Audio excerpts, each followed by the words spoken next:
It is your PrisonPlanet.tv memberships that fund so much of what we do here in this operation.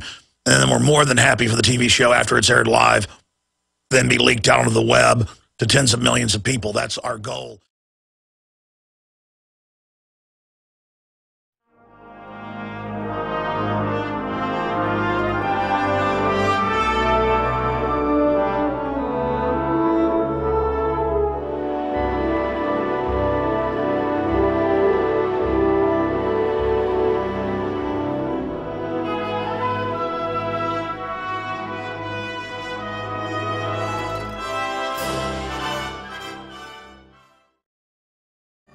Good evening, everybody, or whatever time of day it might happen to be, wherever you are. This is the Alex Jones Radio Show, and it is my pleasure to sit in for Alex. My name is John B. Wells. This is not my usual gig. Normally, you hear me on Coast to Coast AM on Saturday nights, because that's the only place in the week for somebody like me, and I can't think of a better place to be on Friday than with you.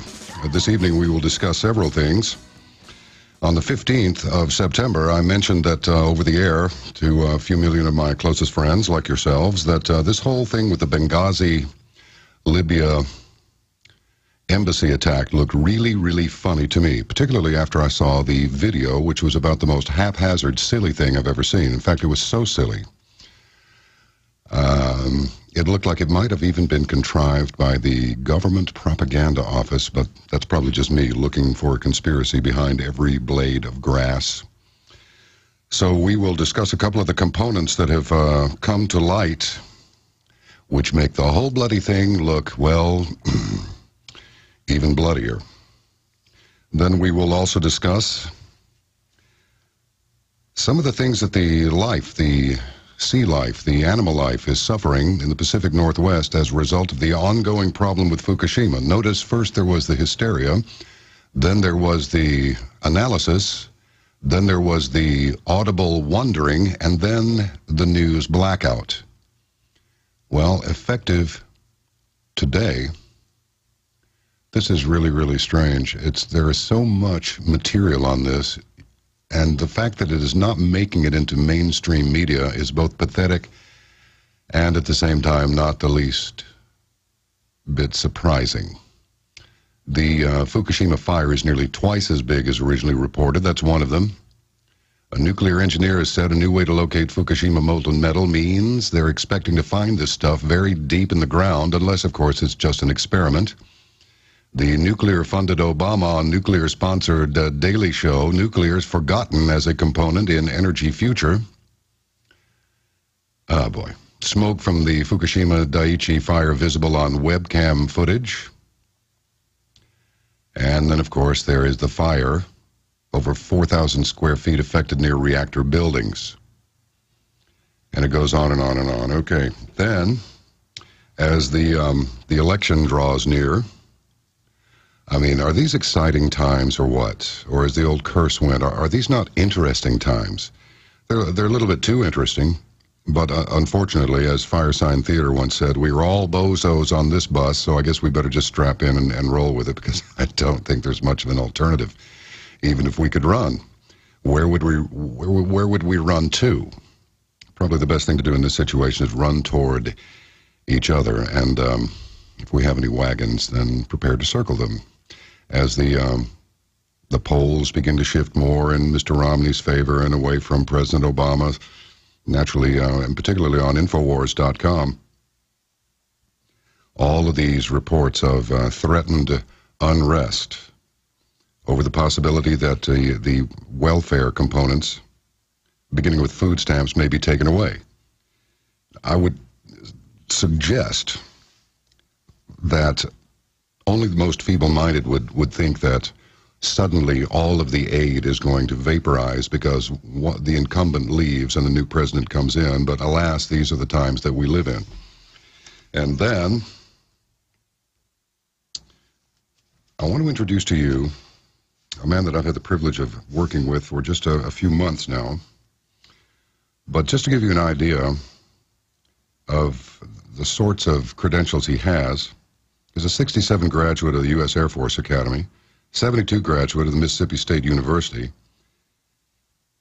In 1982, went to the U.S. Air Force and U.S. Navy and Department of Energy, Nuclear Materials Monitoring and Management. And in 84, Embry-Riddle Overseas University, Aerospace Structures and Power Systems Maintenance.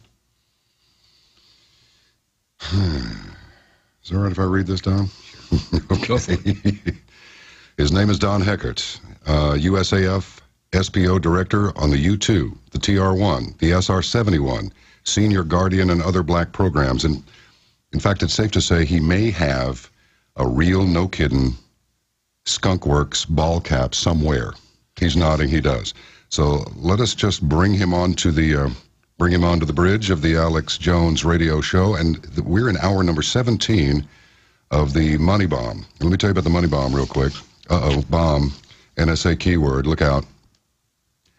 This was started by the listeners 5 years ago, and it enables Alex Jones and his excellent crew of operatives to, well, for one thing, keep the operation running in the event, all right, in the likelihood that there will be an economic interruption of some kind. They're able to go with your contribution 60 days or more, should there be some sort of collapse, and it will financially facilitate the structure of a free-to-air broadcast. That operating capability will be funded by you. So we're not trying to go NPR here or anything, but you talk about listener-supported media, that would be you. If you had not responded, that'd be one thing, but you are responding because you and I can agree without knowing each other all that well that if you rely on the mainstream media to inform you, you're as well off as if you rely on the government to save you, meaning you're not going to make it. So here he is, Don Heger. Welcome. Welcome. Thank you, John, and I appreciate the opportunity to talk to the folks a little bit about Alaska, which is my home, and some of the effects that Fukushima appears to start to have on Alaska. Well, go ahead and go right in. We heard some, we discussed hot tuna on another program that I was on, that apparently they swam from there to here and then back here again, and they all measured positive for cesium. Well, let me give the folks just a little bit of background. I'm a former high school teacher, counselor.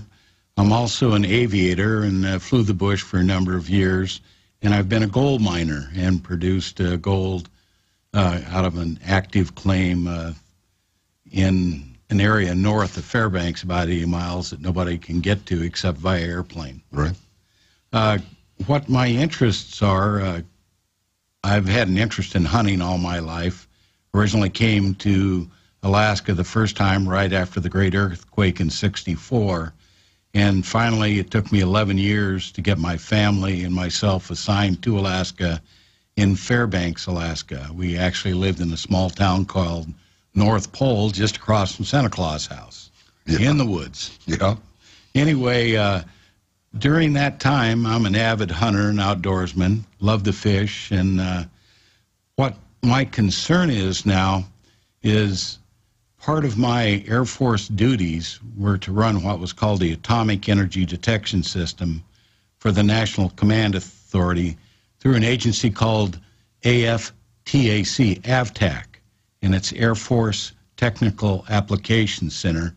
And you can look that up on the internet very easy and look at the history of the organization. It came with that name in '77, but it had been in existence since the mid to early '40s, and it was a response by the government and the Air Force, and that was the Army Air Force at that point in time, to develop scientific knowledge and monitor nuclear developments. And I'm happy to say that agency is in place and continuously running. And they've really done a great job. One of these days, they'll declassify it enough so that everybody can see what it has done for the U.S. and the world. Anyway, my job in the late '70s, early '80s was to run that system for the Air Force. It involved ground stations, hydroacoustic stations where we could detect any nuclear underground or underwater explosion, and then airborne sensors and outer space sensors so that we could take care of anything atmospheric or exoatmospheric. What's so interesting about it was that part of my duties were to occasionally fly sampling missions across the North Pole at 500 feet, all the way to the UK, and then turn around the next day and come back at 1,500 feet. And those were called background flights. And those things have happened, to my knowledge, and I left the Air Force in 1987, but up through 1987, they were done every week. And so there's a detailed chemical radiological history of the polar region, and actually almost all over the globe, because it's very important to find out what is naturally occurring in the environment. That operational air sampling activity is set in motion anytime we have an alert or an event, and our detectors underwater, in space, or underground tell us that there's been a nuclear detonation. From there, we circle the wagons, get the forces in place to sample the atmosphere at all altitudes. Airplanes originally were the B-29, and that, by the way, captured the first debris from the Russian test. And they've evolved all the way through a WC-135B, which is a special Boeing 707 modified with very long-range engines and refueling capability, through a U-2, and that's my other job that I've had, is flying that U-2 and associated with that program for 11 years. After hearing just the number of aircraft and the types of aircraft that you've flown, I fancy myself an aviator. Compared to you, I'm about as much of an aviator as a kid was with a balsa wing glider that he got for 69 cents at the corner store. Well, that's so funny, John, because I've got 3 grandchildren that live in Longview, Texas right now, and what did I do except get them 3 rubber band balsa wood airplanes. That's where it starts. And we played with those the last 2 days. Those things can be trouble. You might wind up in the cockpit of a U-2. Say, that's some aircraft. It is an interesting airplane. A lot has not been released on it yet, and everybody says, well, gee, that's Gary Powers' 1954 design airplane, and a lot of people don't know that it's been put back into production and improved 3 times over its lifetime. The last U-2 was delivered in '89, and the new engine has been put in the airplane, and it's quite a fantastic performer. It certainly outlasted the pilot when I was flying without refueling, and it significantly improved the range again. So it's an all-weather reconnaissance airplane extraordinaire, and they're still flying. When you were making these measurements, can you say what aircraft you were in when you were doing these low-altitude passes? Well, the low-altitude passes were done in a WC-135B, and they use a sampling system and a detection system that in real time can locate radioactivity. 1,500 feet? 500 feet over the ice. 500 feet over the ice. And 1,500 feet, because that's normally where the debris would be, but that airplane goes up and can be up to 38,000 feet sampling. And were you able to detect, look at the measurements after they'd been taken? You saw that data? Oh yes, not only that, one of my duties in my outfit that I commanded had a preliminary laboratory that we now did an analysis on the debris, both gaseous and particle, and by our detection methods, we purified and then decided whether that debris warranted forwarding down to the main laboratory in California or to the other nuclear facilities in the U.S. Mm-hmm. So, well, did you find any dangerous levels? In other words, radiation is such a mystery to most people. We know that it's naturally occurring. We also know that men and some women will get in there and mess with it, make it more powerful, and then sometimes it gets loose, either through an explosion or a leak or a meltdown or something. So, how much should we be glowing by now? Well, let me try to give a little bit of basics without going back into my science teaching background. Basically, radiation is naturally occurring. That's what keeps us alive right now. That sun out there does a really good job for us. The amount of radiation we get helps us. We need vitamin D from the sunlight, for instance, to keep us healthy. You don't get enough of it, you get very sick. In fact, that's some of the issues that the health physics people are telling us now, that as old people, and I qualify as one of those. Right behind you. Basically need a lot of vitamin D to keep healthy and cancer-free. Everybody's been exposed to radiation. If you've gotten a sunburn, you've gotten a radiation burn. Normally, the amount of radiation you get, let's just use a factor of 1 on the surface, is not a significant issue in your life unless you go to a sun tanning booth or you're a lifeguard and sit out without any UV protection for a long time. If you live up in Denver, believe it or not, your radiation levels are higher. And that's because there's less of the atmosphere screening that radiation out. If you go higher still and you're flying in your 747 or 737 or your A310 Airbus, you get normally about 10 times more radiation than you would if you're sitting on the ground. If you go up to a higher altitude where the SR-71 and U-2 fly, it's 100 times more. And if you get into outer space, there's no shielding at all. And I'm sure everybody has probably seen a news article about the solar flares that are happening and how the people in the space station have a hiding place that they can get to that's super shielded, hopefully, to reduce their exposure to radiation. But they also have a parked capsule there, so if they need to abandon it, they can get out of there quick and get safe. Yeah, a lot of times I'll get an email going, X-class solar flares coming, great big coronal mass ejection happening and all that. So these really are a source of concern. They are not only a source of concern, but a source of an intense study because of the possible health effects, and probably more important, the electrical grid effects that it'll have on our electrical system and power production, obviously in the U.S. Yeah, the grid was taken down in the 70s by a big flare. Yes, and that was a fairly, when I say localized, meaning, you know, maybe a 300-mile diameter circle got hit pretty hard by one of those flares, and, you know, the coronal ejection. What is my concern right now, and I'll delve into that right away, is that part of my training was response as a senior Air Force officer to nuclear disasters, be them an accidental discharge of a bomber someplace or dropping the bombs, an explosion in a silo where the missile warhead was located and went through a fire, or a production plant that goes bad.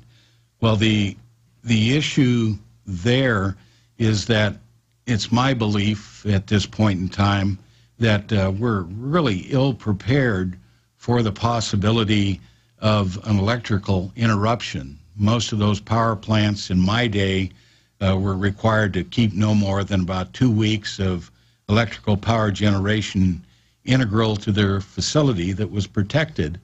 And I used to live on Kodiak Island when I was teaching school.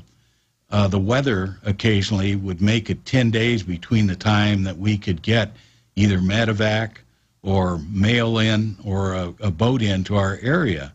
And so a lot of people in Alaska are very, very concerned that if the electrical grid goes down, there's factors like in the housing units of the base that I live on, the water in the toilets will be frozen at about the 6-hour point and start to freeze. And so there's total evacuation plans for the non-essential personnel due to environmental conditions that are in place.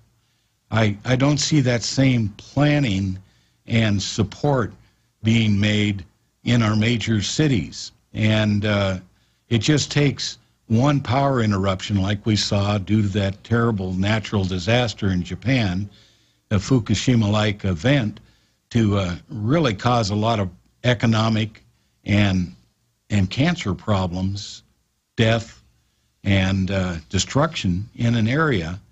And if we ever do get hit by one of these major solar flares, and it would have to be a very major one, it could take out a number of power production facilities for nuclear plants, and I'm not sure that a Fukushima-type disaster would not happen. The planning that we had in those courses was that we all believed that within a week we could get on site no matter how bad the earthquake or the hurricane or whatever event was causing that. And if you look at a major hurricane, you can see that sometimes it takes 2, 3, 4 days to get to survivors. And so at the time, that EM pulse was not thought to be that great of an issue. As science has progressed, we've learned that it could be a big issue, and that normally once every 100 to 120 years, we have one of these big events. And the one you described earlier in Canada was not a big event. It was a medium-sized event. All right, so this is stuff that we cannot control. And then, of course, you know, I'm all over the place here, but I mentioned sometime earlier, in fact, it was the last time I was on Alex Jones' radio show,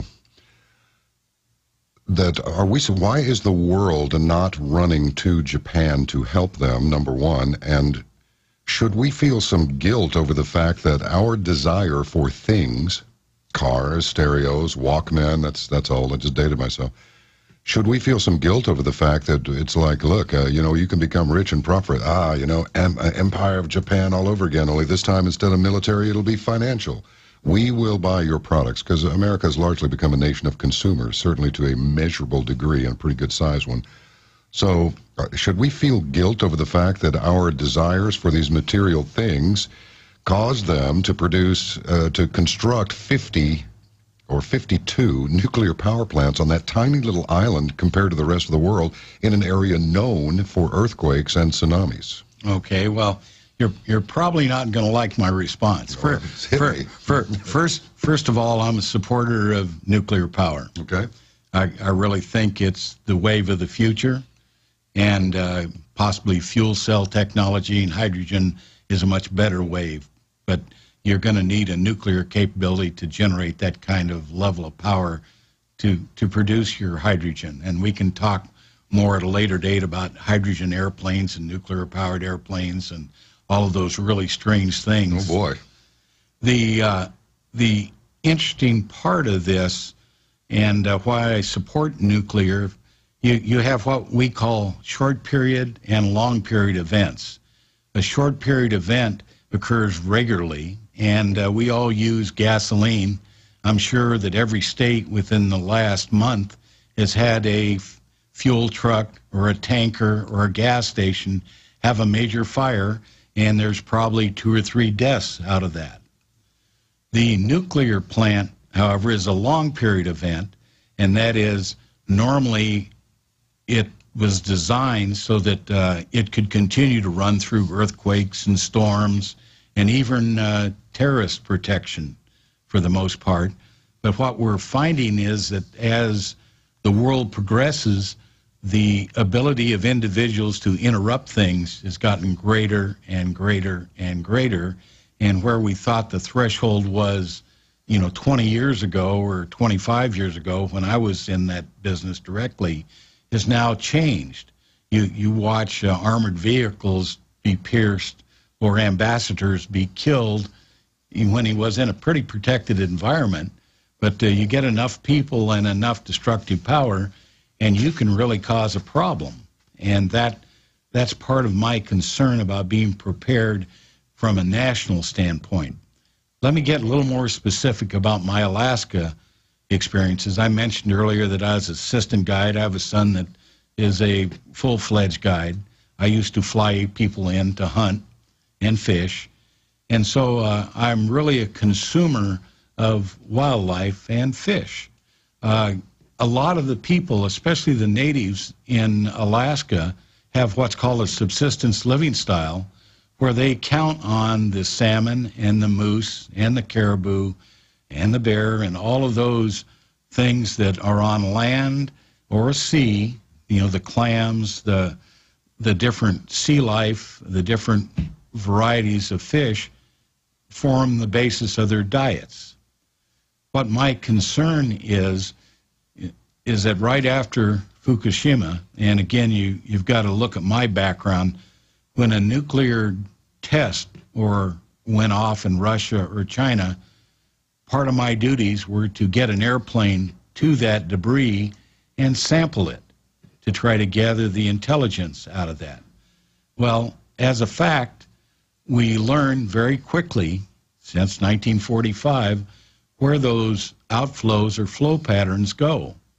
And for instance, in Alaska's case, they start over from Japan, over all those test sites, either in China or Russia, and they come out in a two-pronged area, one directly over Kodiak Island, the other over Point Barrow. And again, these are a little bit variable due to weathers and fronts and so forth.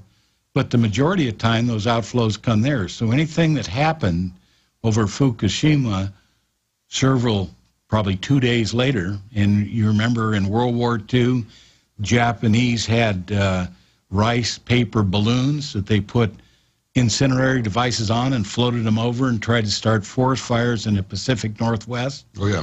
Okay, well, that nuclear debris, whether it's a bomb or comes from a nuclear reactor, is an outflow, and it comes over that area.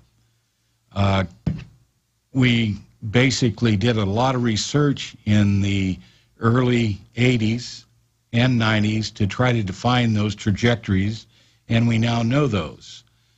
We have less information because of the size of the ocean. It's basically 3 times more water than there is land. Sure. And there's a lot less movement on water than there is on land. And so the amount of trajectories in the water are not known as well. But because of our submarine fleet, I know that the Navy has that information. Now, my concern is, and this is strictly as a hunter, fisherman, gatherer, subsistence guy, I'm retired, and I go down to dig clams. I've dug clams for years and years and years as an Alaska resident. Normally, I'm allowed to get 40 at a time. I went out twice in 2 months, once in April, once in May, and got 2 clams one time and 3 another time, and they were really juvenile. And I called up Fish and Game and said, gee, I'm concerned something has happened to our clam population on the Kenai Peninsula where we were fishing. That concerned me. A little later, we have numerous reports of our sea life, particularly the larger mammals, having lesions and scars, and they can't define why they have these huge sores on them. And I'm not sure that there's been a conclusive report on that yet. That's followed by the major tourist activity in the Kenai Peninsula during the summer is king fishing. World record salmon are pulled out of that river, and it is really an economic boon to that Kenai Peninsula in the local area. Yeah. They canceled the season this year halfway through because the return didn't come back in the numbers that were required to even sustain the population.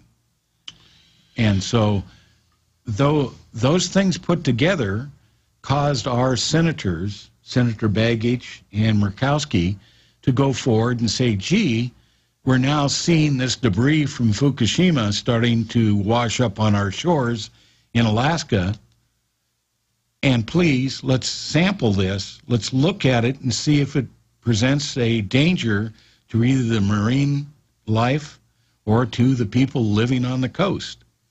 And I left Alaska to come down to Texas about 40 days ago, but at that time there was a discussion that they'd granted $100,000 for testing for the whole state.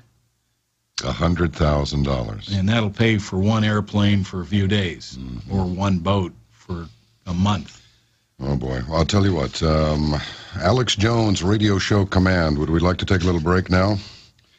Because if we would, we can certainly do that. And I'll tell you what, folks, do something here. This is an opportunity to do some good for yourself. Call 877-789. Wait a minute. Is this the right number? Hold on. Hold on. I've got it here somewhere. I'll find it anyway. What's that? 253-3139. Okay, that's all right. That's 888, yep. All right, yeah. This is what's fun about being in the chair. You can pretty much do what you want. Ooh, look, I'm going to roll it. Okay, here we go. The correct number to call is 888-253-3139. 888-253-3139. No kidding. You don't have to bust the bank to do this, but contribute to the Money Bomb. This will ensure that no matter what happens, I mean, other than the whole planet being obliterated, that Alex Jones and his crew will be able to carry on, regardless of what happens in the event of a bank holiday or anything else like that. I want to mention again, they have in the works a free-to-air satellite broadcast, and their operational capability could be extended as much as 60 days, possibly more, with your help. We are down to about 16 hours and change here, so call that 888-253-3139. And just make a little contribution. Doesn't have to be huge. Doesn't have to be anything that you can you'll be uncomfortable with. Just a little something. It all adds up. Now, Control, did you tell me we can take a break now? Because if we can, we shall. All right.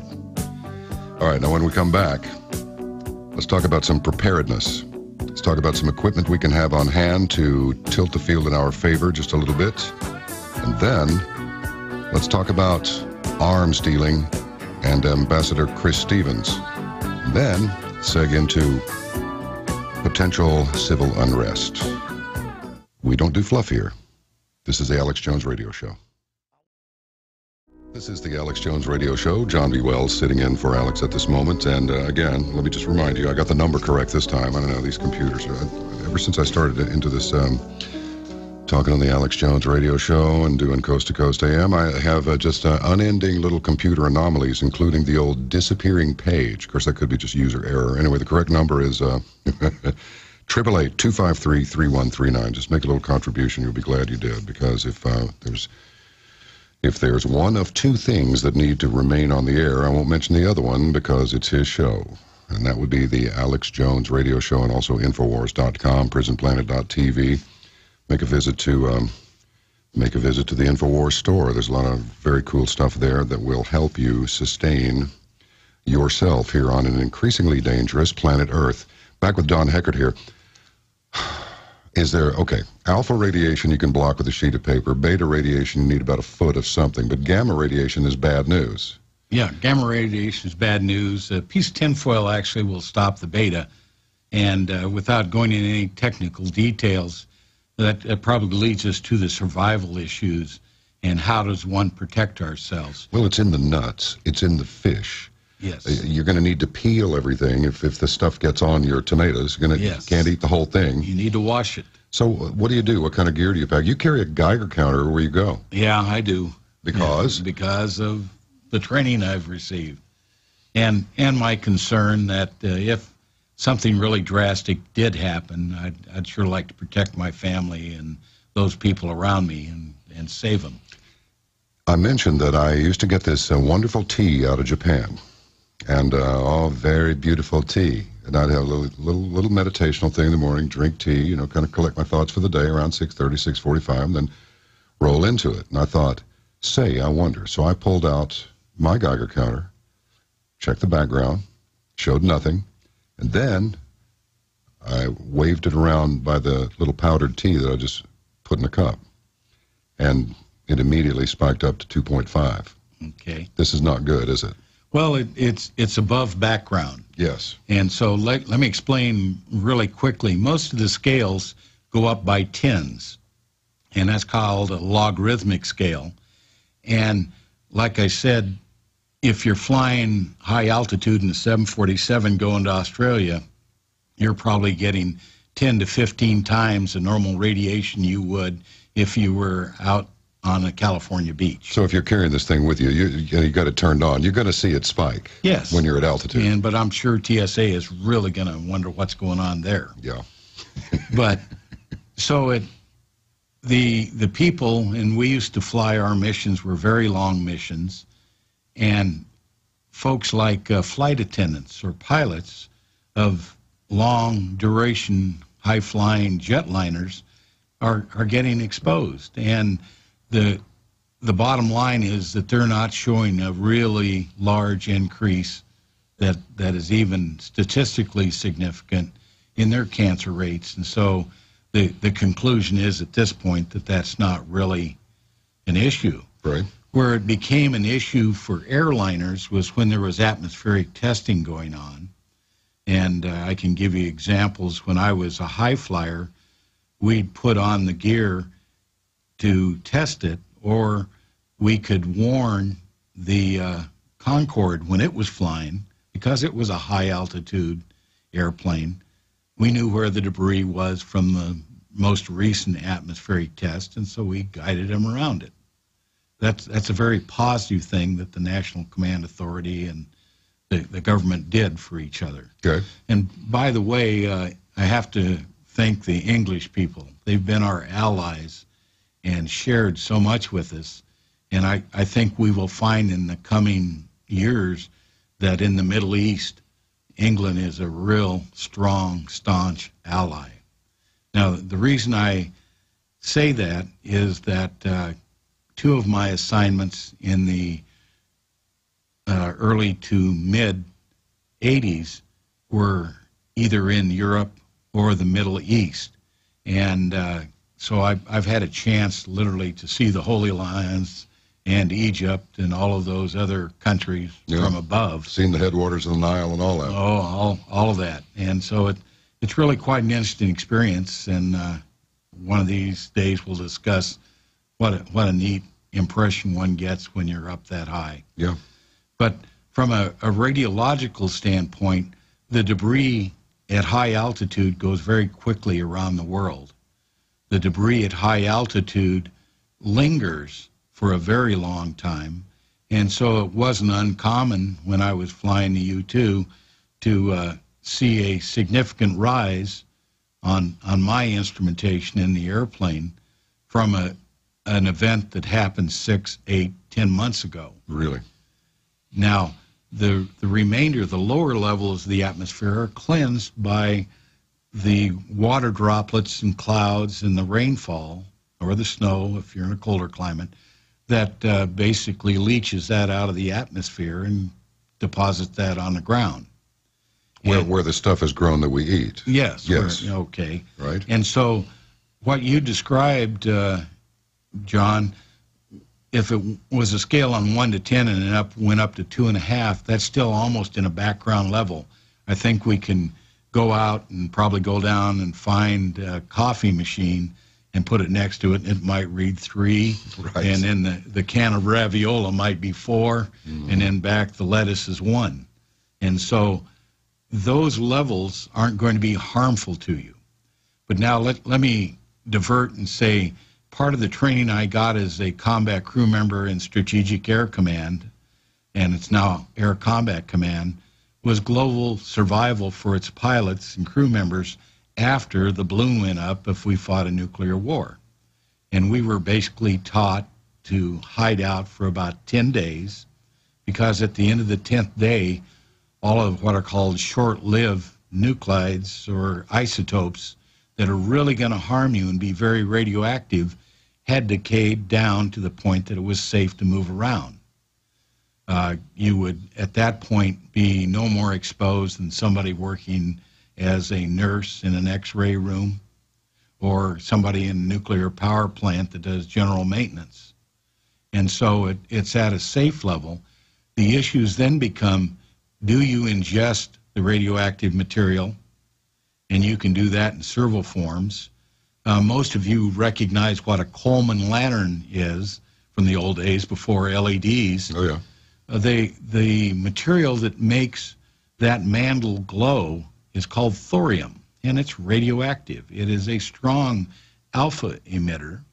And so when you actually burn that mantle to first get it ready to run the lantern, it puts off a fairly significant amount of radioactivity. And this would be alpha This particles. is the alpha particles. Okay. And you can stop those again with a big sheet of printer paper. But if you inhale them. But if you inhale them, quite another story. They reside in the moisture and the tissues in the lungs, and it's every bit equal to or worse than smoking. And so the people that regulate radiation looked at those mantles and say, well, gee, how many of these mantles is a normal adult going to light off in their lifetime? And they came up, I believe, with the number somewhere around 6 to 8. And they said, well, gee, comparatively, the odds of increasing your cancer risk are very, very, very remote as long as you don't inhale the fumes that are coming directly off that mantle when it's burning. Well, suppose you were to eat a big chunk of bluefin tuna that had trace elements of cesium in it. Okay. Is that a different deal? That is a totally different deal. And how serious is that? Well, it depends on how much cesium, you know, whether how much is in the fish and how much you ate. Yeah, right. And we talk about cesium, we talk about strontium, and to give you an example, when I was growing up, everybody's probably heard of Hanford. I lived in Spokane, Washington. Hanford, Washington is west about 150 miles. There were times when they were producing nuclear fuel that radioactivity would be released and escaped, and it would fall on the pasture lands around Spokane, and their EPA at the time would, or the Nuclear Regulatory Commission would be probably a better description, would say, gee, the fallout level is so high from the production at Hanford that we don't want you drinking the milk. And I can remember several times as a youngster not being able to drink milk because there was an alert on the milk and it wasn't safe to drink. Okay, I'm still kicking at 67. Gotcha. Okay, so if I had drunk that, I would say the odds were that I wouldn't have had been affected. But if you look at 1,000 kids, probably there'd be one extra cancer death due to that strontium-90 or the cesium or whatever is precipitated by the rainfall down to the passenger or to the pastor. The thing that confuses me a little bit is that when the Chernobyl incident occurred back in the 80s, there were supposed to be, it was reported that there were a lot of extra deaths. And along the Pacific Northwest, there were supposed to be 14,000 extra deaths. They called them extra deaths. And then it went up to like 24,000. So I'm trying to draw some sort of a conclusion between radiation is radiation no matter what. But if you're in a high-flying airplane and you get a dose, well, I guess it's because you eventually land. It's your prolonged exposure to it that's the problem. So if you have it in your water and you have a little in your air and then you have some in the nuts that you're eating, now this begins to add up. It accumulates, but let's talk a little bit about Chernobyl and the effects of Chernobyl. If you don't take precautions like washing, peeling, washing your fruit, peeling the potatoes, and, guarding against sources that ingest a lot of that radiation, and then naturally it becomes part of the food product. If you take those precautions, you're safe. Now, you mentioned 24,000 people. I bet you there were 24 million people that in the western states, and 24,000 compared to 24 million is, the odds are very low that it's going to affect you. Now, if you're the affected one, you're really not happy camper about it. Yeah, and most of those extra deaths were people 1 year or younger. Yes. So, yeah. So, there is an impact, and it's like everything else. We continue to burn petroleum in our cars. You filled up this morning. Yeah. And I don't give it a second thought as I sniff some of that benzene coming off, and I go ahead and travel in my automobile, which is a far more higher risk than the explosion out of the gasoline in the tank. Right. And so it's a cost-benefit kind of economic decision with radiation. Now, again, where I'm concerned is that in the case of, I mentioned earlier, the SST flying. They used, by the way, they flew out of Lebanon, and Beirut used to be the most beautiful city that you can believe. It was really the Paris of the Middle East, and that's why they had these high-speed supersonic passenger jets going in and out. But we would have to alert them if there was an increased exposure, and they obviously wanted to avoid that. Yeah. That's why in 1963, President Kennedy imposed, along with Russia's agreement and all the nuclear powers, a limited test ban treaty that says, hey, we aren't going to do it atmospheric-wise. Right. And that's why we're upset when a Korea or an India or a Pakistan or possibly an Iran sets off one of these, because we know the harmful effects. Part of my career, I had the privilege of working with 2 navigators that had actually dropped nuclear weapons for tests on the United States at the Nevada Proving Grounds. And believe it or not, both of those gentlemen were in the nuclear monitoring prevention business, because they knew and saw what would happen with nuclear weapons. Okay. Speaking of nuclear weapons in the Middle East, how do you figure that bomb with Iran's coming along?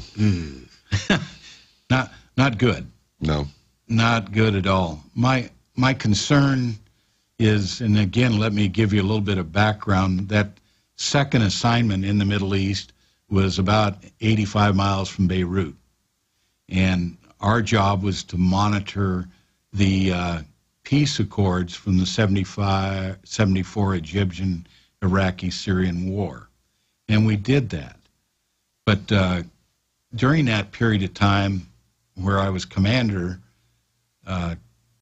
we basically had hijackings take place. And I want to speak to this in 2 areas. One, from the standpoint of intelligence and national reporting and the responses to that, and then the other about a kind of a mentality in the Middle East about their religious beliefs when they go extreme, just like ours go extreme. Yep. And it isn't safe for anybody. I am concerned that Iran is moving very quickly towards their goal of having nuclear weapons, and they've stated so clearly that they're going to use them.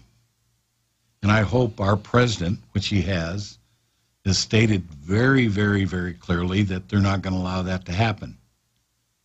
I'm not sure, in the light of the most recent political reporting and events, whether I have confidence in that anymore, but it is a goal that we all must pursue. Now, let me go back to, we started talking about one other thing, and I want to talk about environmental preparedness. Yes. I used to live basically 28 miles south of Fairbanks, Alaska, in a place called North Pole. And that's just the name of the city. That's where all the post office was for the kids to send their Santa Claus letters in. Yep. Well, during the wintertime, when it's 30 or 40 below, and after about 10 o'clock at night during those years, there weren't a whole lot of cars on the road. And the cars of that day were not as reliable. And so if I were going to take my family into town to shop in the afternoon, I would make sure that I had sleeping bags for all of them, that I had a heat source, like a camp stove, water, because we'd need water, and some kind of communications. This is way before cell phones, and so we had VHF aircraft radios or CB radios, and you planned on your car braking, knowing that if after 2 hours you're in a tremendously difficult Arctic survival situation.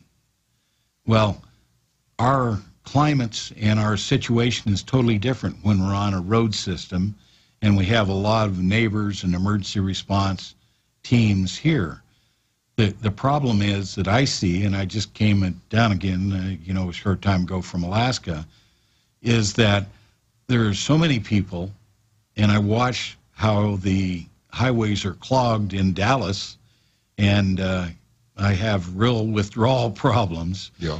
Thinking about if we did have an environmental disaster where we had to get the folks out of Dallas, it wouldn't be a pretty situation, and then where would they go? And so that means that we all are probably going to have to hunker down. And so in Alaska, I'm prepared for at least 60 days of independence. I have a water purification system. I store 20 gallons of water. At the first hint of power going out, I've got a generator that I can hook in, and I fill the bathtub up with water. And everybody says, well, gee, that's really, you're strange. But if you don't take those precautions and you don't have it, you can't get it. And so we pack and separate clothing and put it in a location away from a potential fire, because if you run out in your nightgown at 20 below, got a problem. We've got frostbite that we don't want. And then we have enough food and particularly water for the short term to stay healthy. And then all of a sudden, you can't do things like use your flush toilet. That water is better drank if it's in the tank up above and hasn't been through the bowl. Right. But then the solution that sounds gross, but you get one of those nice garbage bags, plastic and black and very strong, and you use that for your toilet. And you can use your toilet, bowl until the bag is full. Until the bag is full, and then you tie it up and hope it doesn't leak and run with it. Put a clothespin on your nose and carry it outside. The other thing is heat. In Alaska, we have to have a heat source. And so there's a secondary, if you have oil heat, you will automatically have either a catalytic heater or a fireplace. Fireplaces aren't very efficient, but they work beautifully down in the lower 48. Things like having enough fuel. A gas can nowadays for 5 gallons of gas costs you $10, and to fill it's $25. But if you put that $100 away, you're not going to have to run down to the gas station. It is also a source of communications and heat, radio that you can listen to. And once things settle down, it's transportation away from where you want to get away. So we store fuel and in gas cans. And what we do is once a year cycle it through to make sure that we utilize it and put fresh in. And keeping in mind that not everybody is going to be as prepared, when it comes to those things that you think might be important for your survival, nobody really needs to know where your stuff is except for you. And you kind of keep your head down. Don't be burning the house full of lights if the rest of the neighborhood is dark. I mean, this sounds rudimentary and almost moronic, but it's true. Don't attract attention to yourself. Well, that's it. And then you obviously need protection for your family. And probably more important and significant is a plan where you're going to rally.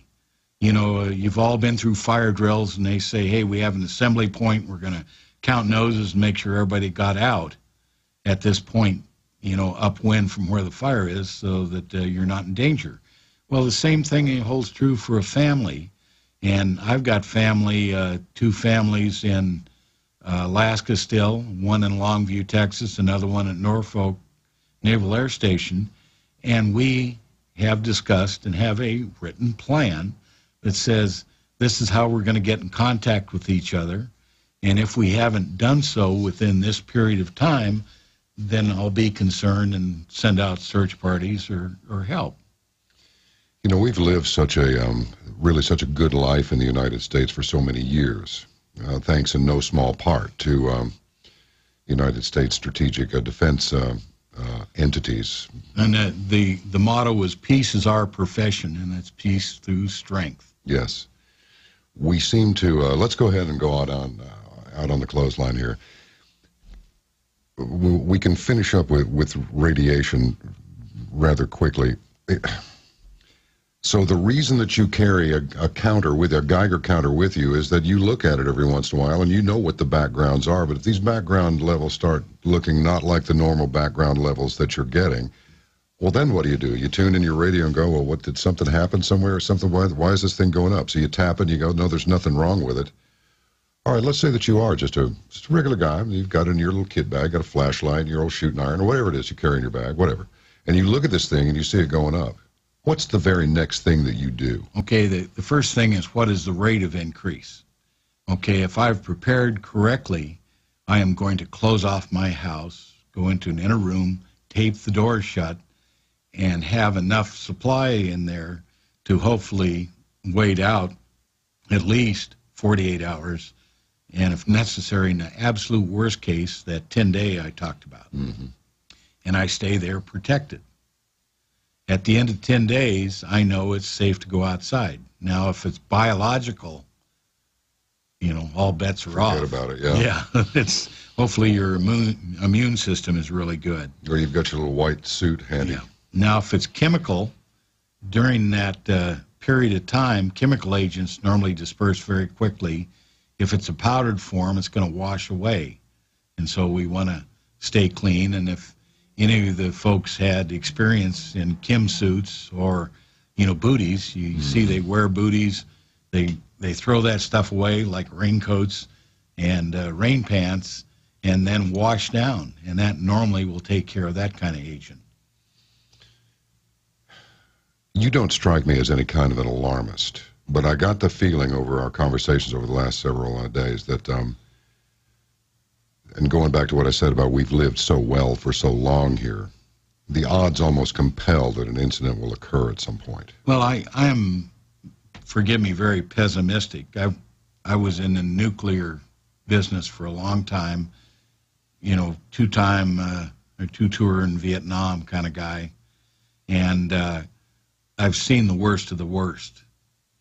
We have the best of the best right now, regardless of your political beliefs. Yep. And what I'm concerned with is that I see a rate of change that isn't right. The speed of problems coming up and the magnitude of those problems is just gigantic. And I personally am telling my family members, prepare. Get a food supply in. Get a water supply in. Dust off your plan.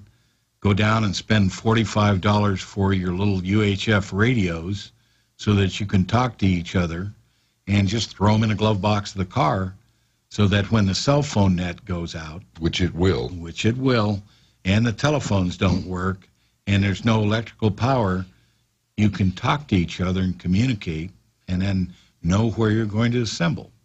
ham radio is not a bad idea either, even an underdash. No, that's great. Hams in all of the disasters have been the significant communication point.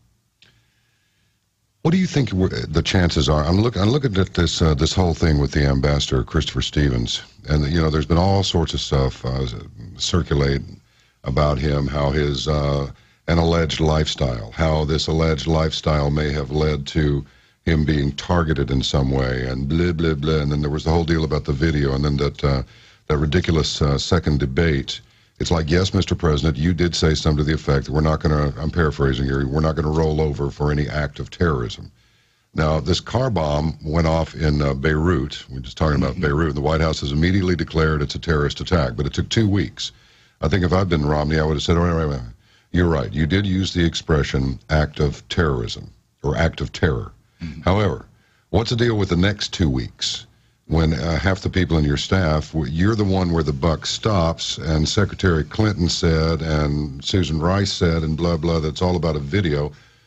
And now it seems that there may be some arms dealing to further stir up the goo.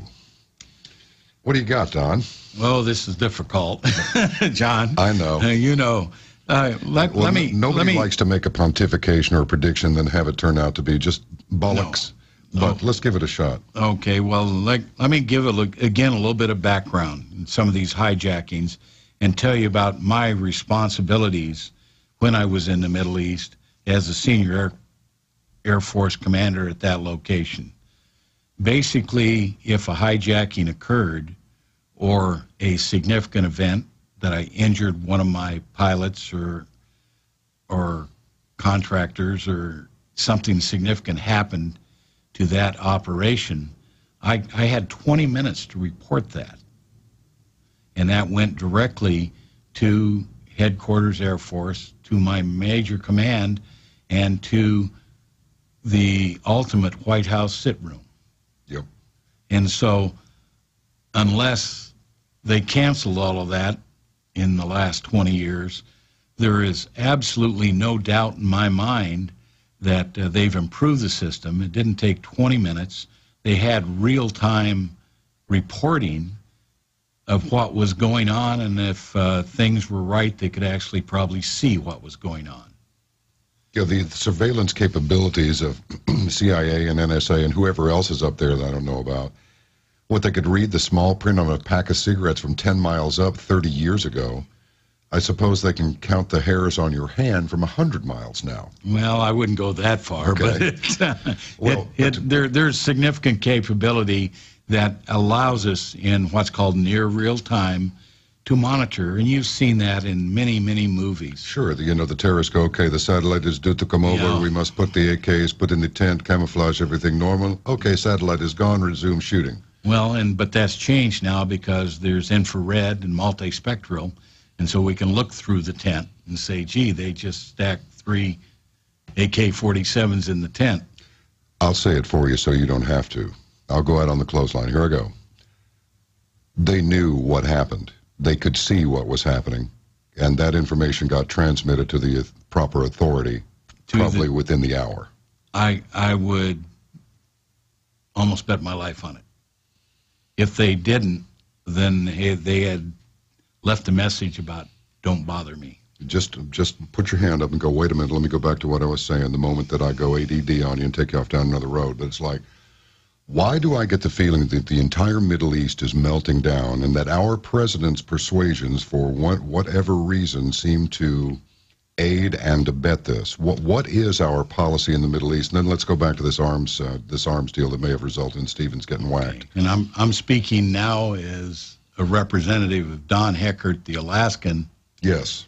Not anything else. Has nothing to do with anybody except us. But my experience in that region at the levels that I was at with intelligence, and that involved multinational intelligence, is that we knew what was going on.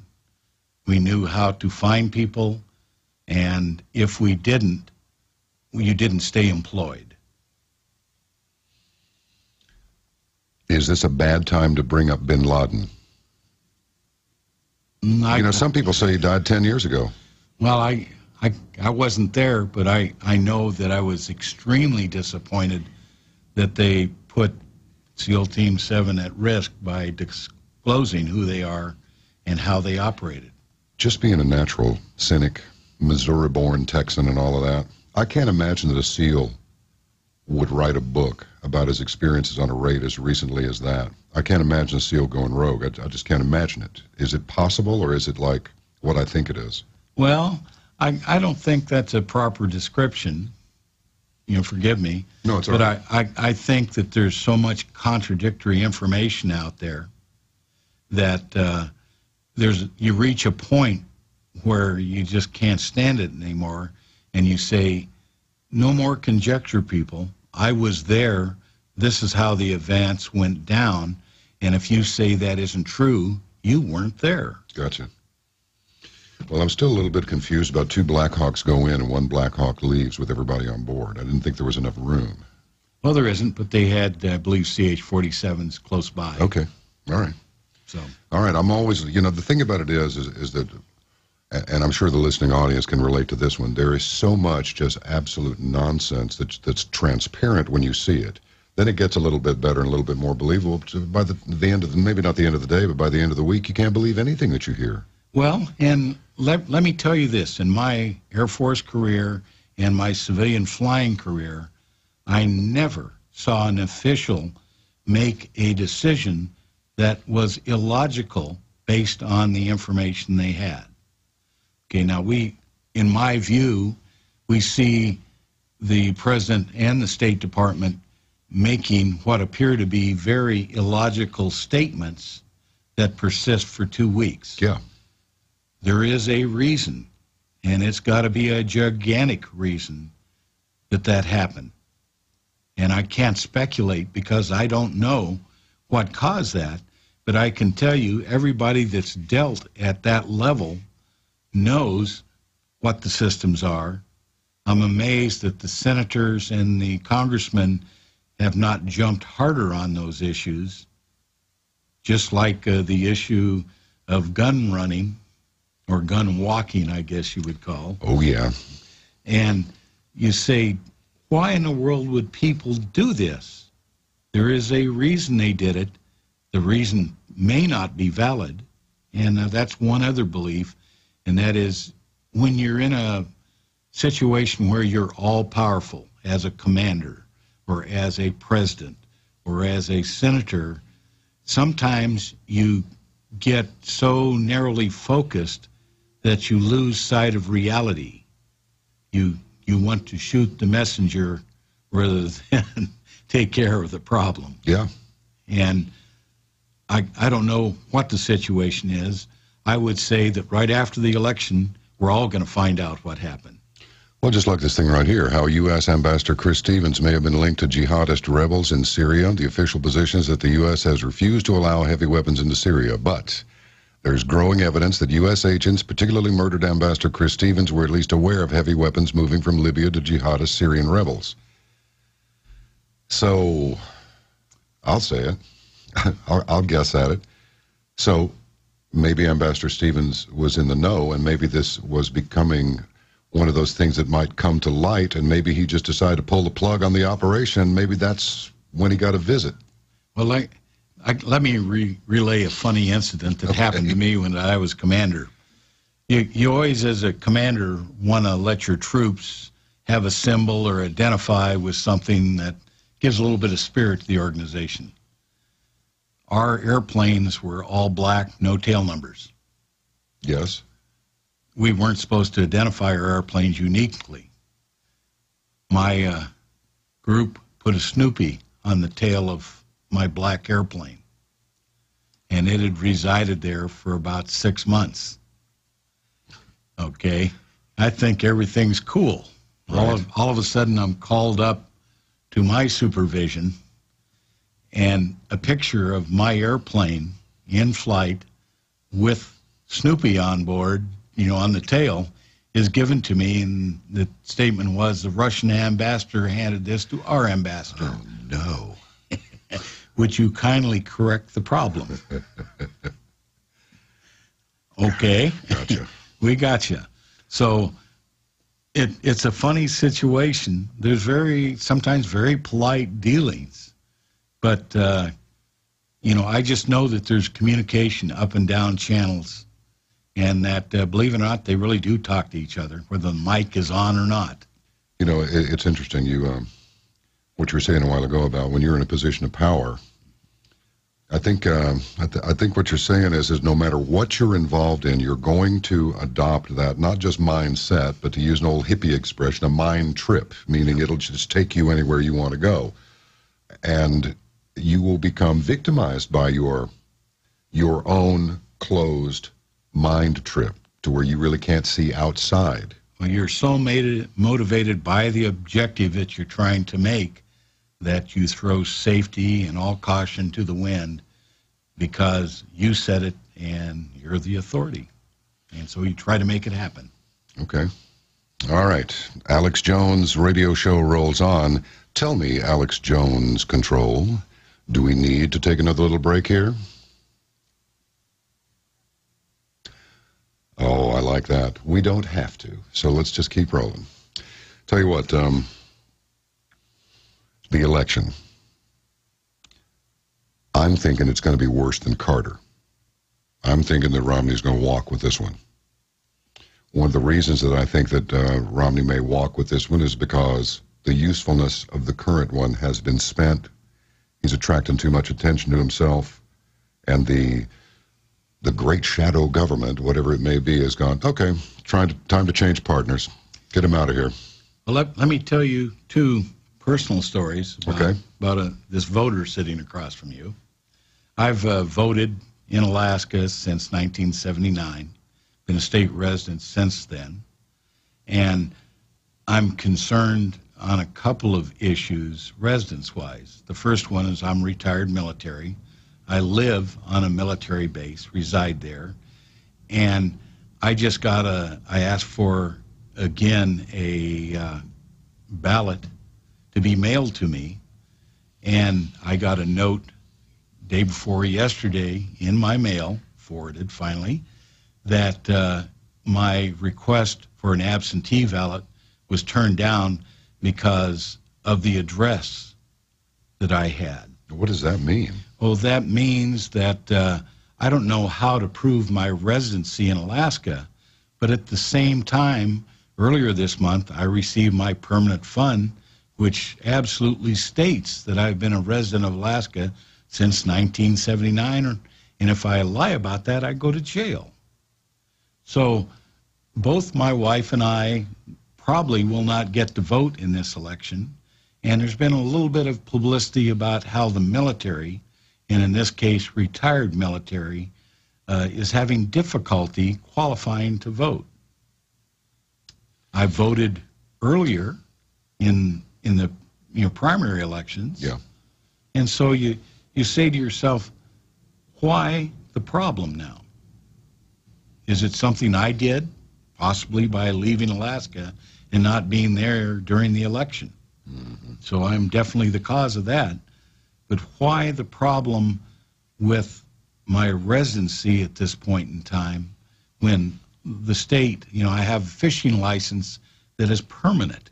Got all kinds of licenses that are permanent. And so I have to scratch my head and say, gee, I don't think Alaska is a swing state, but it does bother me that something is going on that I don't like. Why don't we just go down to Illinois? We could probably arrange to vote several times with no ID required. Well, I'm happy with Alaska. Well, I understand that. Well, let me tell you one other story about that, and that is I switched back in April from a independent to Republican registration. That has to do with the state ballots. As a Democrat, you can't vote a Republican in the primary. As an independent, you can vote one or the other, not both. Right. But there's a real concern I've got, and again, part of my history later in my career was justifying budgets in the black world to the Senate Appropriations Committee and the House Appropriations Committee. So I know a little bit about the budgetary process in Washington, D.C. Yeah. What is going on with our deficit terrifies me. What happens and how far out? Just my crystal ball's in the shop. I was getting nothing but snow on it. I took it to the shop, and they still have it. It's been there for a couple of years now. Clearly, something's going to happen, but nobody, trouble always comes really from where you least expect it. So everybody's looking at, the elections are going to trigger something. If Obama loses, it'll be, if Romney loses, there could be a problem just as easily as if Obama lost. Mm-hmm. I mean, it just depends. Well, and we don't know those factors. No. Again, part of my military career, I was in Watts in '65 when they had those riots. And, gosh, you didn't expect it? No. You couldn't believe what was happening.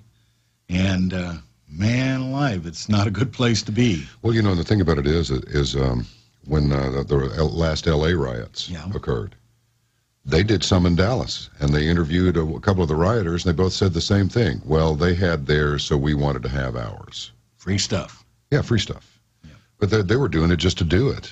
So there was no looting or any cars being set on fire or any of that. It was just everybody out there raising hell because they wanted to do it too. Well, there's a true change taking place in the absolutes in society. There's a lot of concern about DHS buying all this ammo.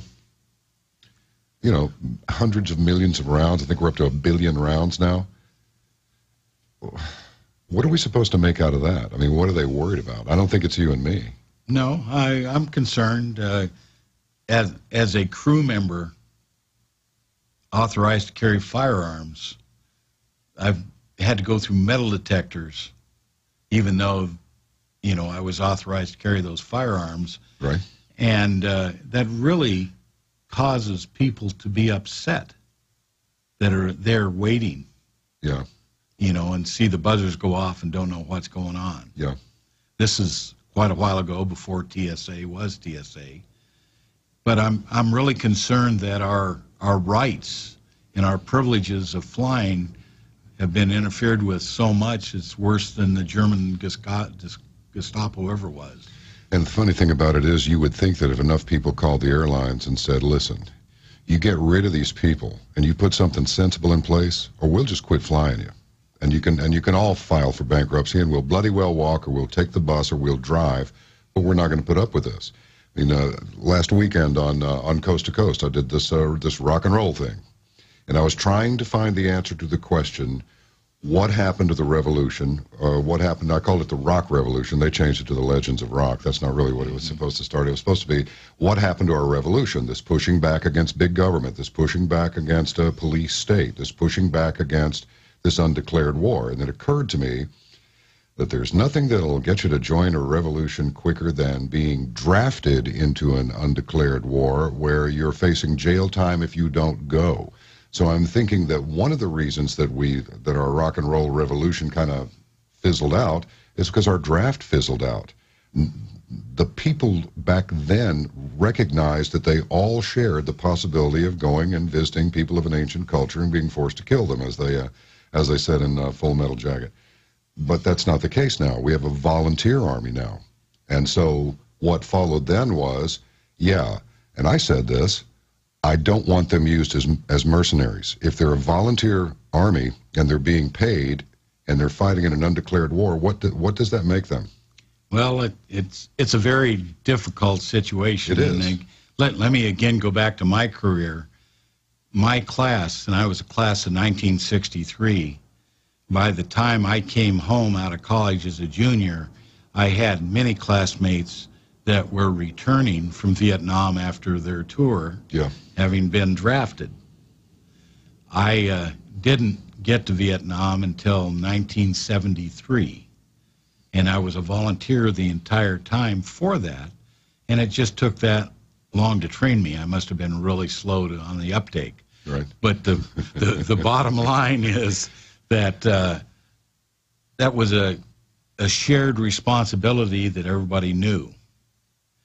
And I've heard many stories of people, some that were A1 that didn't get drafted, and others that got called when they didn't think they should have, and they were further down the line.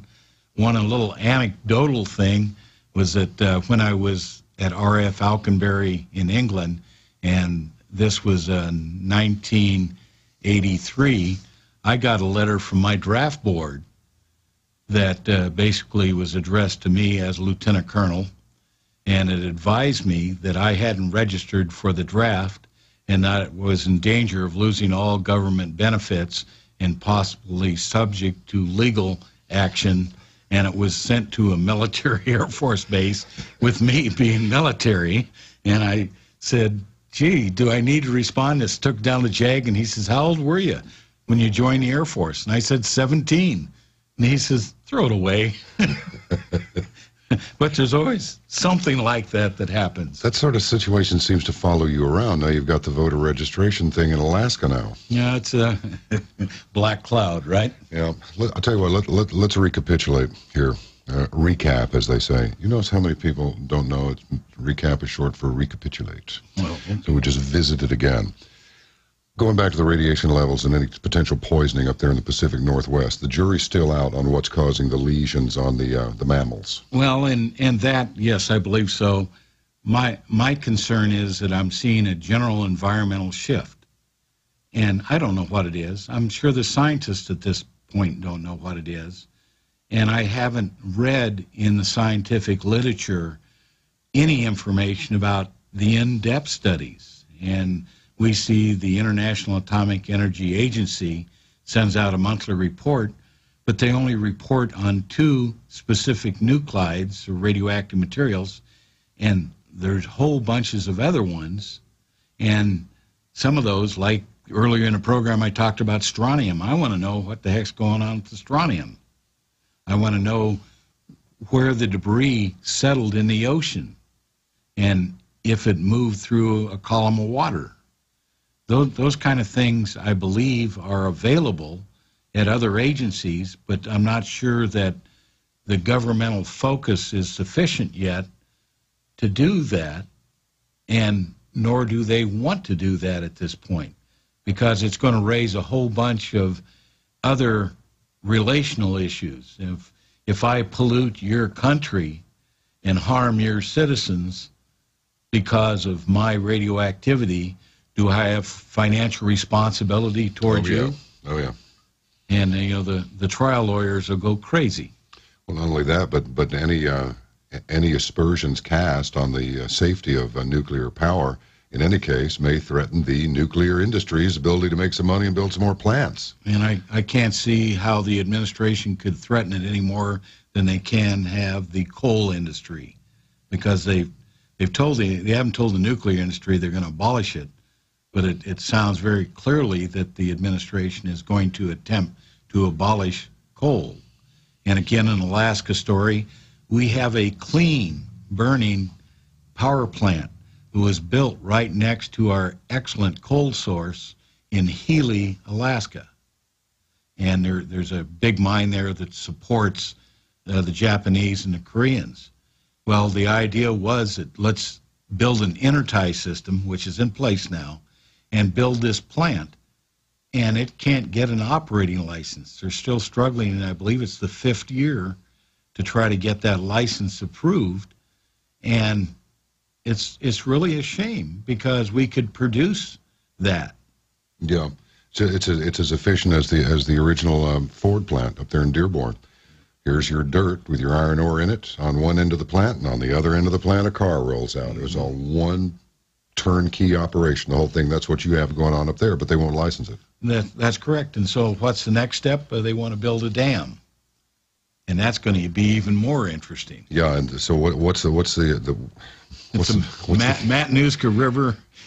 What's the effect on the fish and everything else going to be with that? I mean, is somebody going to raise a flag over that? And yes, it's been raised, and there are studies ongoing. At least they're talking about it.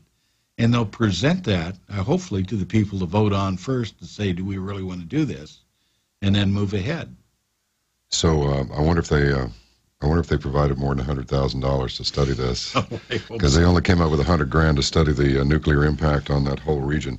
So yeah, this might be a good time to mention this is the Alex Jones Radio Show, and if you would like to participate in the Money Bomb, it's about 15 hours and some change minutes-wise left. Call 888-253-3139 and make a little contribution. Visit the InfoWars store, pick up some interesting stuff there. And might I just make a self-serving comment that once you got your old shooting iron there, and you've got your food supply, and you've got your water purification, and your flashlight and heat source, little camp stove, power generator, this and that and the other, don't forget your Geiger counter. And you can get one of those from caravantomidnight.com. That's my little site. And I put the thing up because I went and dug out my old atomic research out of Boulder, Colorado. It was about the size of a large, unpleasantly sized laptop, and I thought there's got to be something smaller. But anyway, I got a whole bunch of them, several hundred of them. It's the last little stash I was able to get out of Western Europe. And I got so many of them that I was able to discount them to anybody who wants one, $50 each, so they're very affordable. And then Vince Mazer, our friend up in Colorado, makes some more sophisticated units that log radiation readings over time, and you will enjoy them. caravantomidnight.com. And again, call and contribute to the Money Bomb, 888-253-3139. What shall we, you got your finger up? Yeah, I got my finger up. One other thing I want to talk about, and I'm an excellent example of this, is medication. Okay. You know what? That's very, very important. And so, without revealing too much of my medical history, understood. I have medication requirements on a daily basis, and so some of that needs to be refrigerated. Yeah. Okay, so you've got to prep for that, and then get the doctor to write enough prescription so that you can have that supply. And if you keep it in the house that burns, it doesn't do you a bit of good. And so you have to have a trusted neighbor, possibly, or you need to keep it in a glove box, and you need to figure a way to get it through the transportation system safely, and that's to keep it in its prescription bottles. But you've just got to plan for that. And you can imagine during Katrina or any of the other major disasters is that if you have daily medication requirements and you don't get it 3 days, in some cases, people don't recover from that. Right. And so plan that, stockpile a little bit of it, and then rotate the stock. Okay, and you know, the thing about throw all your medications away after 1 year.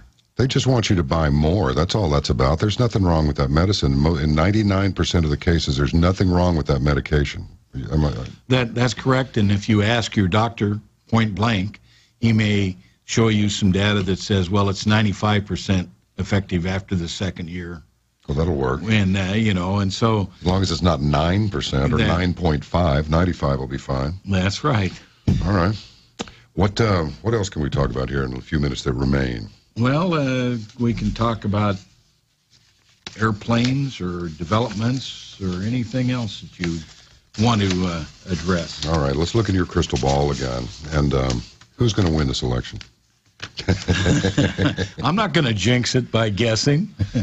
It's funny, though, that the polls are all shifting toward Romney, with the exception of a few states. You know, yes. Ohio is, you know, about a 3-point spread last time I looked, and the other ones he's within a point.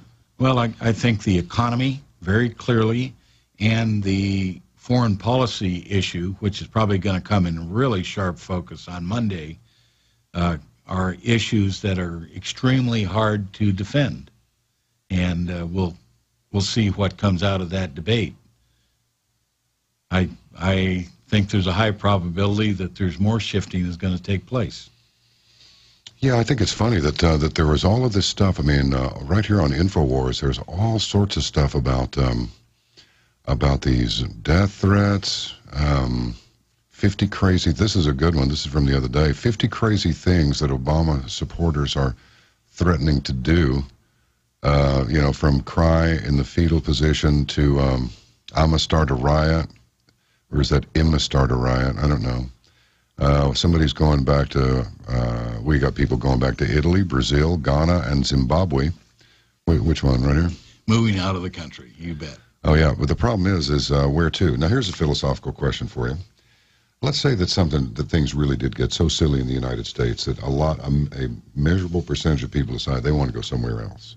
What do you think the chances are that Americans, because you must blame America for many of the things that are wrong with the world.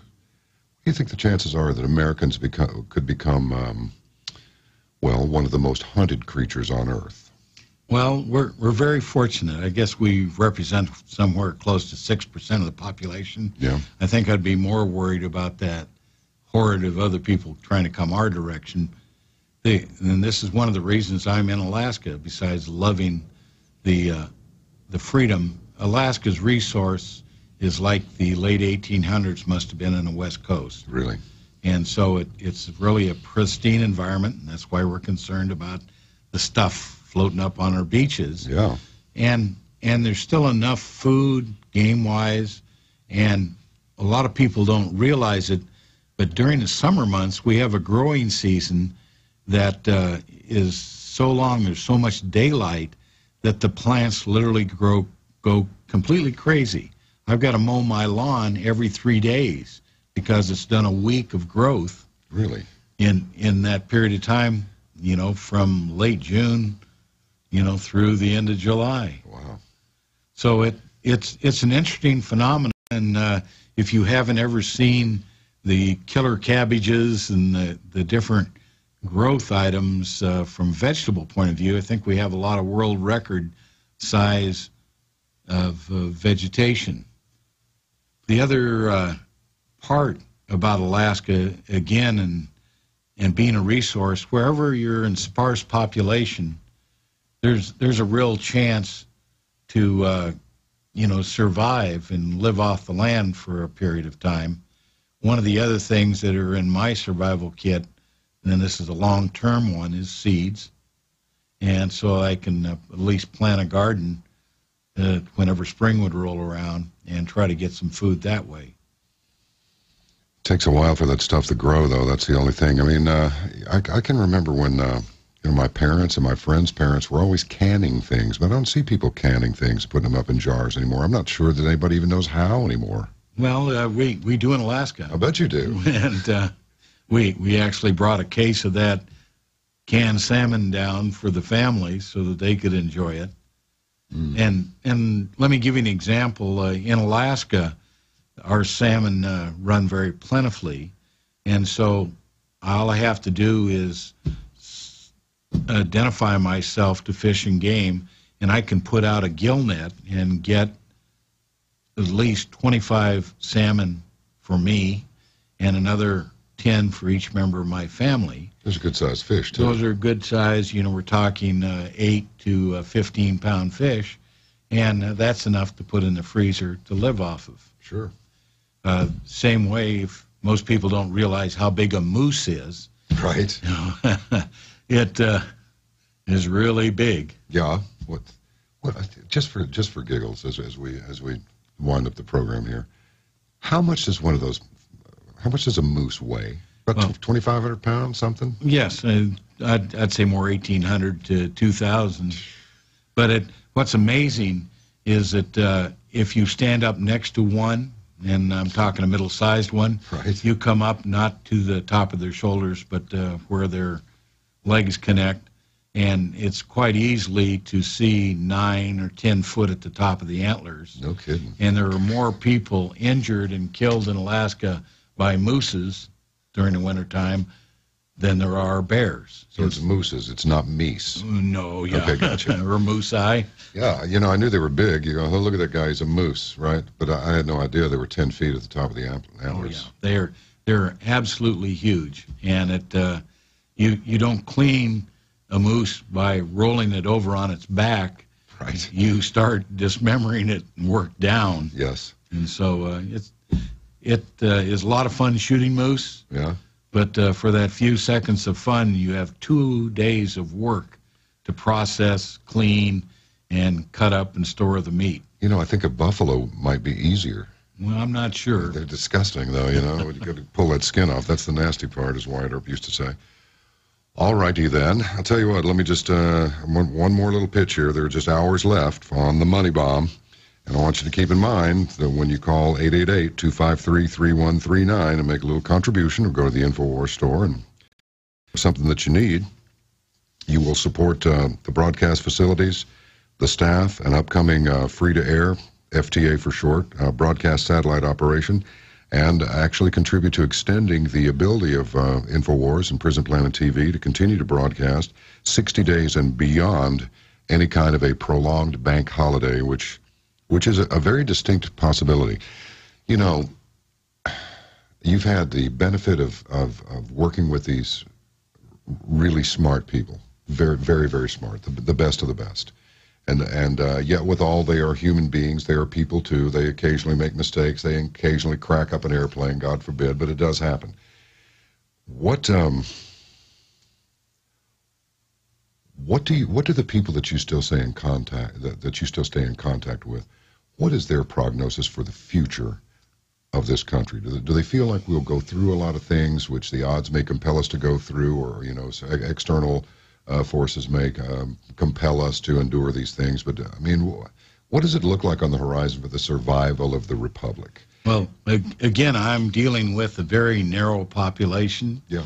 The vast majority of my friends are from the military, and universally we're all aware, because we've lived overseas, we've lived through shortages, and we've seen how sometimes the infrastructure can fail you, that we're prepared. The other part of that is more a sense of community. And, you know, you get a group of families together, and you form, you know, friendships, and you really truly rely on those people. And I'm sure that happens in the urban areas. I've seen it with my daughter and her son-in-law, where the next-door neighbor helps move the kids back and forth to school or appointments, and their kids come over to play when mom needs to go shopping or, you know, go to a doctor appointment. And so I think the identity of community and the stick-to-itiveness, and the other thing that I've always been just impressed with is that you put a group of Americans together, and we seem to be able to build up and change the environment in a very positive nature and work together to better everybody. And so I think we're in for very rocky times, but I'm also very optimistic that my grandchildren are going to see a lot better America and USA, hopefully a world, than we're looking at right now. I do not hold optimism for the Middle East at this point, but doggone, we're just going to have to batten down the hatches and wait and see what happens. Have you seen 2016? Yes, I have, sir. There's another one that everybody should see, and that's Atlas Shrugged. Yes. But 2016 for sure. Now, of course, D'Souza's got himself in a little bit of hot water, but that, you know, and again, the moment that one little piece of credibility is neutralized or otherwise threatened, it prejudices the entire work. Don't let that happen. I really believe that the current administration is facilitating a Muslim Brotherhood takeover of the entire Muslim world, the entire Middle East, and make a United States of Islam. I mean, look, you can look at it and go, well, I don't know. But after you see the trend, and the trend continues, what are you left with? Well, and I think we have to stay nationally involved in those areas, and we have to be strong enough to stand up and say, these are our beliefs, and I really can understand why you might be upset if somebody puts your holy book in the toilet, yeah. But don't burn mine or put mine in the toilet either, because I don't go after you and chop your head off. You know, don't misunderstand or misinterpret my actions. I am a strong believer in strength. I want to see us defend, you know, our rights and our civilization to make sure that my grandkids and their grandkids have a fit place to live. It's interesting that when our commander-in-chief says something about it, I'm paraphrasing here, it's just a terrible thing when people continue to hurt the religious feelings of others, you know, and on about this very offensive video, which is just the silliest, dumbest thing I've ever seen, you know. But I got to tell you that, you know what offends me is seeing a crucifix upside down in a container filled with urine and knowing that my tax dollars paid for that through the National Endowment of the Arts. Yes. Now, I find that offensive. But let me ask you something, Don. Who do I see about that? Well, who do I call about that? I believe the instructor said, next question? Yeah, all right. Well, I got to ask you something. What was it like to fly one of those things? And you know the one I'm talking about. Yeah. Basically, of all the airplanes, and there have been more than 30 of them that I've flown, the U-2 was the most fun, also the most physically demanding airplane. Basically, a lot of people don't realize that in 1955, the thrust to weight of that airplane, meaning it could take off straight up, was greater than 1 to 1. And when they retired the airplanes, and I believe it was 1989, and released the data, I think there were 11 world records that were set by its time to climb and altitude capability for the size of airplane it was. It was a very difficult airplane to land and learn how to fly, and they actually didn't get a 2C trainer until 1974, and they learned their lesson when they built the next run, the third run of the U-2 TR-1. They actually built 2 trainers, and so that we didn't have the number of accidents in the airplane learning to fly it that they'd had previously. I don't know if you can comment on this, but if you want to, it's okay with me. You know, fearless Fritz Baumgartner just broke the speed of sound, floating up to in the balloon and then letting himself go. Any comments on that? Well, everybody knows what the SR-71 is. The Blackbird. The Blackbird. There's also a predecessor to that called the A-11 and a research airplane called the YF-12. And those things were Mach 3 airplanes. Yes. And there were ejections at its altitude that it was flying at Mach 3. Altitude, which we cannot mention. Which we won't mention. But the fact that people have been Mach 3 after ejecting from that airplane. Punching out at Mach 3. Okay, but now I've got to clarify it. Okay. At altitudes, I'll use just a generic example. Let's say 75,000 feet. Mach 1 might be 92 knots. Gotcha. And so that's the air pressure you feel. So you're actually going across the ground and through the air at Mach 3, but the wind resistance is like you jumped out at 280 knots. No kidding.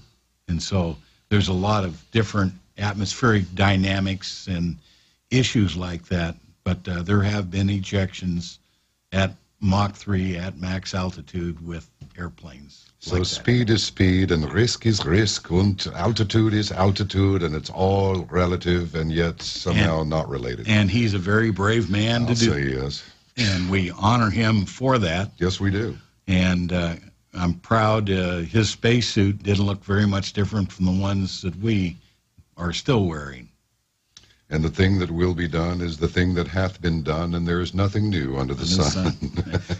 We agreed we weren't going to talk about UFOs today. I'll tell you what, they didn't call him Solomon for nothing. He was a wise man. Well, it's 0200 Zulu time, which means somewhere over in London, the bars are just really starting to close just now. That's Zulu time. Don Heger, it's been a real pleasure to speak with you this evening. Thank you, sir. Hope you'll come back for an elongated testimonial next time. I hope so, and God bless you all out there, and we appreciate the opportunity to speak on Alex's website.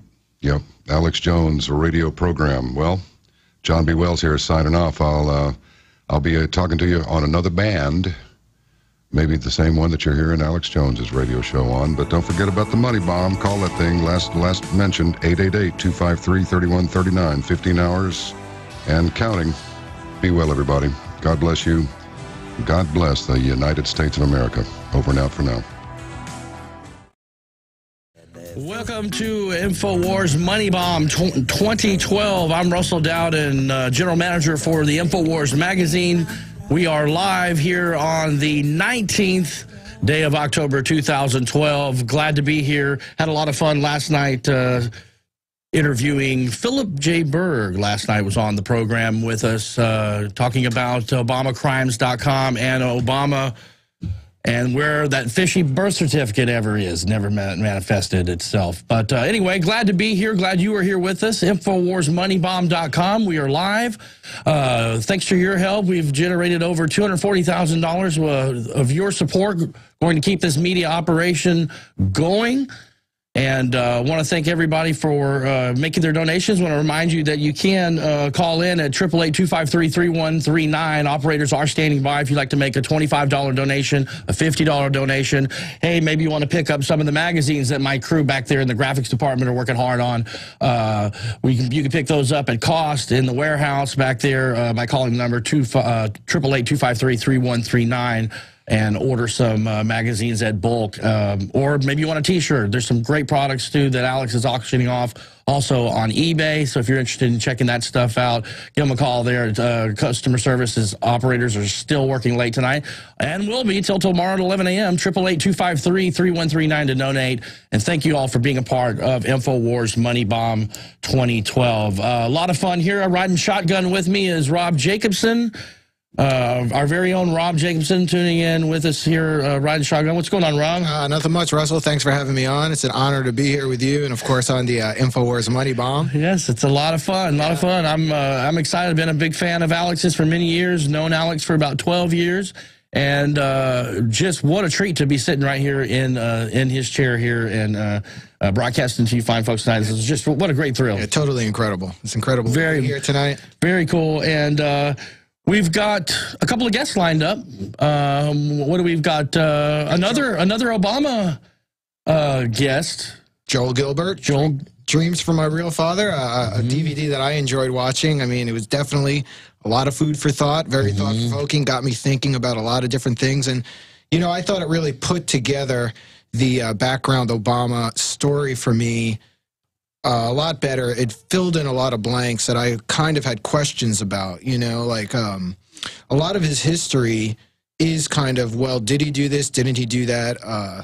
And it seemed when it brought it all together for me, especially the, you know, Frank Marshall Davis, these things, these unanswered bill errors and all this stuff. So it should be an interesting. Yeah, it's a different take than what I had ever read before, and I love the film so much. I mean, I think I've seen it like 3 times now, but I really enjoyed this film. And let me ask you, and we'll bring Joel on here in a second. But you worked on Obama Deception in the production of that film. How does Dreams of My Real Father stack up against other films, you know, that you've worked on? You know, it's got to be a little different take. It's a little different take. I mean, Obama Deception is definitely more about the bankers behind Obama, this larger plan, them using him as a puppet, a front person, basically to move their more global agenda along. Where Dreams for My Real Father basically goes back into who Obama really is. Let's figure out who this person really is. And he's so, like, you know, there's so much mystery around his past that it's really thought-provoking stuff. Based on all the other histories of Obama, they're all kind of like, well, we know this much about him, but there's still a missing gap, and I think this really does bring a lot of pieces together. Well, this will be a very powerful interview with Joel Gilbert, and we'll bring Joel in, and then later in the last 15 or 20 minutes or so of the program, Luke Radowski will be joining us on the program briefly and talk about some things currently going up there with him in New York. In the meantime, let's bring in Joel. Joel Gilbert, this is Russell Dowden from InfoWars Magazine. Glad you could join us, my friend. Hey, great to be here. Thanks for having me. Good to have you on, man. You know, last night on my program here, on my bid at 1 a.m. last night here on MoneyBomb, I had the pleasure of speaking with Philip J. Berg, ironically, on Obama crimes and the whole birth certificate thing. So I had the opportunity to fill in tonight as well, and luckily it's Obama again we're talking about, Joel. So welcome to the program. Are you a little familiar at all, real quick, on Philip J. Berg's stuff and the whole? What's your thought on the birth certificate before we jump right into the film? Well, my information, as I explain in my film, is that Obama's real biological father was an American citizen, was Frank Marshall Davis, the Communist Party USA propagandist and Soviet agent, and it was not the Kenyan Obama, was simply a sham marriage at that time to cover up an illicit affair. It was not some grand plan to have him run for president one day. So I believe he had 2 American parents. No one has seen a birth certificate that anybody feels confident that it is valid. So ultimately, we'll never know where he was born until he produces a birth certificate. But my information is that Davis is the real father, and that the birth certificate father's name was left blank, meaning father unknown is the status as far as I know. Well, Joel, I got to tell you, man, the film was really provocative. I was blown away so much by the first time I watched it. I had to watch it again, so I watched it the next night at home and just picked up even more information from the film the second time, and just very powerful. Real quick, tell us why you decided to make this film that's so powerful, and you know, what got you started on the tracing down the roots of Obama. I got started because I produced a film in 2010 called Atomic Jihad, Ahmadinejad's Coming War and Obama's Politics of Defeat. And I watched a couple of hundred videos of Obama's speeches looking for foreign policy type of comments. And I noticed whenever he talked about the rich and the poor, his personality would change. He'd put on the preacher voice, he'd start screaming and be excited and all happy. And then he'd go on to another subject and he'd be calm again. So I realized this guy had some incredible passion for class struggle. I read his book, Dreams from My Father, and right away I could see it was just this life journey in the little-known world of American Marxism. He goes to study with Marxist professors at Occidental. He goes to socialist conferences, that's like the Communist Party conference in New York. He becomes an organizer, Project Vote. It's a life journey in the dreams of someone else other than this Kenyan Obama. And then throughout his book, he talks about Frank 25 times. Frank, 2,500 words. Frank. Frank is Frank Marshall Davis, the Communist Party propagandist, who he admits raised him from age 9. So I read all about Frank, and right away the photos look, you know, Frank looks just like Obama, whereas he looks nothing like the Kenyan. Yeah.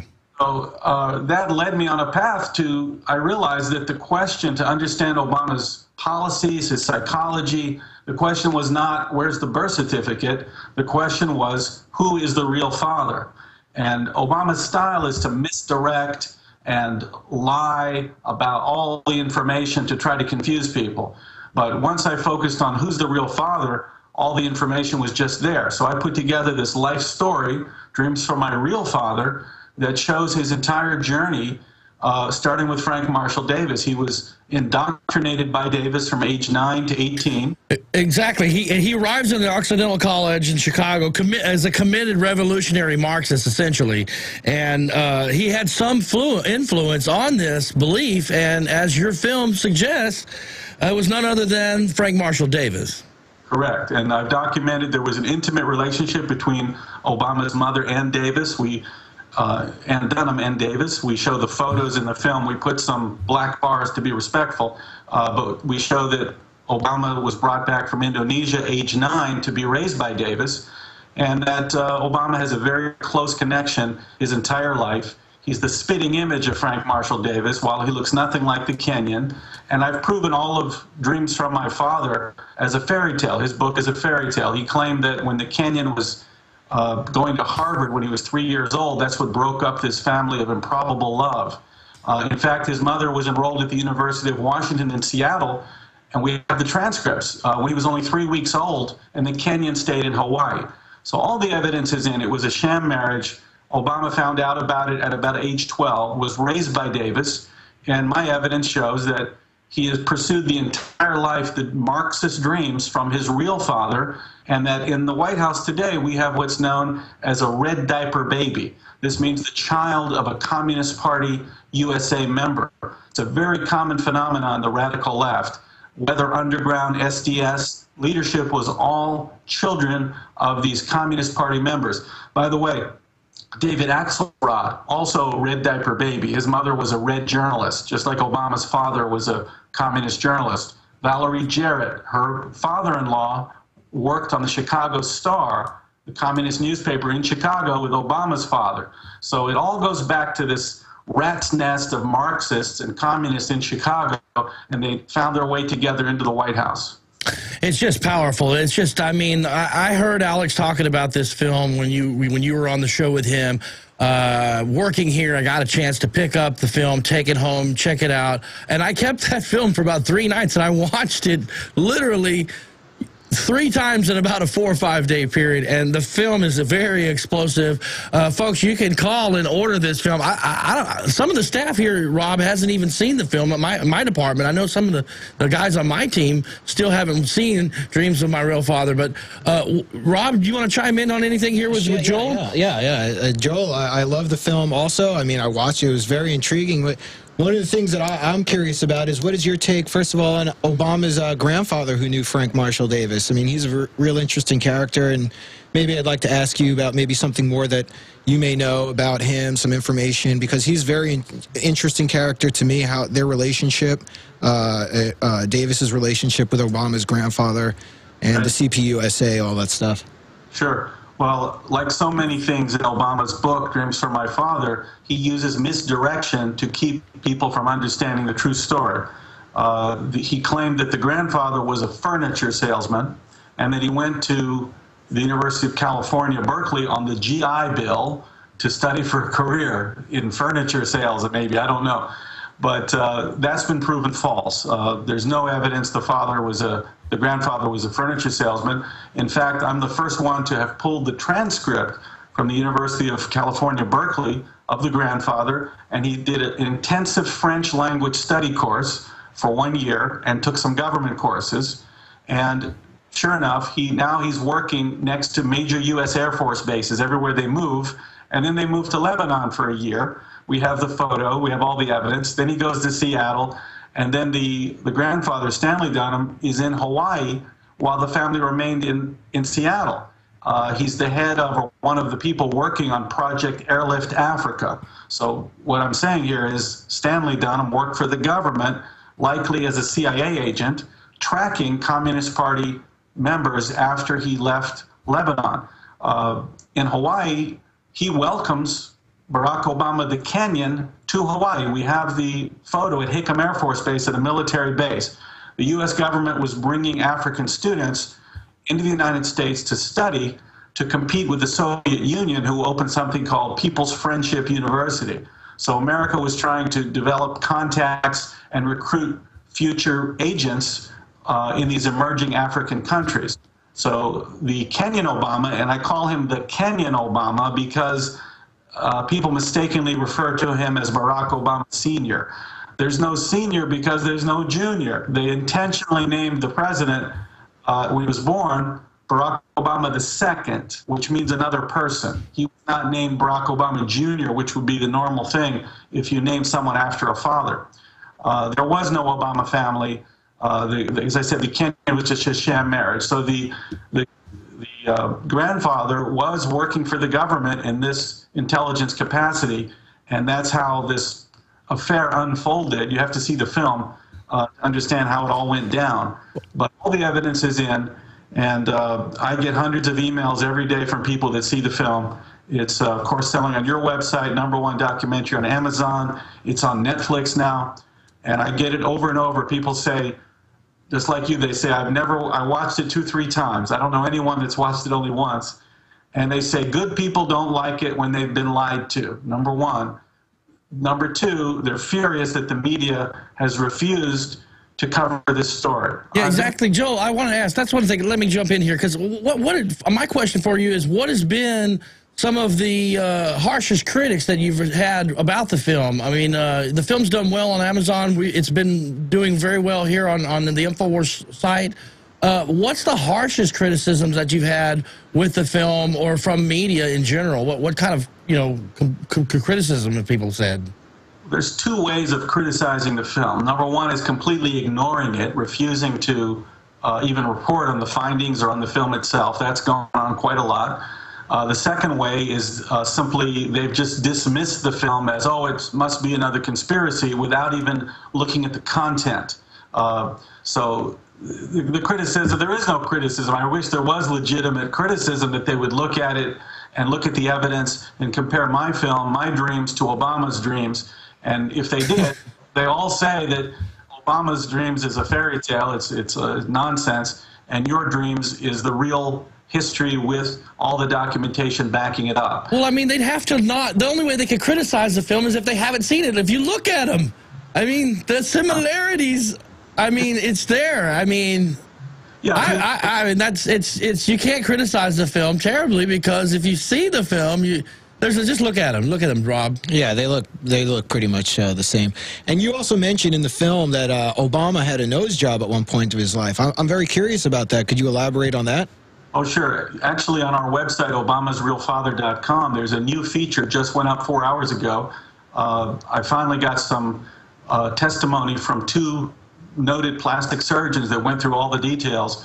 What you see when you see my film, Dreams from My Real Father, you see Obama growing up having a large, wide, flaring nose, very similar to his real father, Frank Marshall Davis.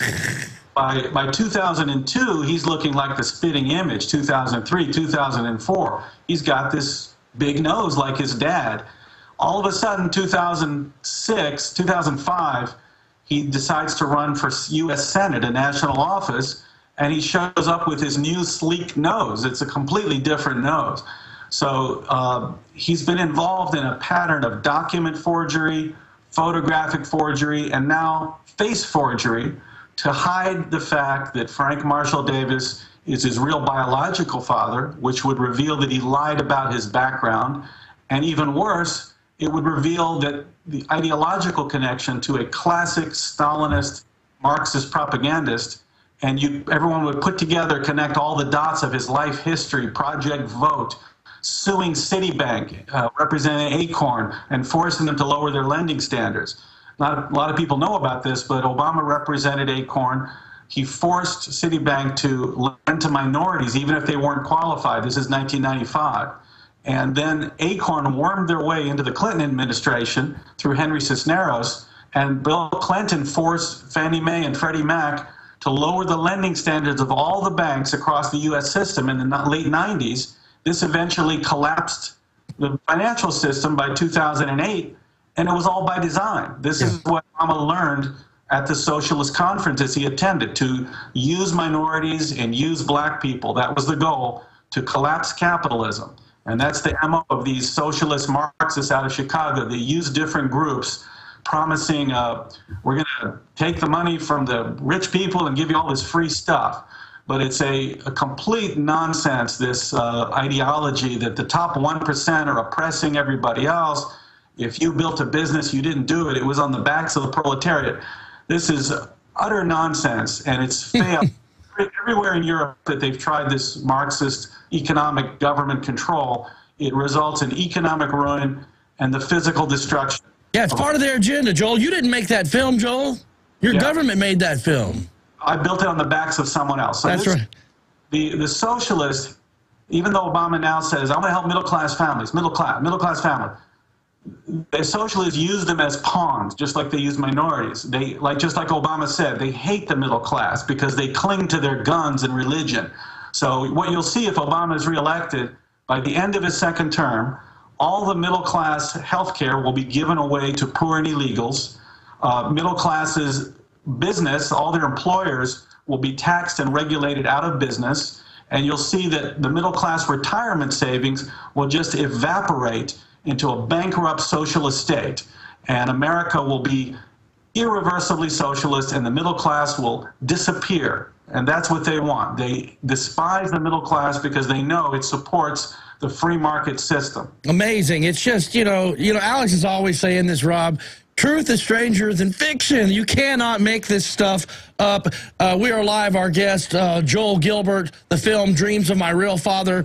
You can order that film by calling 888-253-3139. You got to check this film out, folks. It's very, very powerful, very compelling. And, last night on Money Bomb, it was the birth certificate. Tonight it's Who's Your Daddy?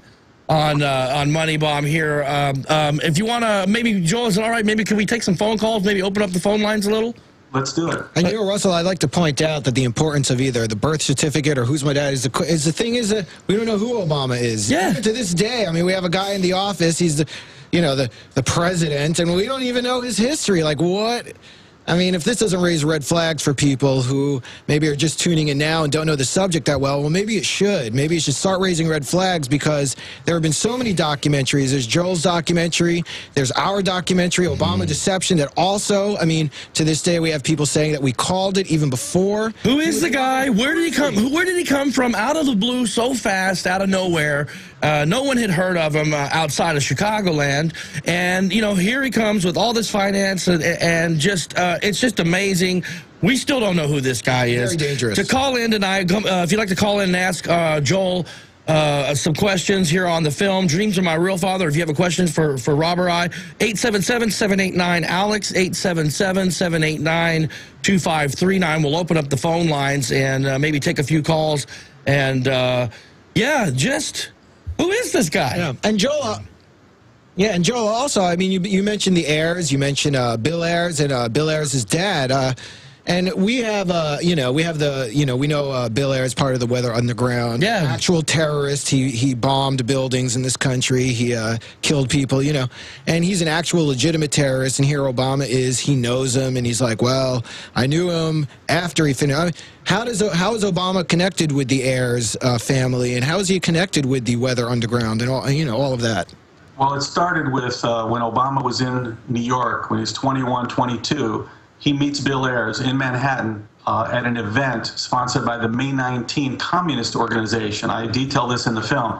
May 19 was an above-ground front group for the Weather Underground, and they did above-ground activities, but they supported the Weather Underground. May 19 would funnel their best recruits into the Weather Underground. They were still bombing buildings. They were robbing the Brinks robbery in 1981. We don't know how deep Obama's involvement is, but when he said the Weather Underground bombing campaign started when he was 8 years old, well, yeah, it started when he was 8 years old, but it continued well into his 20s. But, so, Joe, that's like me saying, you know, hey, I know that guy was a serial killer when I was only 6 or 7, but he doesn't do that anymore, and he's my friend, and now I'm 20, you know? Does that even make sense? I mean, what? How? Let me tell you, the first proven connection is that Bill Ayers' father, Thomas Ayers, got a $25,000 grant from the Woods Fund to bring Obama from New York to Chicago to head up this thing called the Developing Communities Project. The communist organizations in Chicago had been trying to recruit the black churches into their organizations for several years with no success, because the black folks were religious people and they rejected communism because it was atheist. So Bill Ayers and his father decided they needed a front man with a black face, and they might be able to trick these black churches into joining with these socialist causes like collapsing capitalism and forcing banks to lend to people that weren't qualified. So that's what brought Obama from New York to Chicago, Bill Ayers' father, and then they continued to nurture his career over the entire period. It made him head of the Woods Fund at some point, foundations, promoted his political career. Who is Bill Ayers' father? Thomas Ayers. He was the head of, he was a big corporate guy. He was the head of Con Edison and headed up many, many organizations. He was a major power broker in Chicago for many, many years. Yeah, through Bill Ayers as father and Stanley Dunham, is it fair to say, I mean, Joel, that Obama was set up to run for Congress and maybe later be president? Do you feel like he was set up or placed on that pedestal for these guys? I think that these guys the communist groups are always looking for somebody and helping to promote a group of people, hoping that one of them can rise up and take power. And Obama is someone that was on the fast track. He had other backers. Khalid al-Mansour was a former Black Panther and Islamist that worked with Walid bin Talal, was a major donor to Harvard. And they had a fund that they set up for these types of students, and they funded Obama. It's all come out now through Harvard. Vernon Jarrett, Valerie Jarrett's father-in-law, was in contact with Khalid al-Mansour. Don't forget, Jarrett is a friend of Obama's father from back in the day, and they fund Obama's academic career at Harvard. Obama comes back to Chicago, and the Arab funding network that funded Obama's education, the academic funding network, they hand Obama off to Tony Rezko, which is the Arab political funding network. So Obama's entire career has been funded by Middle Eastern interests, all the way from academia through his political career. He's admitted it, it's on the record.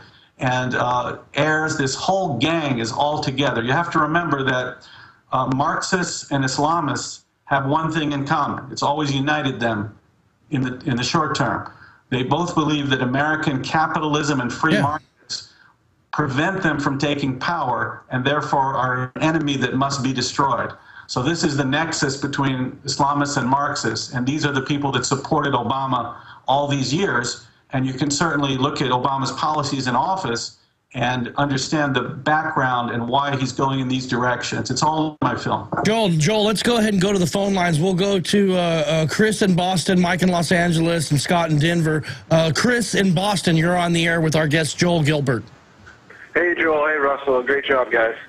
Thank you. You got I just wanted to bring something up, not to throw a wrench in everything you're talking about, but I wanted to get Joel's opinion on if he's ever come across any evidence that Malcolm X was possibly the biological father and Ann Dunham wasn't the biological mother at all of Barack. No, that rumor's been out there. Obama admired Malcolm X, studied his speeches, some of his cadence, admired a lot about him. But he's definitely, there's no opportunity or was no opportunity for Malcolm X to have had a relationship with Obama's mother. It's very well documented now that the real father was Frank Marshall Davis. Obama was raised by Davis, called him Pop, and all the evidence is in my film. There's no way it was Malcolm X. People thought that because some of his speech cadence was similar, but Obama did study his speech for a long time and was a fan, but there is no relationship. Let's go what about the possibility that Ann Dunham wasn't his real biological mother, that she was just used as a root? Do you feel sorry that she was definitely his biological mother? Absolutely. Anne was the mother, and the father was not the Kenyan. It was Frank Marshall Davis, the man who raised him. And it's all, when you see my film, I think you'll agree. All right, let's go to Mike in Los Angeles. Welcome to the show, Mike. Yes, sir. How you doing?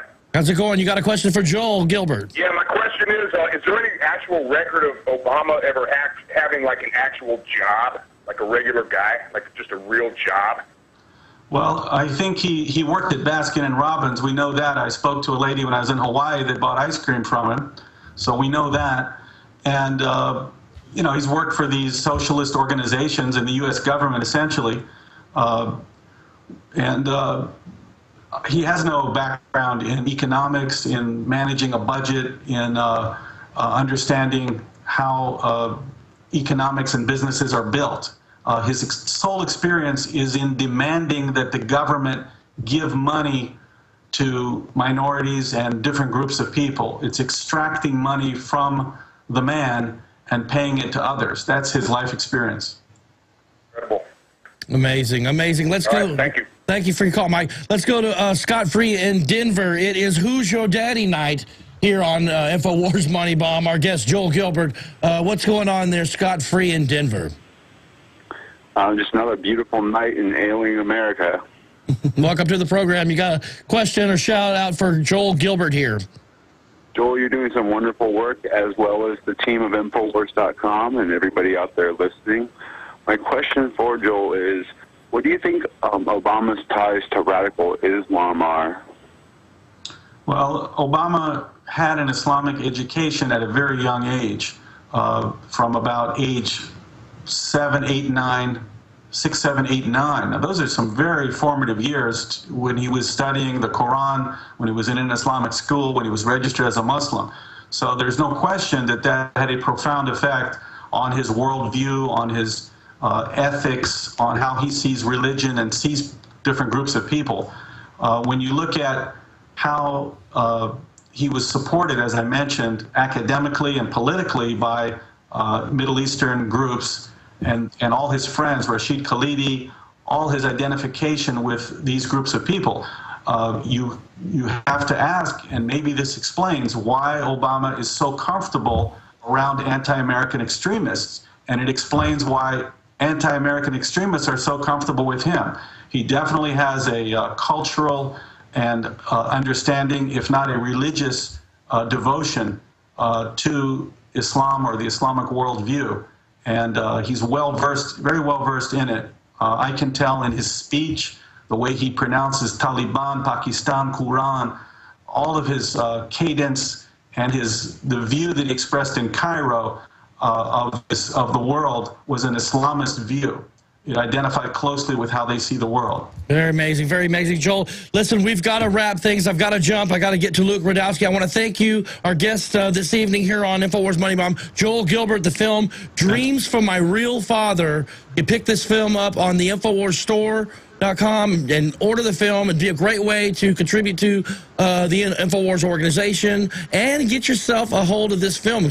Buy this film and share it with your neighbors. Share it with your church members, share it with family members, because this film is a very powerful film, and it tells you a little bit more about the guy who's running for re-election this November. Joel, thank you so much for being part of the show tonight. Thank you very much, man. Thanks for having me. You bet. There he goes, Joel Gilbert. Very powerful film, Rob. I really dig this film, and it's done very well here at the InfoWars store. And guys, you got to pick this film up, and to order that film, just call 888-253-3139. Our operators are standing by. We'll take your order. And I have to remind everybody that Dreams from My Real Father goes great with Obama Deception. I mean, both films cover two totally different aspects of Obama, the Obama administration, all that stuff. I mean, watch Obama Deception alongside with Dreams from My Real Father so you can see where he's coming from, what he has done. We accurately predicted. I mean, before Obama was in office, we knew exactly what he was going to do. We called it, and he did it. He's been a flip-flopper since. Flip-flopper. I mean, he's just basically a puppet for the bank, so you can find out basically the InfoWars totally accurate call on Obama with the Obama Deception and compliment it with $5. Real Father. Yeah. So look, Obama Deception's $5 right now, guys. If You know, get the film, buy 1 or 2 of them. Wake up your friends and family before we go into this election. You know, I'm not saying we're Romneyites over here either, but I mean, you know, get the film, buy 2 or 3 of these right now on MoneyBomb special. They're $5. And we'll definitely clear up for people like what's going wrong with this country right now, or at least it will begin for a lot of people once they see away from the mainstream media take on the president, which is not it's just a pure fiction. I mean, it's totally like, you know, we're a bunch of people in a fishbowl and they're messing with us, you know, and you can get away from that by watching these films, our film, Dreams from My Real Father. You know, these are excellent tools to basically get you away or get your family members away from the mainstream rhetoric and their take on what we're living through right now. You know, and we're going to take a quick break, and we'll come back on the other side with Luke Rudkowski of We Are Change in New York. We're going to talk about some of the media coverage that Luke's been covering. Take a really quick break. Remind you folks, you can purchase some T-shirts. There's some really cool merchandise on eBay from Alex.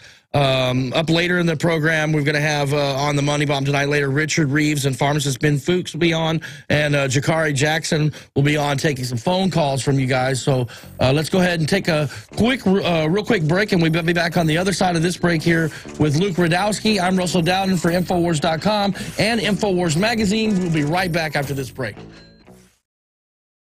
Welcome back to Infowars Money Bomb. I'm Russell Dowden of Infowars.com and Infowars Magazine. Riding shotgun with me is Rob Jacobson. Hey, Russell. How you doing? Great to be here. All right, having a lot of fun here tonight. Sure. And last night it was birth certificate. Tonight it's Who's Your Daddy? And very interesting film. And yeah, and I love that bumper that we have here with Kissinger. It's so appropriate. I mean, he's such a class act. We're about to have Rudkowski on, Luke Rudkowski from We Are Change, and obviously, if people have been watching, they might have seen his one of his latest encounters with Kissinger, which was very interesting. You know, hope to ask him about that as well as other encounters. Yeah, let's bring him right in, right from your neck of the woods, Rob, from New York. Welcome to the program, Luke. How you doing, man? Hey, Rob and Russell, thanks for having me. Really appreciate you guys having me on and guest on your show. No, not a problem. We appreciate you, buddy, and all the chasing down you're doing with these guys out there. You've created a kind of a revolution of I don't know what you want to call this, Luke, but it's, you know, guerrilla. I would call it modern day activism. Yeah, it's called chasing down the story is what it's called. Yeah, you're not just standing out there with picket signs and everything. You're taking the camera and you're optimizing activism plus the technology. I think it's great. So what's cool? I don't even know what to call it nowadays. I don't know if it's activism or it's journalism, but being at the latest presidential debates here in New York and Hofstra, it definitely seems that asking tough questions is not what all the other supposed journalists were doing. I mean, I was there, and it was just incredible seeing no other reporter, no other journalist there asking or following up on very serious, legitimate questions. It was very frightening.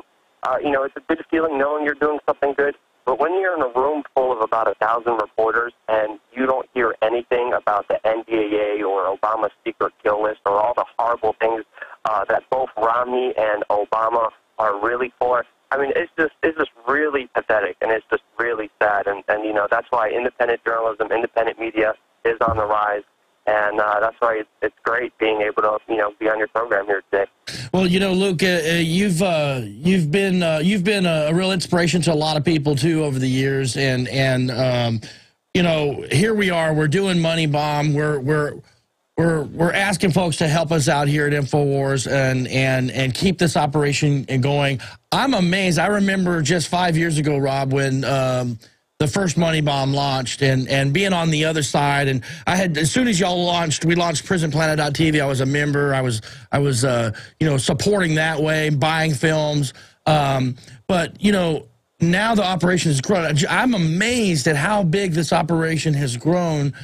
Just in the last 5 years, Luke, what does Money Bomb here in Infowars mean to you, and what has Infowars.com meant to you in your young adult life so far, Luke? I mean, Infowars is a great resource, especially for information and articles. If people like what they see, they should support it. They should know if if independent media is going to be successful, if it's going to become going to the next step, which I believe it's still not there yet. It's on the crust. It's almost there. Independent media, citizen, liberty-minded information, and just real legitimate questioning of authority still is not on that level where it should be. People online, all the viewers, all the audience, they should watch online, and they should know that we can only survive, we can only thrive, we can only become better only with your support. So it's up to the people listening, to watch and to have their own discretion to take in as much information as they can, look into information, double-check sources, triple-check sources, be really vigilant, but also know that they have to stand behind them and support and be behind those organizations that are giving out the right information and are there for the people and not just for the big corporations or the big banks or the lobbyists or any industrial complex that is financing any side of the news, because sadly we have seen that. We have seen gross examples of mainstream media abusing their power, abusing their trust of the public to pretty much become public relations campaigns sometimes and not do their job diligently. Well, you can see, the only true diligence out there is individuals out there themselves who are able to research things thoroughly and look at both sides of the issue and then make up their own mind. Well, you can see, Luke, just the growth that InfoWars and the impact InfoWars has had with the reports, with the nightly news, with this broadcast. Doing over the years, we've been able to grow, folks, because of your contributions, because of the products that Alex believes in, and the products we have and offer in our stores, the films.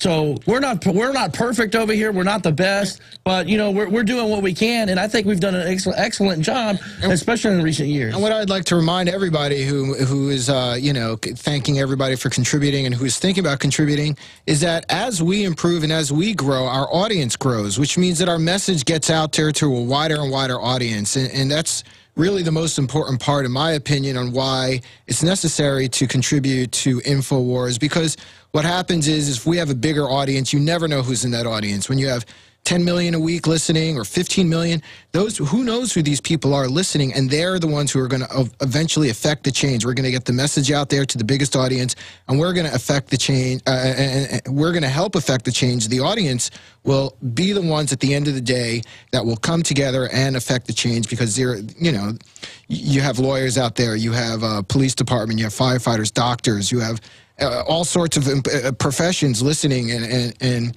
they will take their resources and their skills as the audience grows, and we can beat this thing. We could turn it around. And well, Luke, I do have a question for you. I'm speaking here, and it kind of reminds me that there are a lot of young and new journalists that want to break into this. And from We Are Change of the past, a lot of stuff that we've seen, confrontation from the past, a lot of times we've seen people just throw a lot of facts into these politicians' face when they have the opportunity to finally get up and speak to them. And I'd like for you to talk to some of the new journalists out there and tell them some tips, because you have successfully gotten a lot of politicians to answer your questions and maybe even put their foot in their mouth on the internet. And I'd like you to maybe explain to somebody who's about to bust in and try to do the journalist thing, try to do the We Are Change thing, what is the best way to do it to get a politician to put their foot in their mouth on screen? I mean, doing this for about 7 years now, the most important lesson that I have learned is that your will and your determination matters more than anything. I mean, we started out, and we're still working here independently, solely, just for the people. We haven't been bought out. We don't work for any corporation. We work for you. We work to question authority and to gather as much information as we can for you. The best thing to do is just to go. You have to believe in it. You have to have heart in it. It is difficult. It's not easy.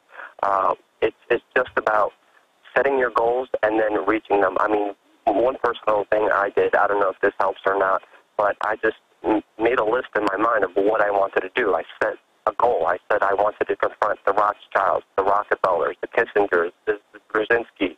I made that goal in my mind, and I wouldn't let nothing stand in my way. And by that, you just have to grasp these things and go with it. You can't ask ask for permission. You can't wait for somebody to send you a press pass. Go to Kinko's if you can.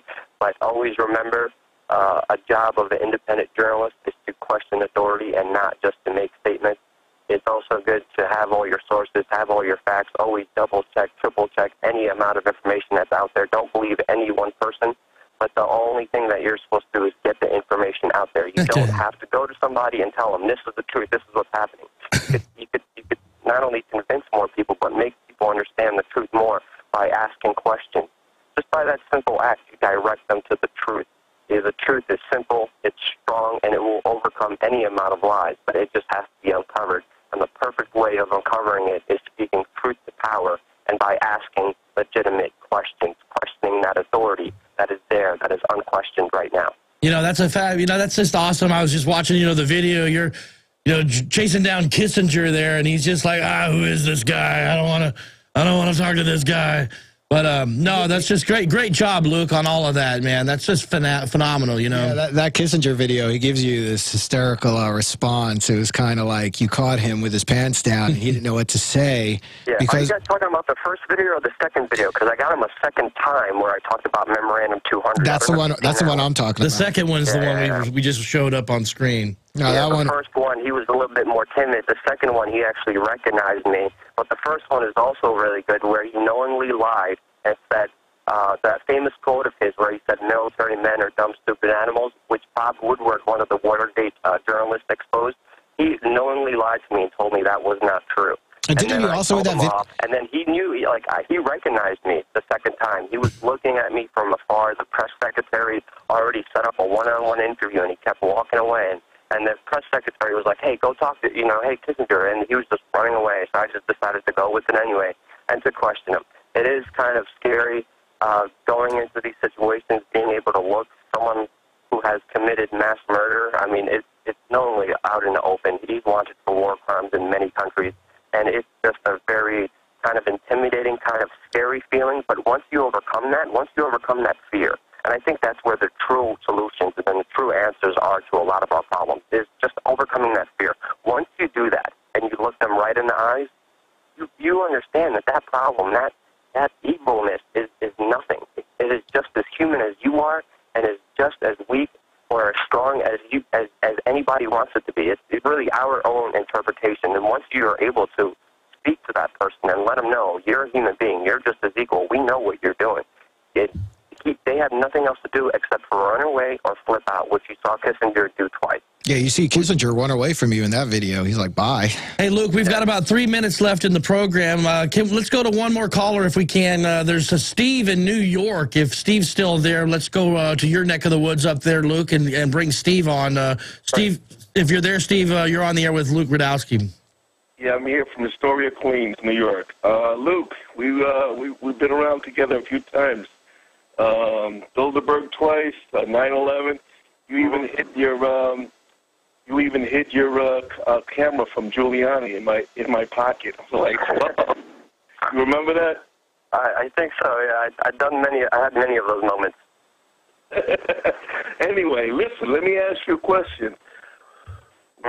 Which is the top person that you want to confront? I mean, which person is a top of your list that you would like to confront, and why? Wow, that's a really great, amazing question.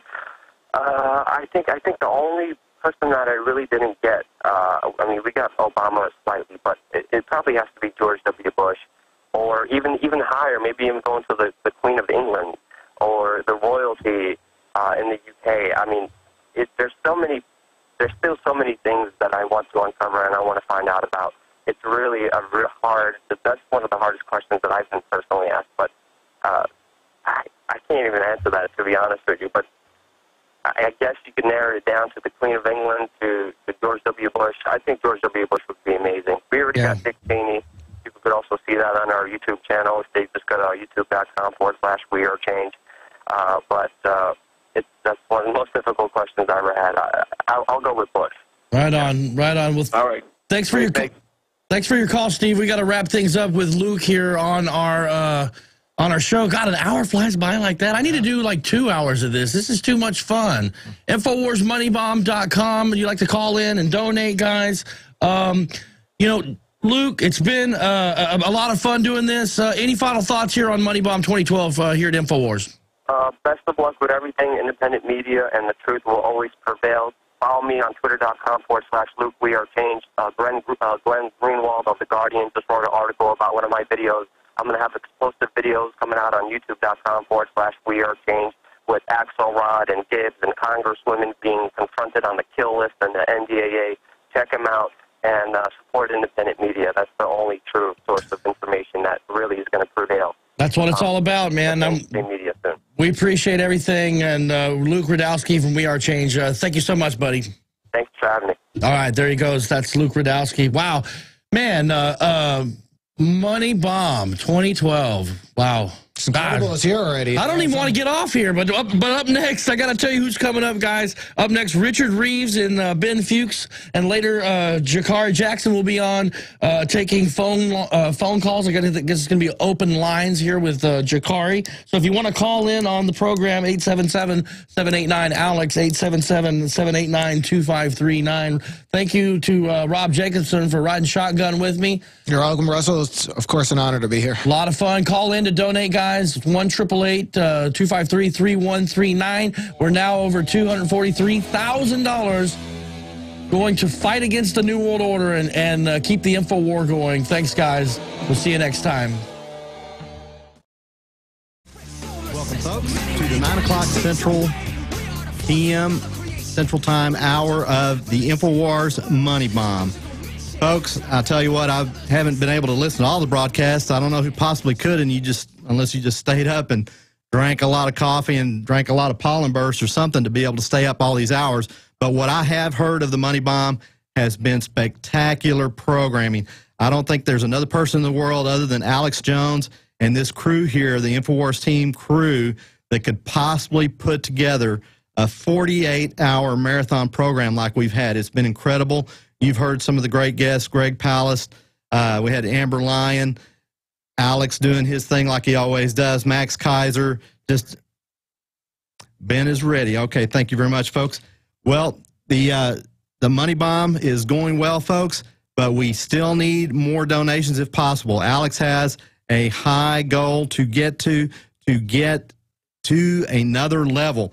Folks, you've seen Alex progress over the years. One level on to the next.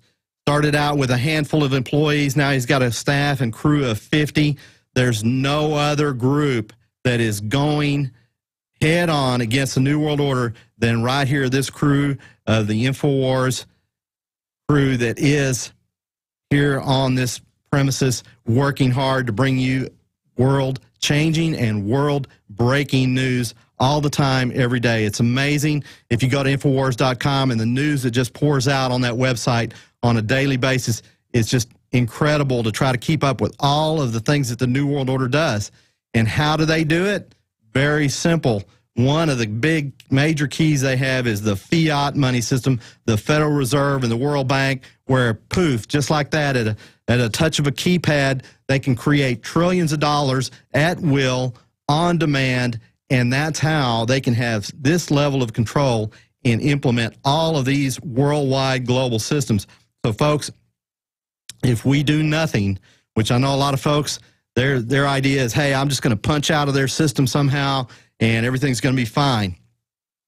I'm here to tell you the New World Order is not going to allow that to happen. That's why it is called the New World Order, because they're all over the world and they will implement their system ultimately all over the world unless we, the people, stand up and fight back and not allow it to happen. And it's really not that hard for us to fight them.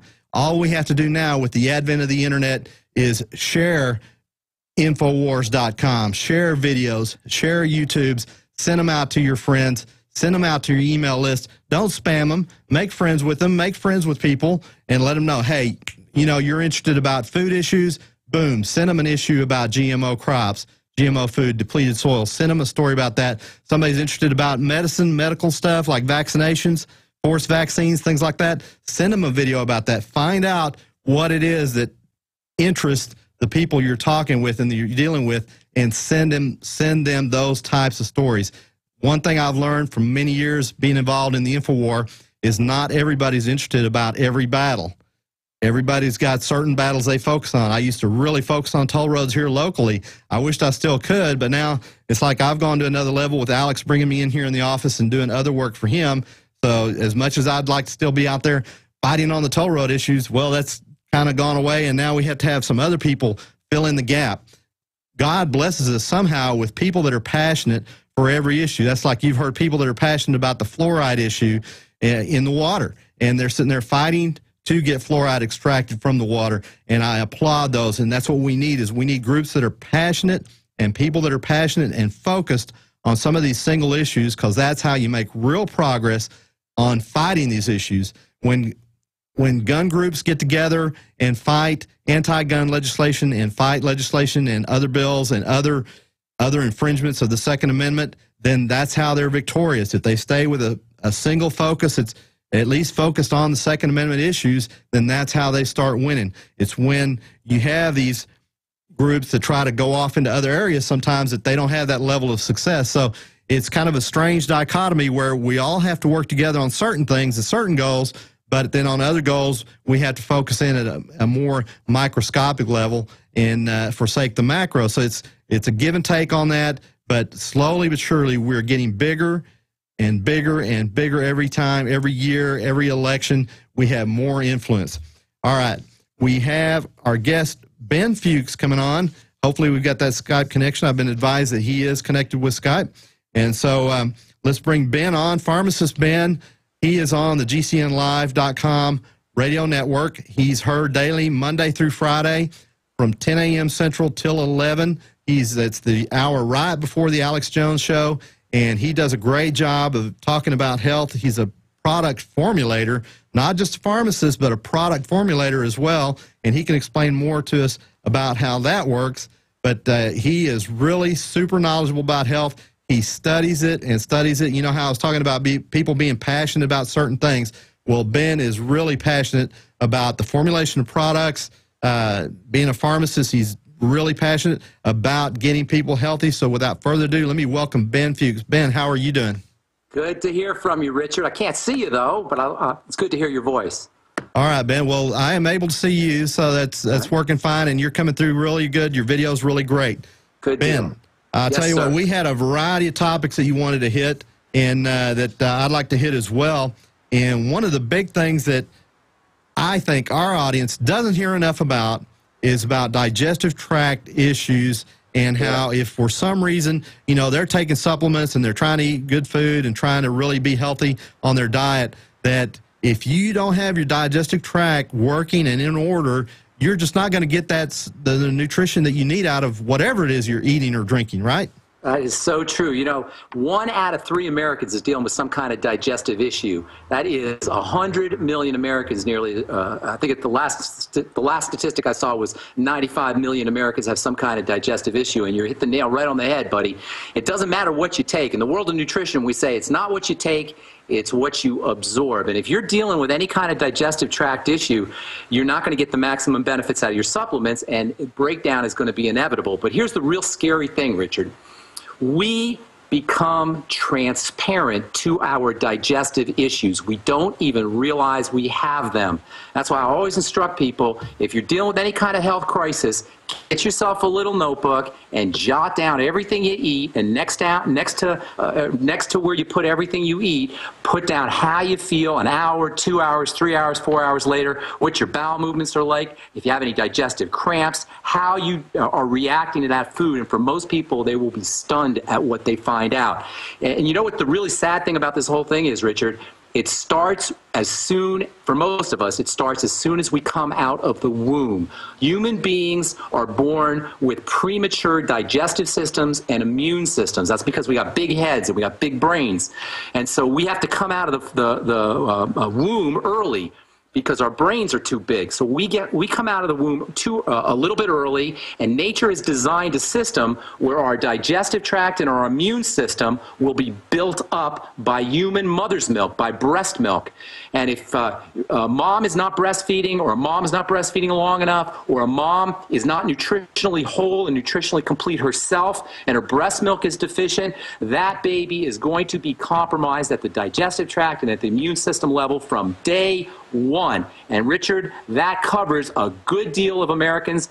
I would venture to say that covers most Americans. So right, and that's exactly why I want to talk about this, because you just nailed it. Right from day one, folks. Day one. Right from day one, folks, the majority of us, probably 70, 80% of us, who knows what percentage, boom, right. Start off right there with not getting your digestive tract working in order. So we're so accustomed to poor digestive tract function that that's what we just think it is. That's it. We don't know any better. We think that that's the way it is. We think that's the way life is. Yes, so folks, exactly.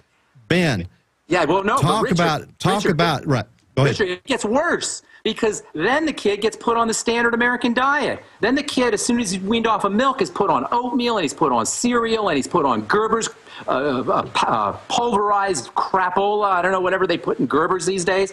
So from day one, he's compromised, but then it tumbles out of control to the point where by the time the kid is 8 or 9 years old, he's dealing with such a clogged up immune system that the doctors, in their brilliance and wisdom, will remove a hunk out of their immune system. They call it a tonsillectomy, and it's the #1 childhood surgical procedure in the country. And that's the way they resolve this toxicity that builds up in the kid by the time he's 8 or 12 years old, and it just gets worse from there. Wow, and so that's why we see the manifestation of obese children nowadays. They're 5, 6, 7 years old and already on their way to being 50% over their body weight. And as the years go by and roll by, it just makes it worse and worse and worse. So that's why I think this topic was so important. And Ben has got a host of topics that we're going to touch on, but that aspect of the digestive tract is so important. I'll tell you, that's one thing I didn't know is from day one, you're saying if they at least are not being properly fed with mother's breast milk, human mother's breast milk. For long enough. But here's the thing, Richard, even if the mom is conscientious enough to know about breast milk and know she's got to feed her kid breast milk, if she's not nutritionally complete, or if she's got food allergies or food intolerances, or if she's not on a nutritional supplement program, or if she's on the standard American diet, which is pretty much everybody now, her breast milk isn't going to be complete. So even if she is breastfeeding, you've got a kid who's going to be compromised. So we are pretty much starting from the get-go at a huge deficit. That's right. Because of the institutionalization of how we are born and fed and everything nowadays in the last few decades. So how long have we been institutionalized to this point? I'm guessing probably the last 100 years, 120 or somewhere around there? It started when we figured out how to manipulate molecules, when the age of chemistry was born in the middle of the 1900s. We became entranced by the idea that we could manipulate molecules and we could manipulate nutritional chemistry and provide food substances that were cheaper, that were easier to produce, that had more profit margin, that made more money for companies, and that provided the basics so that most people wouldn't notice the difference. It would keep them alive, but it wouldn't keep people in the optimal condition that health is. It's like plants. You know, we were talking on the phone a couple of days, or yesterday, you and I, Richard, how plants only need NPK. They only need nitrogen, phosphorus, and potassium, and you'll grow a tomato. But that's not a perfect tomato. That's not a healthy tomato. And when you eat that tomato, you're going to know the difference. Well, the human body is the same thing. If you give your baby formula, for example, that baby's not going to die. He'll probably survive, but he's going to be the human version of that tomato that got the NPK. And just like that tomato survived and that tomato was edible and sellable, but didn't have all the nutrients it needs, it's the same thing with the human body. The human body can survive with formula. It can survive on the standard American diet. It can get by with the kind of foods that we're eating, but it can't be optimally healthy unless it has what we're calling the mighty 90, the basic vitamins, the basic minerals, essential fatty acids, all the amino acids, all what we call essential nutrients. There's absolutely no way we can be as healthy as our God-given birthright is. We are designed to be healthy. And this is the bright side message. The human body is a healing system. It's a regenerating system, and every time you cut yourself, you are witness to that regenerating system. And folks, just like your finger, just like the cells of your finger heal themselves when you cut yourself, the cells of your liver heal themselves, the cells of your bones heal themselves, the cells of your digestive tract heal themselves. Everywhere you look in the human body, you have a healing system. So if you are dealing with some kind of degenerative disease, and remember, 1 out of 3 Americans has some kind of degenerative disease, if you're one of those 1 out of 3 Americans, something is wrong in the system. It is not the way the body is meant to be. And I would propose to you that the core of the problem is starvation, dehydration, suffocation, and toxification. That is lack of nutrients, lack of good clean water, lack of oxygen, and increases in toxicity. And all of this, by the way, is occurring at the cell level. Wow, Ben, well, I'll tell you what, you covered a lot right there. But backing up to the digestive tract, let's talk about that. Let's talk, give us, you know, we don't have a whole lot of time, but give us a good thumbnail sketch of what somebody does to get their digestive tract working and functioning like it should be. All right, first of all, if you have any kind of degenerative disease, just assume that you have a digestive issue. First thing is you want to be able to isolate what is causing the problem in terms of specific foods, and that's this food diary that I was talking about. Jot down everything you eat, and then next to it, jot down how you feel a couple hours, 2, 3, 4, 5 hours later, and it helps if you do a mono diet. Just eat one kind of food each day and see how you react. The most likely suspects are going to be grains, legumes, which covers peanuts and soy, and beans of all kinds, and eggs and dairy. Those are the most likely suspects, but it could be anything. I was just reading today how apple allergies are becoming common. So you could be allergic and you could have intolerances to anything. It's critical that you find out what you are having problems with and you eliminate those foods from your diet. That is, without a doubt, the #1 most important step that you can take. The second thing you can do, you want to reduce the load on your digestive tract. And there's several ways to do that. #1, use smoothies, use juices, use soups, grind up your foods, get yourself a Vitamix, blend your foods up, chop your foods up. Anything you could do to pre-process your foods before you eat them will improve the absorption of those foods.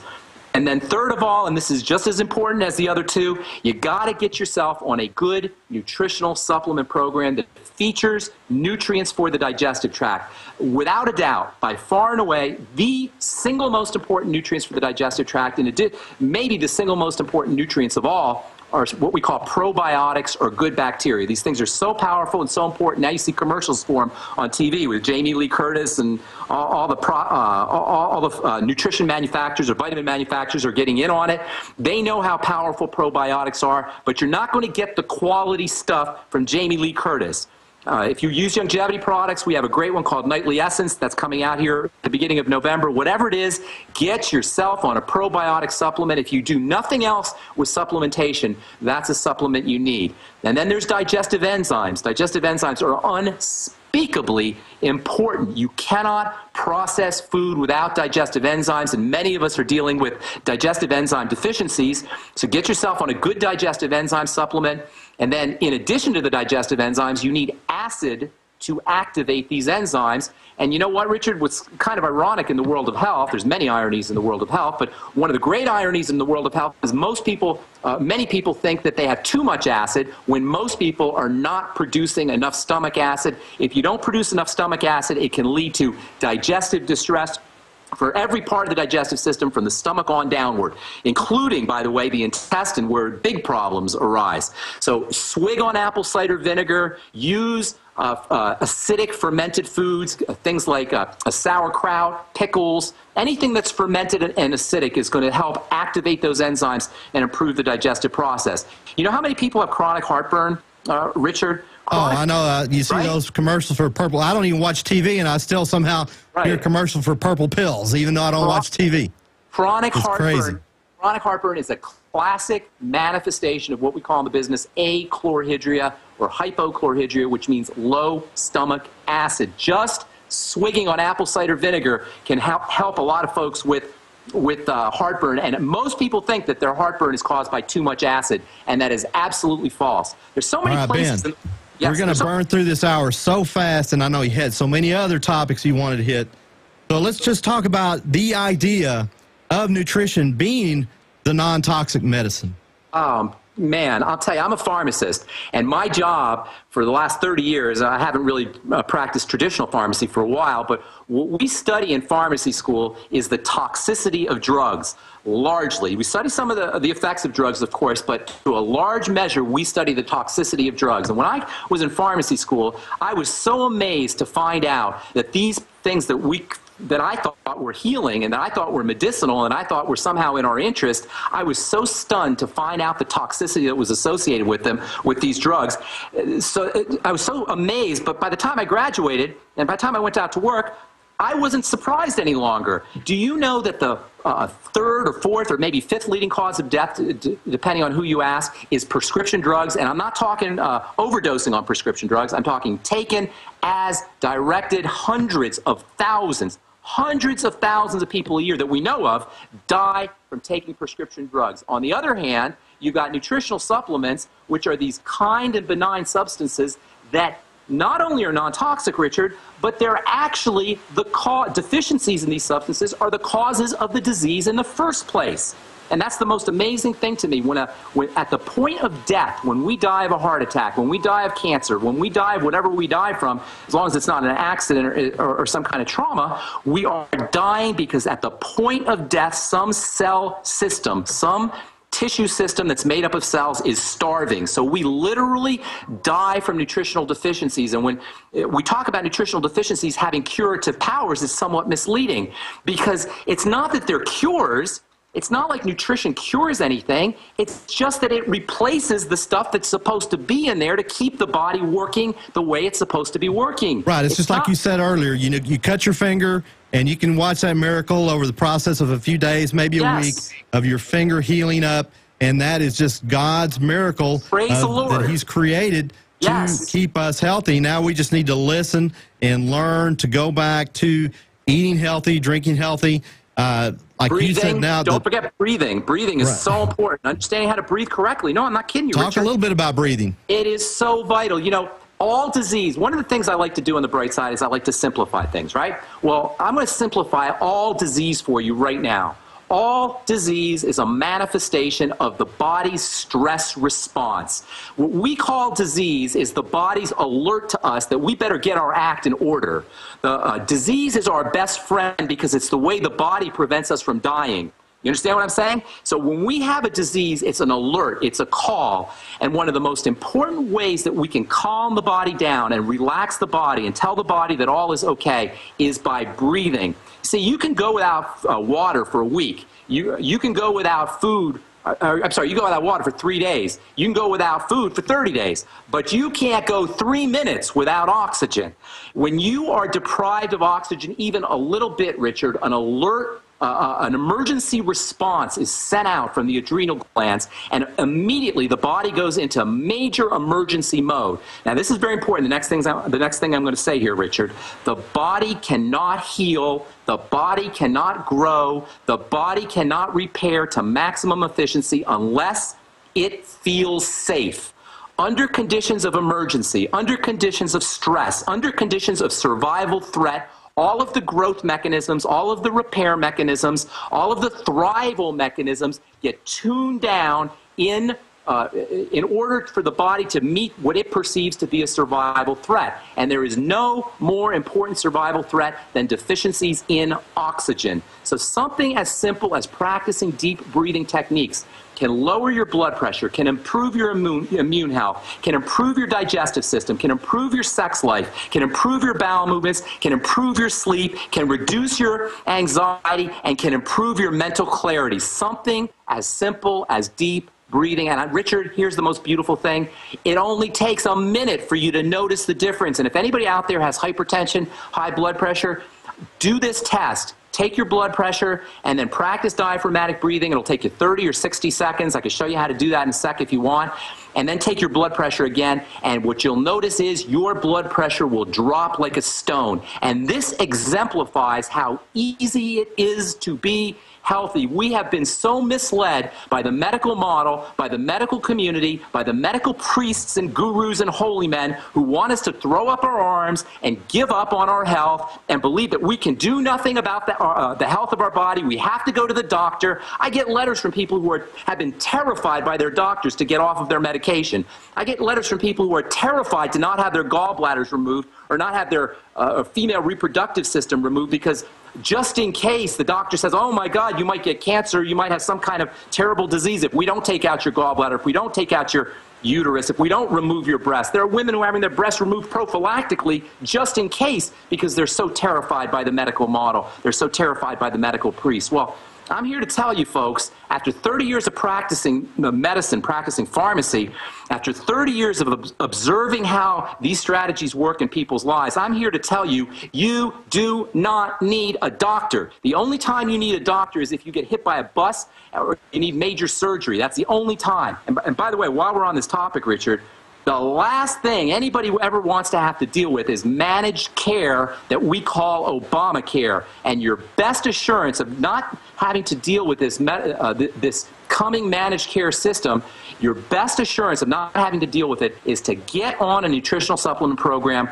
watch out for the foods you eat, make sure you're drinking correctly, and by all means practice diaphragmatic breathing where your belly goes out on the inhale, your belly comes in on the exhale, and you breathe slowly in through the nose and powerfully exhale again through the nose. Man, Ben, you're so dead on. Over the last decade or so, that's exactly what I've realized, that hey, if I want to have some health care, it's really on me. It's really on each of us individually to take charge of our own health care, because what's coming down the road evidently is just going to be selective care and see, the culling. They're going to decide who lives and who dies, who gets treated and who doesn't. But the bottom line is, if you don't take good care of yourself, you're screwed, basically. Can you imagine a bureaucrat determining what kind of health care you can have? Are we going to be satisfied with that? They're going to treat you like a lug nut being fastened on a wheel. They're not going to care. They're going to treat you like yesterday's garbage being taken out to the dumpster is how they're going to do it. And Ben, you were talking a lot about the breathing issue alone, and I've heard you on your own show on brightsideben.com, on GCNlive.com. I've heard you talk about the breathing issue before, and that's got to be an epidemic right there. 80 or 90% of us are probably just shallow breathing, right? Yes, exactly. And it gets down to this idea of stress and emergency. We are, and this is what the New World Order and the globalists want us scared. Because when we're scared, we don't heal, we don't grow, we don't repair, and most scariest of all, when we're in fear and we're in survival mode, our brain shrinks, our frontal lobe shrinks. Our prefrontal cortex, the area where we become creative and we make good choices and we make good decisions, shrinks so that the back of the brain, the small part of the brain, the reptilian brain, the survival brain, will have the wherewithal to keep us alive. As long as our body and our brain think that we're in survival mode, as long as our body and our brain think are in fear mode and are taking care of our survival, we cannot be maximum performers. We cannot achieve our optimal level of health and wellness. And that's the ultimate. And breathing is the first thing that you can do to tell the body that all is well, even if you just do it one time. And folks, what is that going to cost you? That's not going to cost you much to just practice some deep breathing, drinking some really good water, get you a ProPure water filter, make sure you got the fluoride out of the water. Ben, that's another topic that you wanted to touch on, was about the fluoride in the water and how that affects us. And also tie that in on how and why that iodine is such an important element and supplement that we need to have. Let me tell you about fluoride. Fluoride almost singularly destroys this area of the brain that's called the pineal gland. And your pineal gland is the most incredible little structure in your body. The pineal gland basically regulates almost all consciousness through the manufacture of melatonin and serotonin. And fluoride almost singularly dumbs down the pineal gland.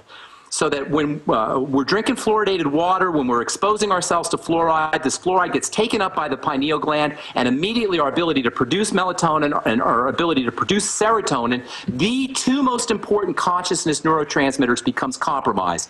Then the second most important gland that fluoride affects, and by the way, fluoride affects all glands, And glands produce hormones. That's what a gland is. The second important gland that fluoride destroys is the thyroid. How many folks do you know are dealing with hypothyroidism? It is an epidemic, and let me tell you something, Richard.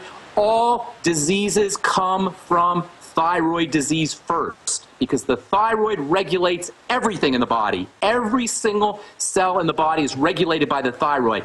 And to put this kind of poison in a municipal water supply is so egregious, and it's so obnoxious, and it's such a slap in the face of anybody who understands anything about biochemistry and biology that there's got to be some evil, twisted MFs out there who are laughing about. Man, and there is, and you've probably done this search yourself, but I recommend folks go out there and just search the story of iodine, how iodine has literally been sucked out of just about everything we eat.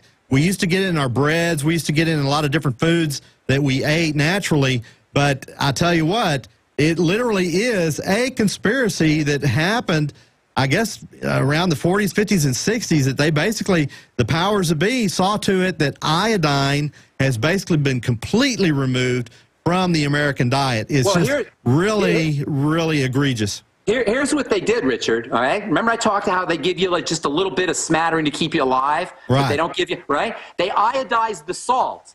They put the tiniest little bit of iodine in the salt just to keep you from getting a goiter. Because if you don't have any iodine, your thyroid gets huge because it's trying to suck up iodine, and that's called a goiter. You ever seen that where people have this big thing on their neck? Absolutely, yes. Right, so what they did is they put just a tiny, tiny smattering of iodine, just enough to keep people from getting goiters, but not enough to protect you from breast cancer, not enough to protect you from fluoride, not enough to take care of your adrenal glands and give you a strong functioning thyroid, not enough to take care of the pineal gland, but just enough to get you going. They do the same thing. And just enough on the label to make you think that you're getting enough. Yes, yes. You know, so it's like saying, oh man, just boom, use this iodized salt. That's all you need. Forget about the fact that that's also industrialized type salt, not the correct even type of salt that has a lot of minerals and health benefits to it, but instead it's industrial use salt with a little bit of iodine. It's probably not even the right kind of iodine, but I'll tell you, we have the right kind of iodine right here. We have the modifiling iodine that we have in the InfoWars store at InfoWars.com, and if you want some really good iodine to get on the way and on the road, this will make a difference. I've read so many things. It's like if you've got cold hands and cold feet, things like that are caused from lack of iodine. Well, it's an overall nutritional deficiency thing. Here's the thing. We talk about the whole idea of survival and stress. Well, oxygen is very important for this survival response, but you know what else is nutrition. When the body doesn't get the nutrients it needs, once again, just like when it doesn't get the oxygen it needs, it goes into survival mode. And in survival mode, all of the things that we consider to be stressful or diseases or breakdowns, that is what happens when you're in survival mode. Joints don't repair. Bones become weaker, vasculature changes, and you get cold extremities as the blood gets shunted to the middle of your body. You don't think as clearly. In fact, if you want to have, I talked about this on my program this morning, if you want a laundry list of all of the things that go wrong in the body when the stress response kicks in, all you got to do is look at the side effects for a drug called prednisone. Now, if anybody's on prednisone, let me tell you about this stuff. Prednisone is a drug that duplicates the stress response in the body. It gives you the stress response. Prednisone is a drug that tells the body you're under stress. So you say, well, why the heck would a doctor ever give me a drug that would cause a stress response? Isn't that a question you would ask yourself, Richard?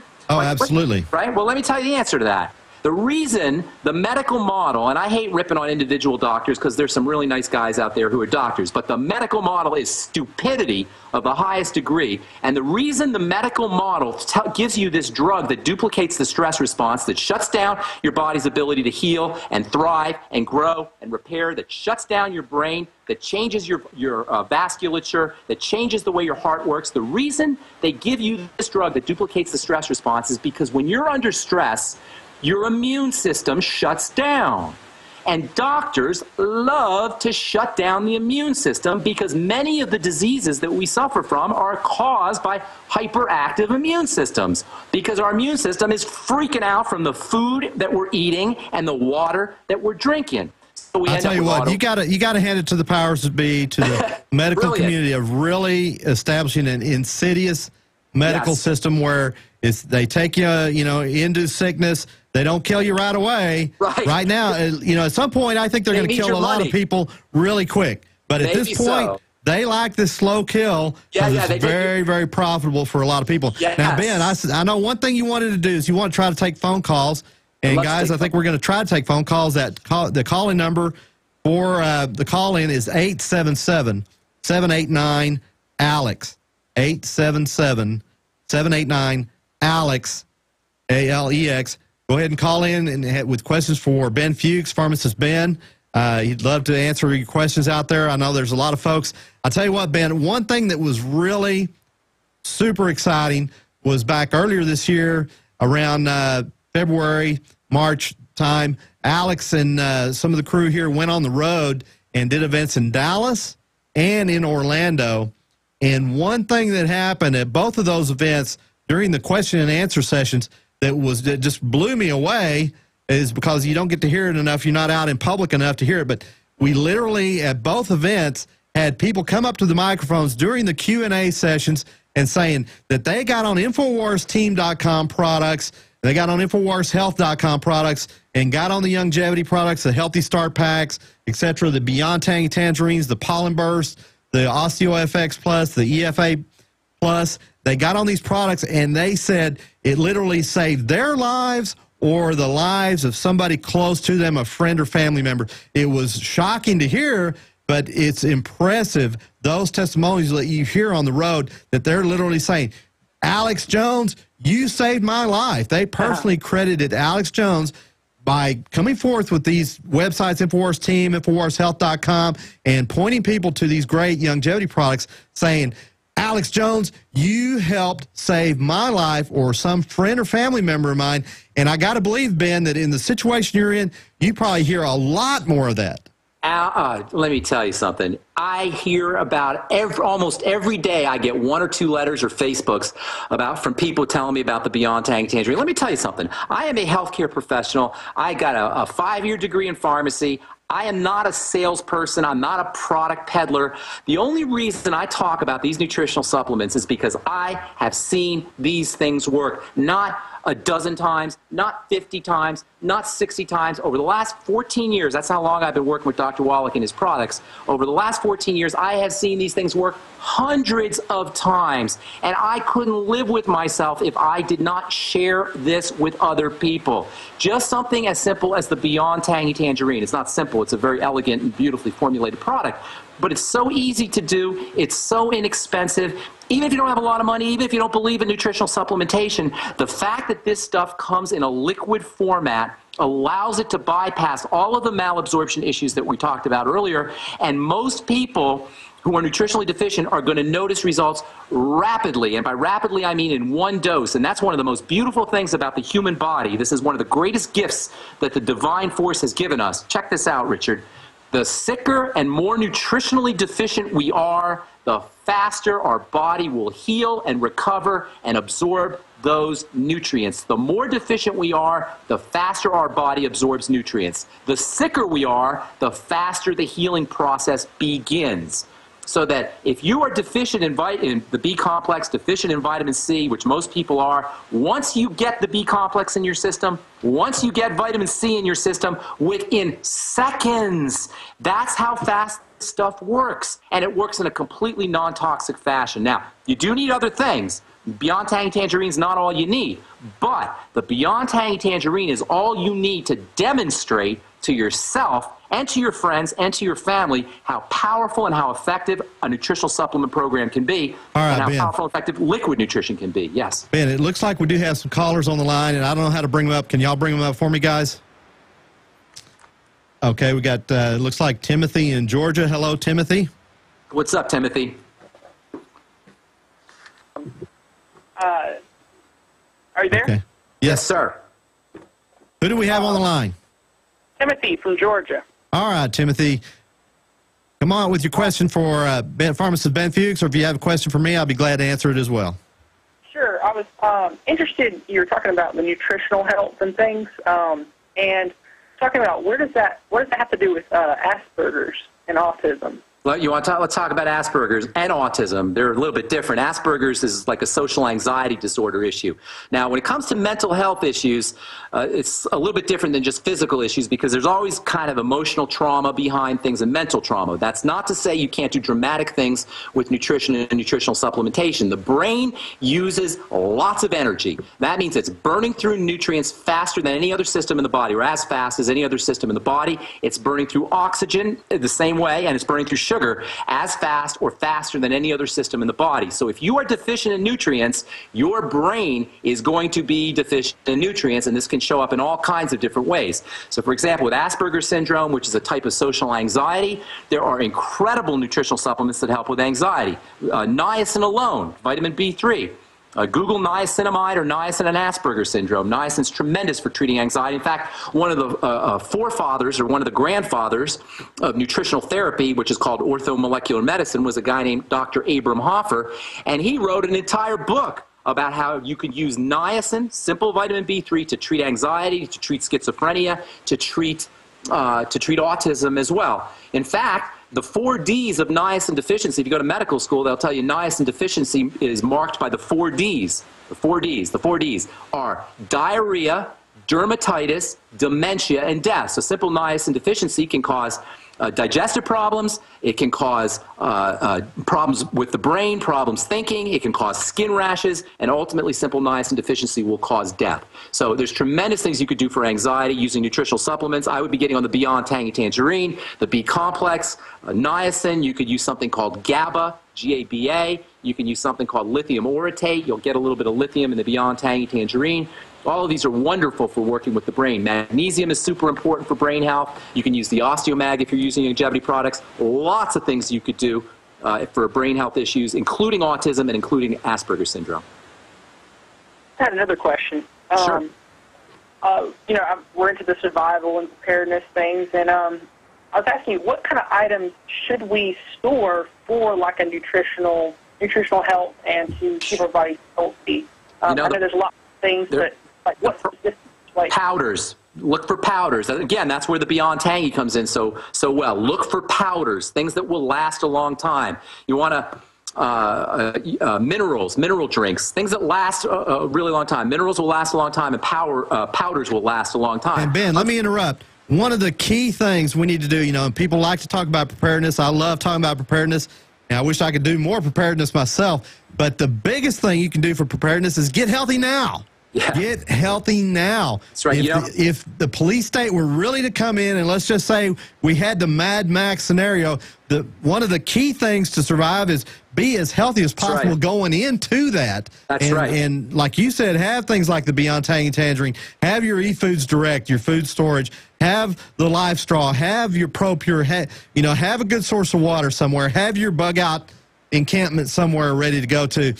You can do so many things. Have your seeds. Everything. But the big thing that I think a lot of people ignore is that you better be healthy going into it, because that's one fear that I have is, for instance, I have dental problems I need to work on. It's like, hey, I just need to get my teeth fixed. That way, if tomorrow, hey, no dentists are available, maybe no gasoline's available, maybe no electricity's available, well, guess what? You're SOL on that. It's going to be a big trouble.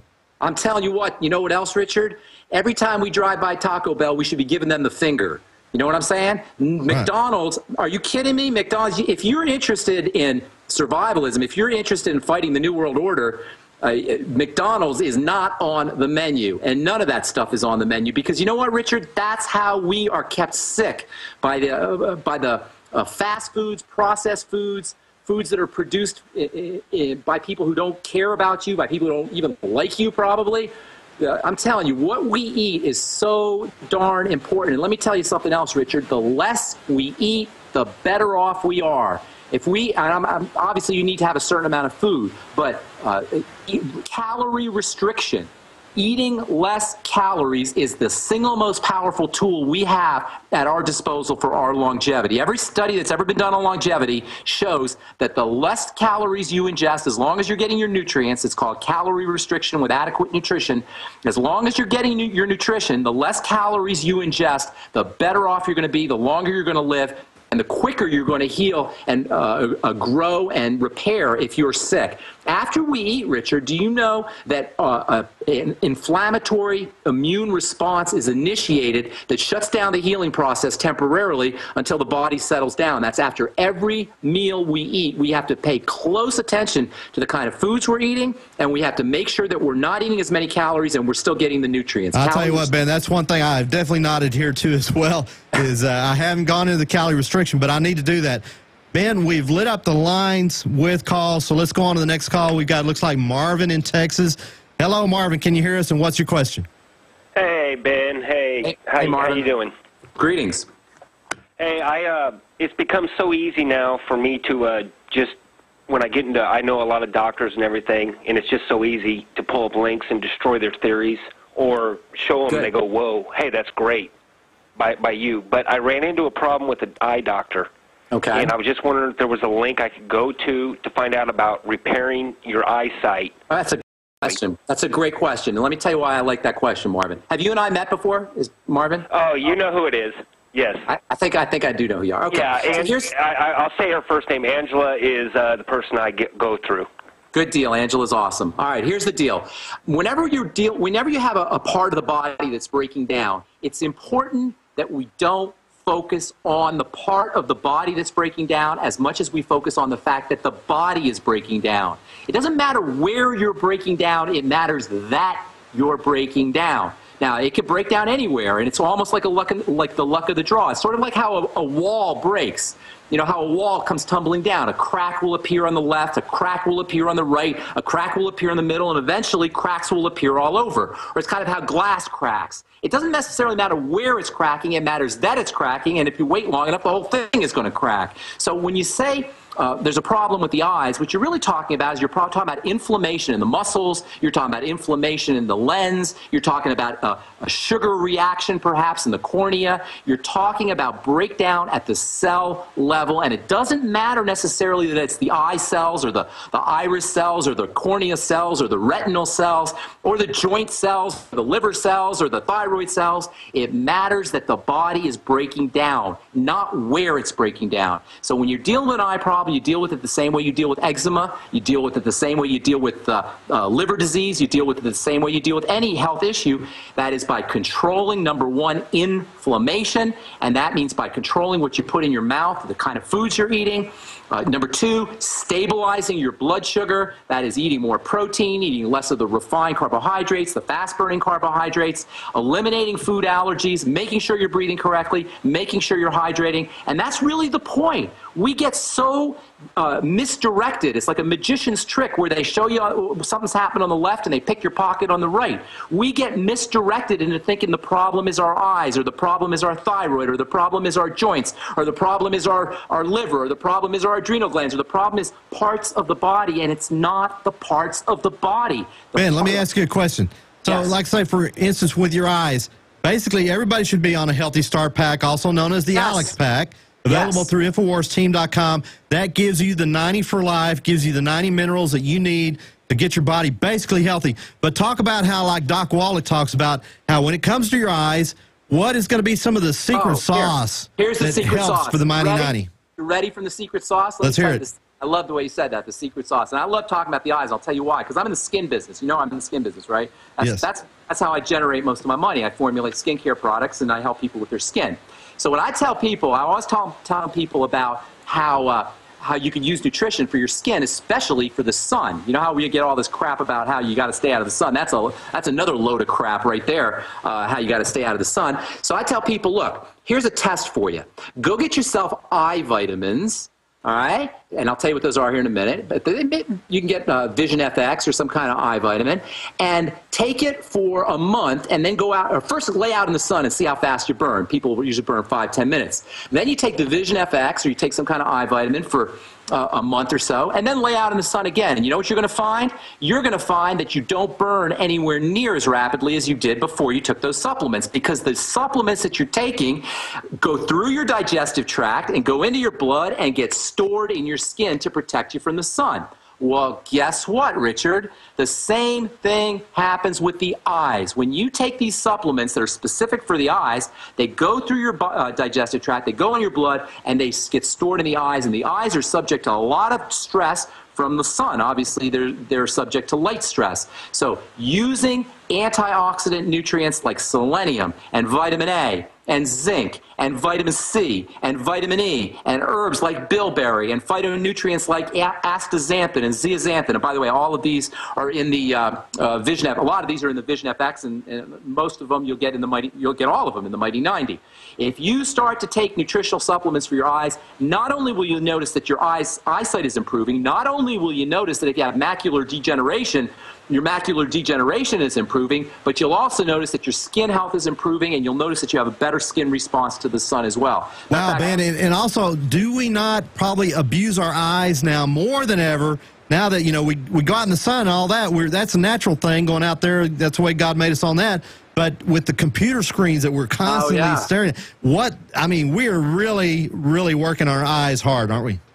Not only that, but when you artificial light is do you know the World Health Organization considers artificial light to be a probable carcinogen? Wow. So if you're staring at your computer screen, you're pounding yourself with these artificial with potential carcinogens. And by the way it works is the light goes through your eyeballs, right? And then goes into your brain, and you literally, Richard, have a little structure in the middle of your head that has photoreceptors on it. It's literally a third eye in the middle of your head. You know what that's called? It's called your pineal gland. And that's that very same gland that we talked about earlier as being one of the major targets of deposition of fluoride. So not only are we messing up our circadian rhythms, our light and dark rhythms with fluoride, but we're doing it with artificial light and things like iPads and computer screens as well. Wow, and Ben, I just got to say again, folks, you got to take charge of your own health. Don't wait for Obamacare. You can't really even count on health insurance. Recently, I was doing a study on that. They said that 70% of the people that go into bankruptcy due to health and medical related bills and issues like that, guess what? They had health insurance in the beginning of that spiral. The health insurance did not save them financially. One of the biggest financial risks that we all take is not taking charge and taking care of our health. All right, Ben, we're going to try to squeeze in another caller. Let's go to Mike here. Mike, are you on the line? Can we bring up Mike? Yes, sir, I'm here. All right, ask your question real quick. We're running out of time. All right, I got two real quick questions. So when I was younger, you know, they thought I had Crohn's and I didn't, and they said I had osteopenia and all this stuff. So I ate horrible my whole younger life, just gluten all day. So I'm on the healthy digestion pack. I'm drinking good water. I'm off GMO. I'm off gluten. So it's been about a month so far, and I'm, you know, hoping that works out for me. Real quick, everyone in my family is super skinny. I weigh like 135 pounds, and I was reading an article on Natural News about how, you know, bodybuilding is actually bad for you. So what, first, is a good kind of workout thing for someone who just wants to, you know, have good stamina? I mean, is it jogging, running? Here's what you do. All right, here's what you do. Can I say one last thing real quick? I have a friend who has encephalitis. It's like a brain inflammation. He's kind of a bigger guy. He's been going to the doctor for like months, and he can't get any help. So if you have any advice on that too. Absolutely, got both advice for both of you. First of all, I'm not sure. It doesn't sound like that doesn't sound right that Mike would be down on bodybuilding. Maybe he's down on competitive bodybuilding or something like that. The best way to build muscle is a combination of protein and essential fatty acids as nutrients. All your trace nutrients, the kind of stuff that you get in the Ultimate Daily and the Beyond Tangy Tangerine. And when you're lifting weights, but lifting weights in a very interesting way that should only take you maybe 10 minutes max, 3 or 4 days a week. You don't want to put a lot of stress on the system, but you want to put just enough stress on the system. And the best way to build muscle mass is to use what I call micro movements. And micro movements are when you do your repetitions super, super, super, super slow. So if you're doing a curl, for example, it should take you maybe 30 seconds to do a complete curl up and 30 seconds to do the complete curl down. And if you do it like that, you should only be able to do 2 or 3 reps. 2 or 3 reps with each arm, maybe 2 or 3 days a week. And you do all your body parts that way. And you will rip up and bulk up fast. Now, if you do your supplements, you want to make sure you do your supplements when you come home from the gym, when you come home from a workout. And it wouldn't hurt you to get some aerobic training as well. I would be doing sprints maybe once or twice a week, do a 30-second sprint, and that's all it takes. And get yourself a rebounder, folks. If you can get a rebounder, it's a great way to move your lymphatic system and move toxins throughout the body. The lymphatic system is your drainage system for poisons, and it depends on muscular movement for pumping action to get that stuff out of your body. If you're not moving your body around, whether it's on a trampoline or it's whether doing quick sprints, your lymphatic system can get clogged up, and that can lead to almost every hideous disease you can think of. Right, Ben, and that sorry, go ahead. Let me just say about this, at the end of a word on a medical term, means inflammation. Encephala means the head. That's a inflammation in the brain, an inflammation somewhere in the head, inside the skull. Anytime there's inflammation, as long as it's not a bacterial inflammation, perhaps, I'm assuming it's not viral or bacterial, anytime there is an inflammatory effect in the body, look to the digestive system. This is 80% of the inflammatory system starts off in the digestive system. The inflammatory system is the other side of the coin of the immune system. The immune system is your defense system. So anytime there's inflammation, that is a sign that the body is reacting to something that got inside it. Now, as long as it's not bacteria or viruses, chances are it's coming in through something this guy's eating, and that would be the first thing that I focus on. Look to digestive issues. I would, if I'm not a betting man, but I would bet the house if I was, that this guy's got some digestive distress that he knows. I'll tell you, that's why we talked about it so much earlier, because I know that's a big issue. Let's try one more call real quick. I think we have Chris next. Hello, Chris. How you doing? All right. What's up, Chris? We're just about out of time. Go ahead. I have a couple things here. One mainly for the pharmacist here, the doc. I'm a veteran, Iraqi, Afghan. I was actually in the First Force Recon. I took some shrapnel into my spine. And it tore up a bunch of my nerves in the back. And I've been dealing with a lot of morphine sulfate and trying to get my pain under control. Because when I come down off the morphine, I have serious pain in my legs and my lower back. But the morphine is also, it's tearing me up. Yeah, it'll tear you up. To be tired and everything. Yeah. And I was just wondering, there's two things I was wondering. I remember talking to you a while ago, and you had put me on this plan with Tangerine and a bunch of other stuff, but I can't really afford that. But the question I have for you is there any way I can get the VA to pay for treatment like that? You know, I'll tell you what, buddy. What's your name? Tell me, Chris. Is this Chris? I think it's Chris. Hey, Chris, listen, if you shoot me an email, I'm going to send you out some Beyond Tangerine on me, okay? Send an email to ben@ksco.com and just tell me you're Chris from the Alex Jones Money Bomb and put your address there, and I'm going to send you out some BTT, okay, buddy? Okay, what's it? Oh, I'm sorry, what'd you say? It's Ben, B-E-N, ben@ksco.com, King, Sam, Charlie, Oscar.com. Make sure you say Chris from, and put your address on there. Hey, Ben, that brings me to a question here. Is how did you first learn of Infowars.com? And tell me what you thought and where you are now with the odyssey that we're on here.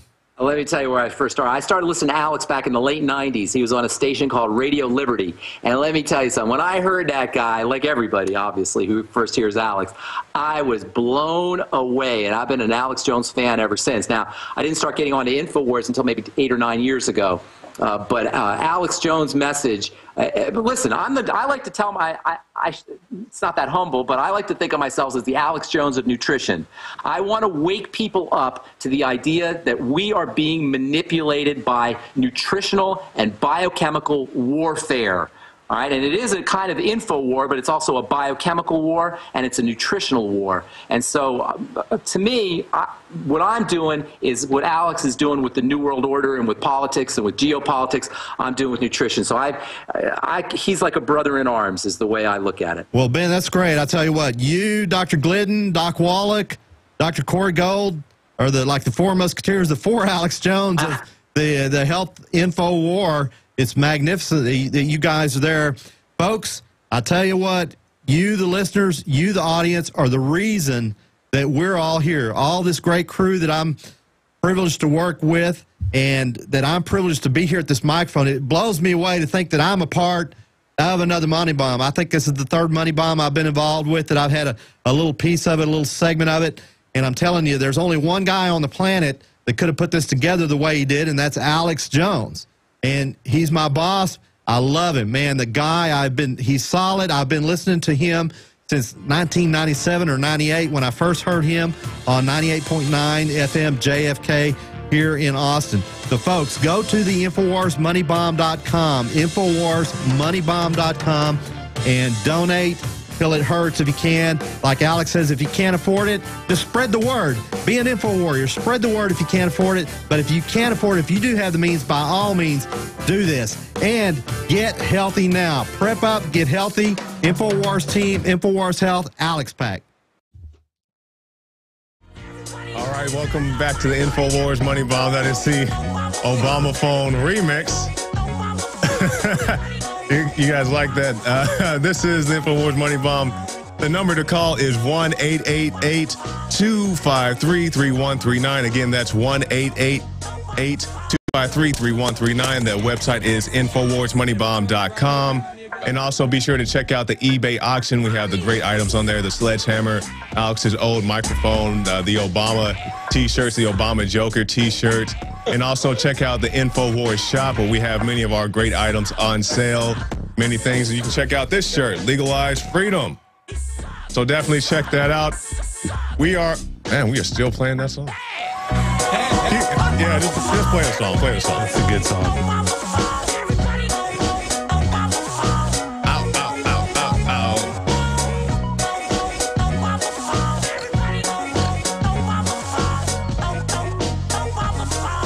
We'll get to these guys in 1 second. All right, okay, all right.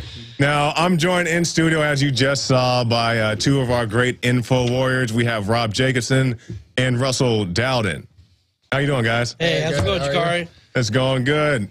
So, you know, you guys, I said, when we come in here, we're just going to do something off the cuff, off script. No, well, we don't have scripts or teleprompters anyway, but pretty much nothing. We're just going to shoot the stuff for the next hour. Chew the fat. Chew the fat. Now, I told you guys I wasn't going to do any articles. I do have one article, just one that I want to get to. I saw this just a second ago. Headline, TSA fires tens of agents. I think that's something. I think that's a small victory in a start. It's in a sense. Okay, I'll read this. TSA on Friday proposed firing 25 of its employees and suspending 19 others for failing to properly screen checked luggage. The action comes as a result of a year-long investigation prompted by reports of theft in a New Jersey baggage room. So we see a lot of reports about these guys in the TSA that's stealing it. The guy said, I stole, steal $800,000 in 4 years or so? Yeah. That one guy was caught red-handed with the iPad, which he was some kind of network broadcast investigation. Some channel did that and caught them red-handed, just stealing an iPad. And then the guy blamed it on his wife. Yeah. He's like, oh, my wife came to my job and stole this iPad. And he was a supervisor, I think. Yeah, and it's like, well, we have videotape of you. And he's like, uh-oh. You know, just, oh, you do? All right. Yeah. It's caught red-handed. Yeah. So with this in mind, let's talk about a little bit about the crew, because we get a lot of questions like, who's in the crew? You know, what do you guys do there? And people had a chance to see the David Ortiz piece where we went around the office and we had a chance to meet the crew. So for people who don't know me, I guess I am fairly new here at InfoWars. My name is Jakari Jackson. I'm a reporter on the InfoWars Nightly News. Started, I guess, about 2-3 months ago now.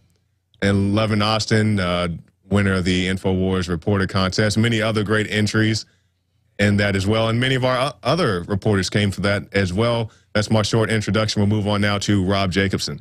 Thanks, Jakari. I'm Rob Jacobson. I have been here for since we did Martial Law was my first film. And I have been Alex's DVD video editor since Martial Law. I've done Martial Law. I've done Order of Death, and I helped Alex re-edit Bohemian Grove for that special disc that we did.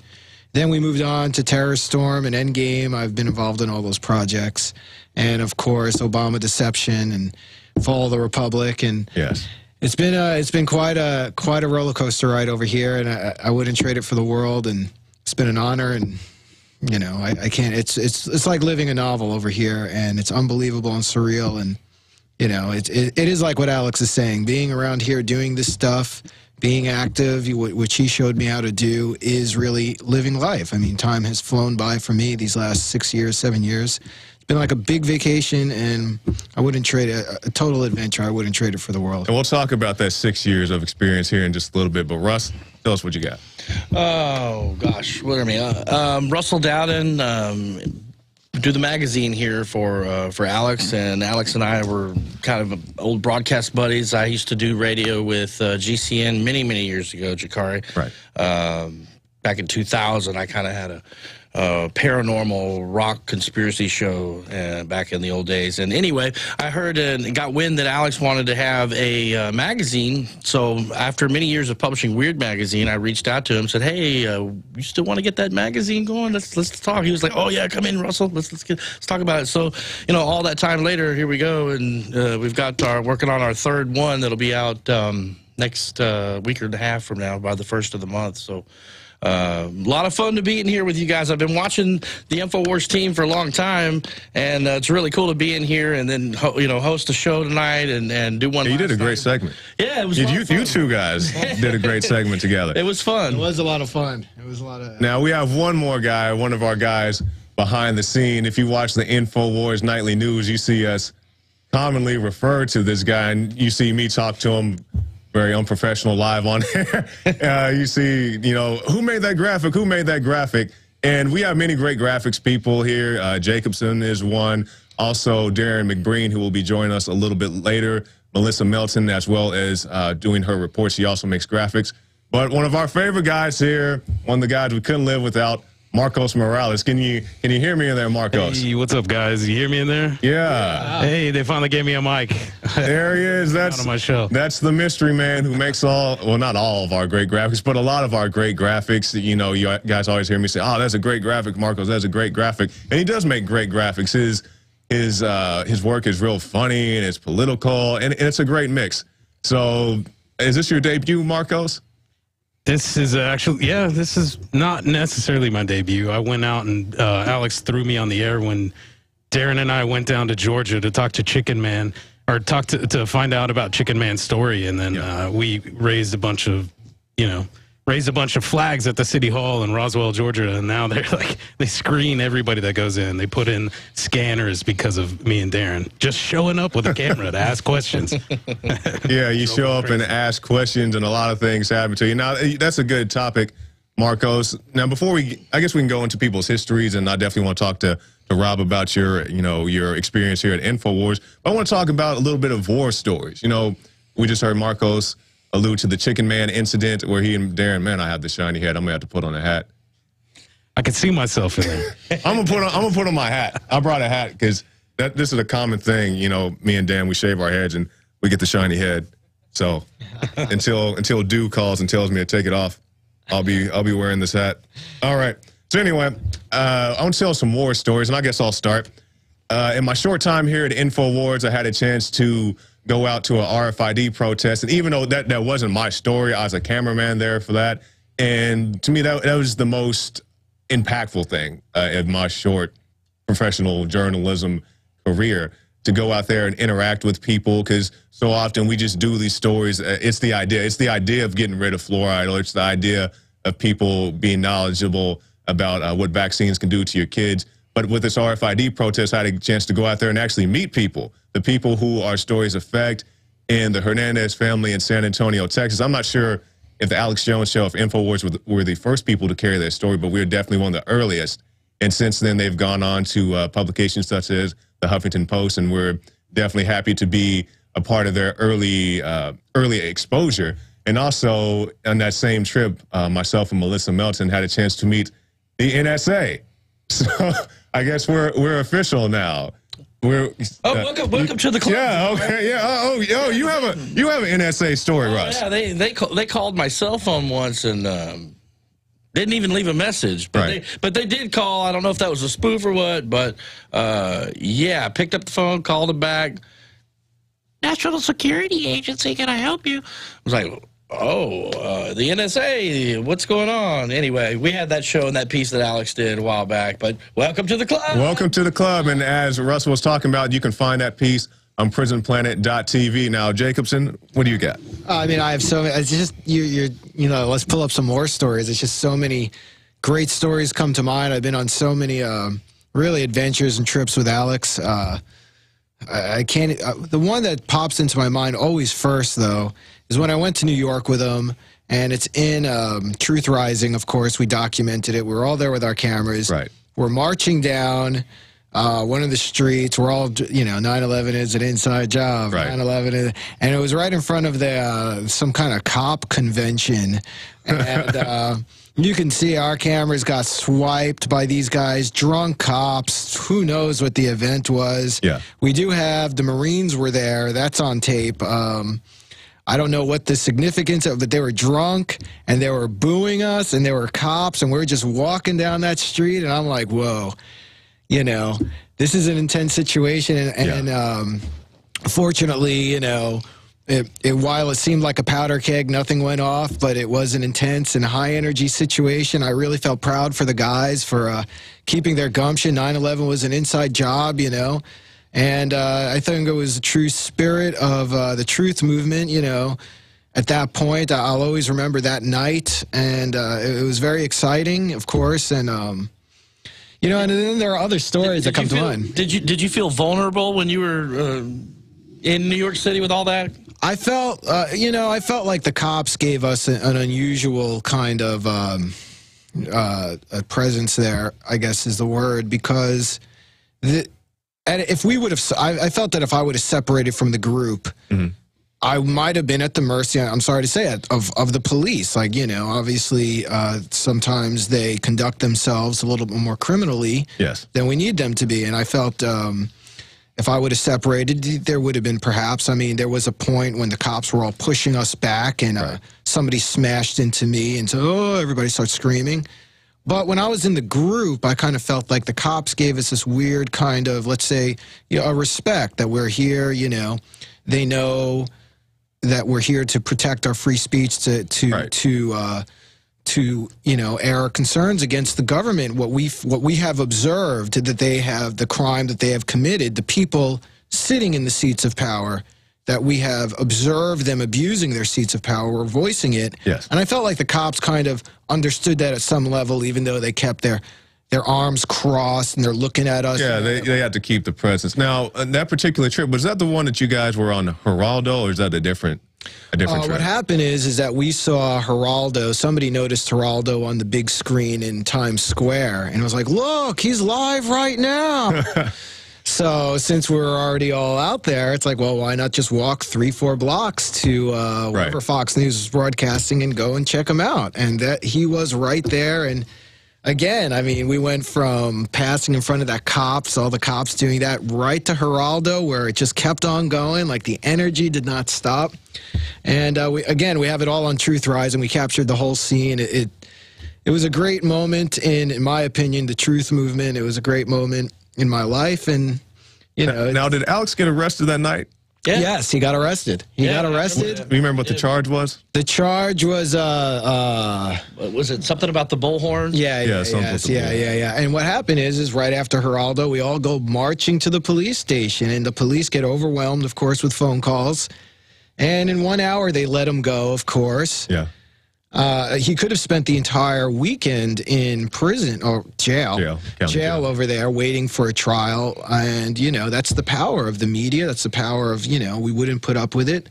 We called up the police station. He got released.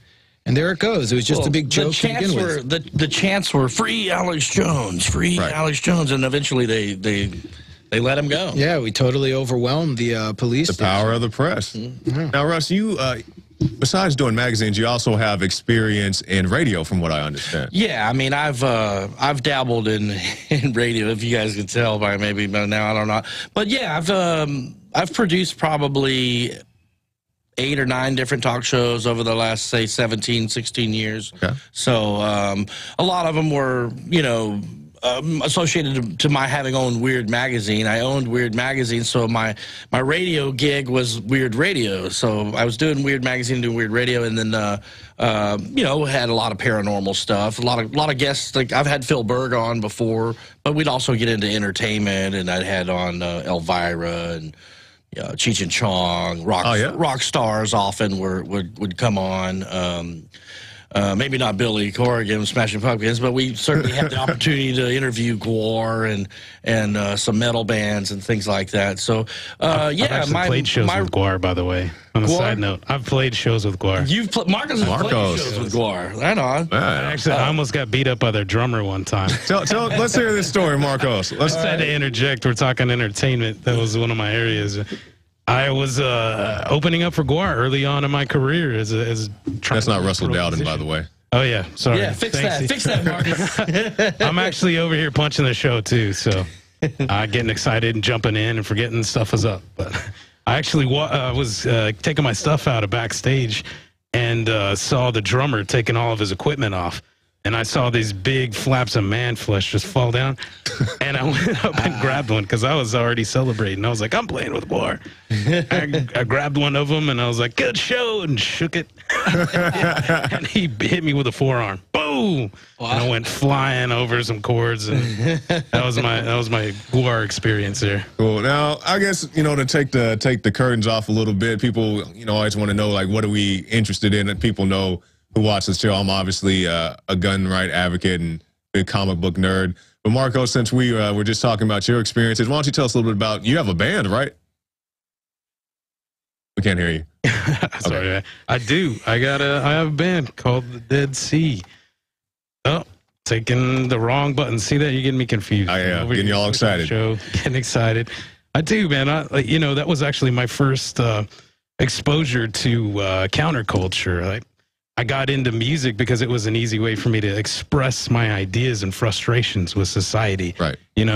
I had to encompass my message in this appealing, piece of music to draw people in to listen to it, and then, hit them with the message like, hey, your world is screwed up and it's our fault because we're not paying attention. Yeah. And that was, was one of the appeals to it. Like, I could put these world messages in art that people would pay attention to and get my messages out there. And then when this job came along, I was like, you mean the message is blatant? I can talk like this in like direct terms? Yeah. Talk to people? Well, you guys do the talking. I'm just sort of like the one of the platforms you guys stand on with the graphics, but I get to use my skills for these blatant messages instead of trying to, swirl around in people's heads with art and like get them to subliminally come to terms with these messages. Russ, go ahead. Well, no, also to Marcus' credit, man, he does a fabulous job. He really does. Graphics back there. It's very, very impressive stuff that he does.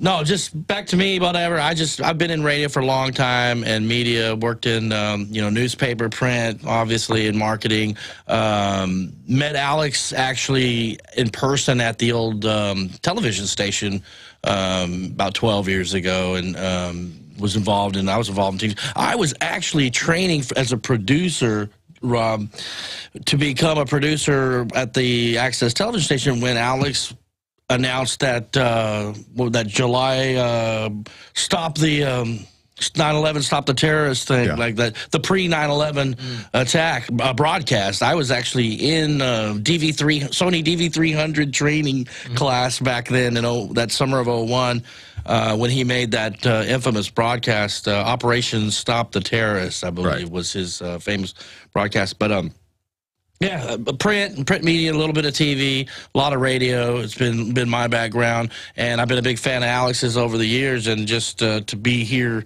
kind of hanging out with you guys, it's surreal for me. But here we are, kicking out the InfoWars magazine and doing a little MoneyBomb shout out. So just a lot of fun to be in here and actually talk in front of a microphone and hang out with you guys. Yeah, and just before we go to break, I want to go to Jacobson, and we'll start with this question for you, Jacobson. All right. What was your awakening? We get that question a lot. Like, what was your moment where you said, hey, there's a glitch in the matrix? Well, it's interesting because before I moved here, I grew up in New York, and I lived there until I was about 25, and then I decided to move here. And when I was there, I kind of had a sense that, because I was reading all sorts of books, like whatever I found on the street, and one of the books I found, as controversial as it is, it did actually open my mind.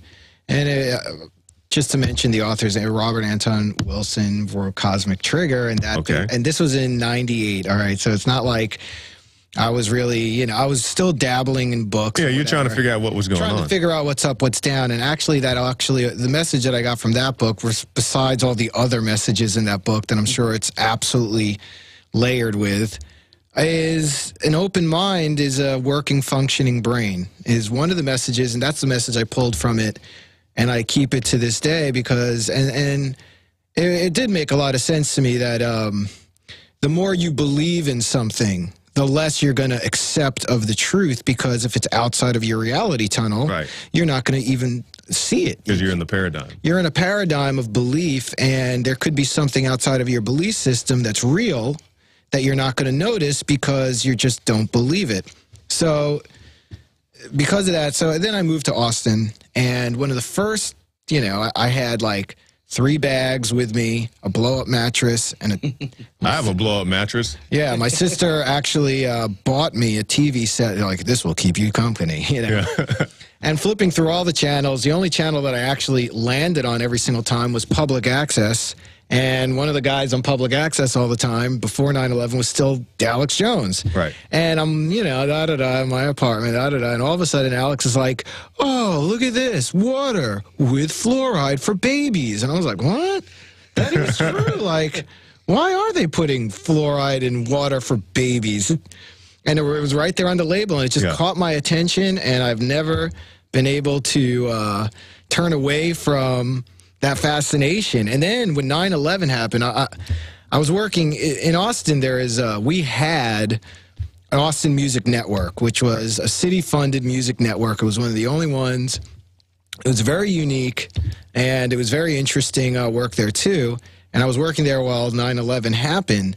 And I just remembered, like, that day, like, you know, like most other people, I was like, oh, my God, those, you know, the Arabs are crazy. What are they doing? We're only going to go over there and, you know, destroy them. Yeah, they don't know who they're messing with. They don't know who they're messing with. And then, literally, I remembered Alex within 30 or 40 minutes of that happening. I was like, wait a minute.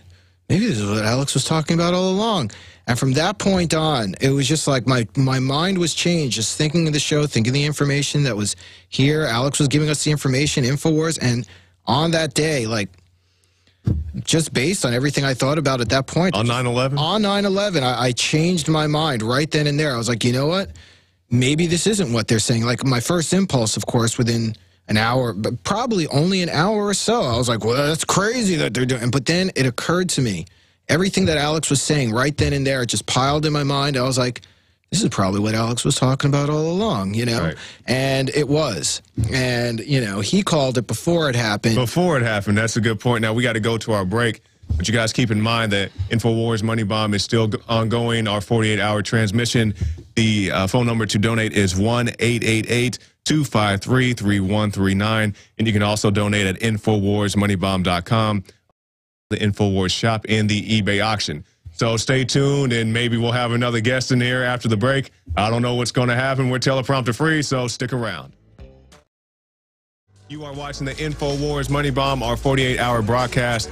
The websites are InfoWarsMoneyBomb.com to donate. Also, check out the InfoWars shop. We have a lot of things on sale. Check out the T-shirts, DVDs. The Obama Deception is $5. $5. Come on. You can wake so many people up with that. Many people have told me they've woken up because of the Obama Deception. That's right. So definitely check that out. And also, the phone number to donate is 1-888-253-3139. Once again, that's 1-888-253-3139. Okay, we were playing musical chairs a little bit. We've come back, and now we have in studio Mr. Darren McBreen. Ta-da! Wow. You couldn't keep me out of here. We couldn't keep him out, because you guys just saw the video about the L.A. riots. Darren McBreen was actually there. I had a chance to interview him about this. Well, I drove past it. He drove past it, okay. I had a chance to interview him about this on the InfoWars Nightly News. So just to finish up a few more thoughts, Darren, tell us what was going on in that footage. Well, in that all kinds of things are going on in that footage. But let me tell you what happened. What I remember, I was coming back from the L.A. Civic Center that day. I was working out there. And, you know, every once in a while you'd be driving down the freeway, you might see a fire.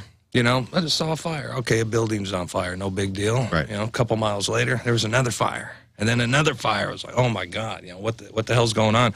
Turned on the radio, and I found out about the riots.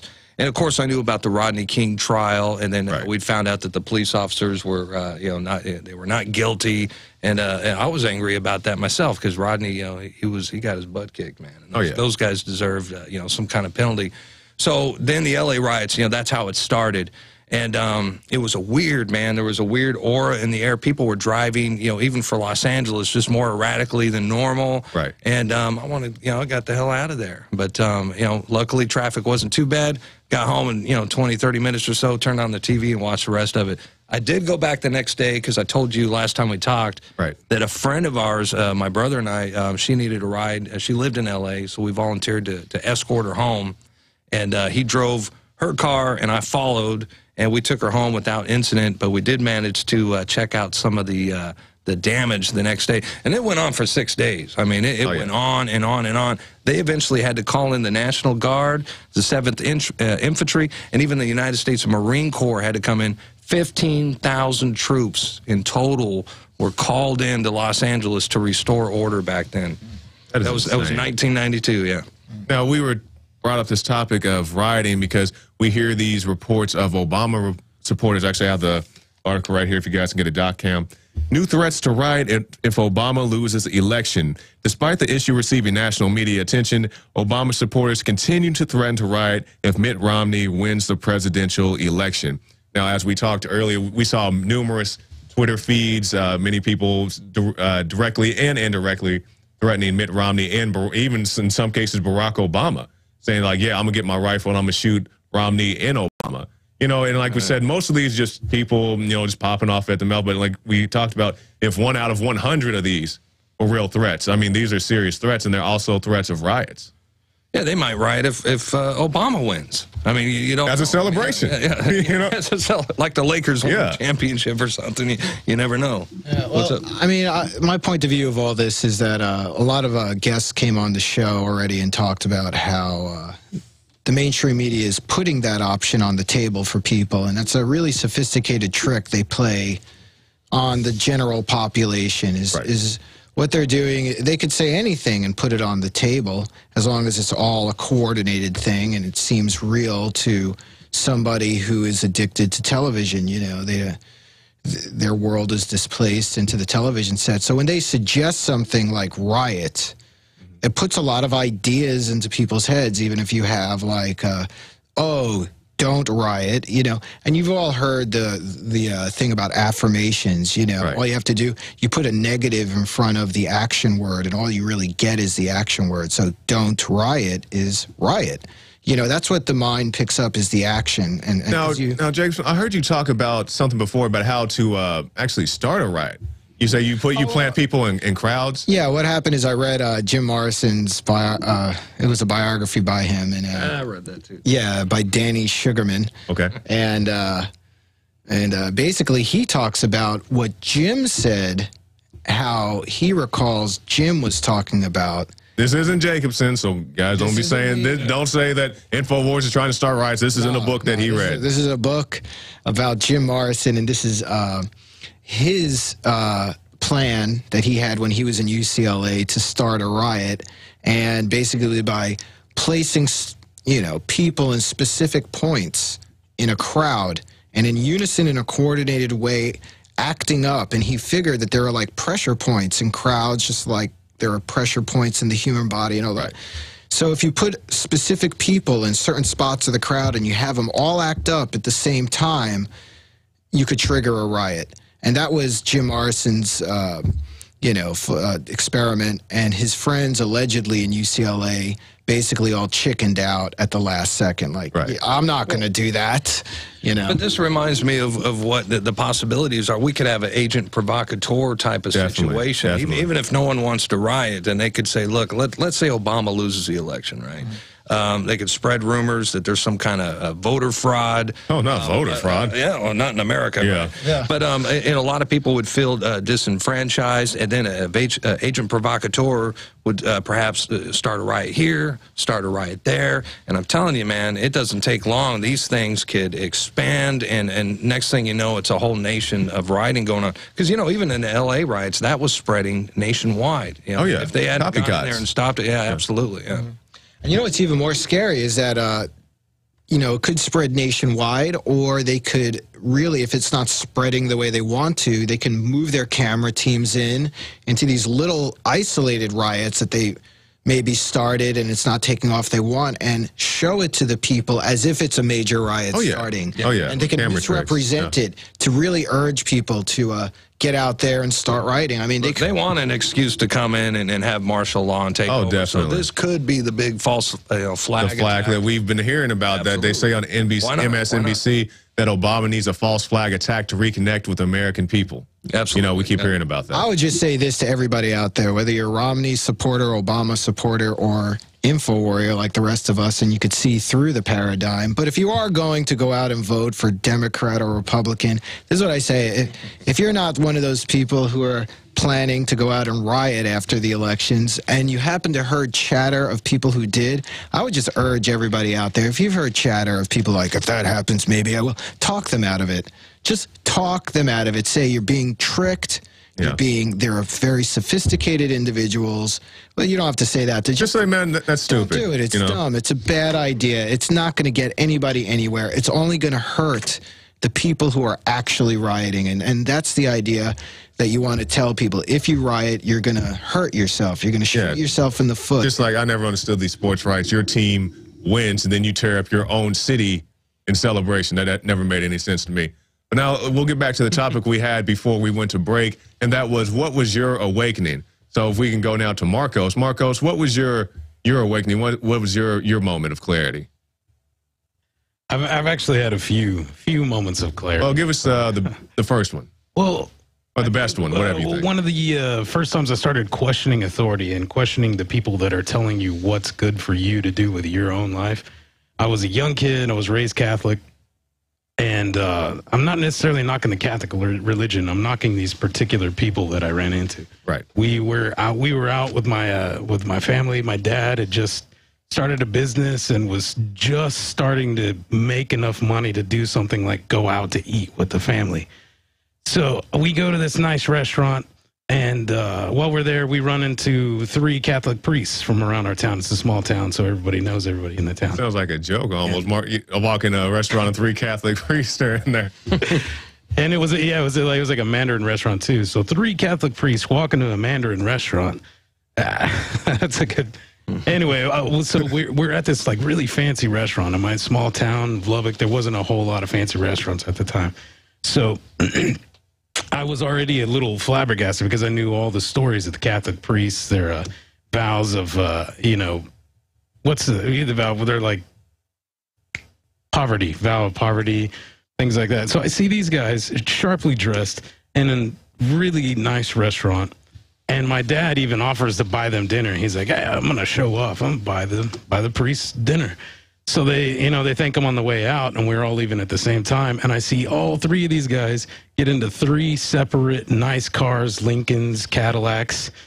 And I know that I go to church every Sunday and see all the people giving money to these guys, and they're up there just preaching.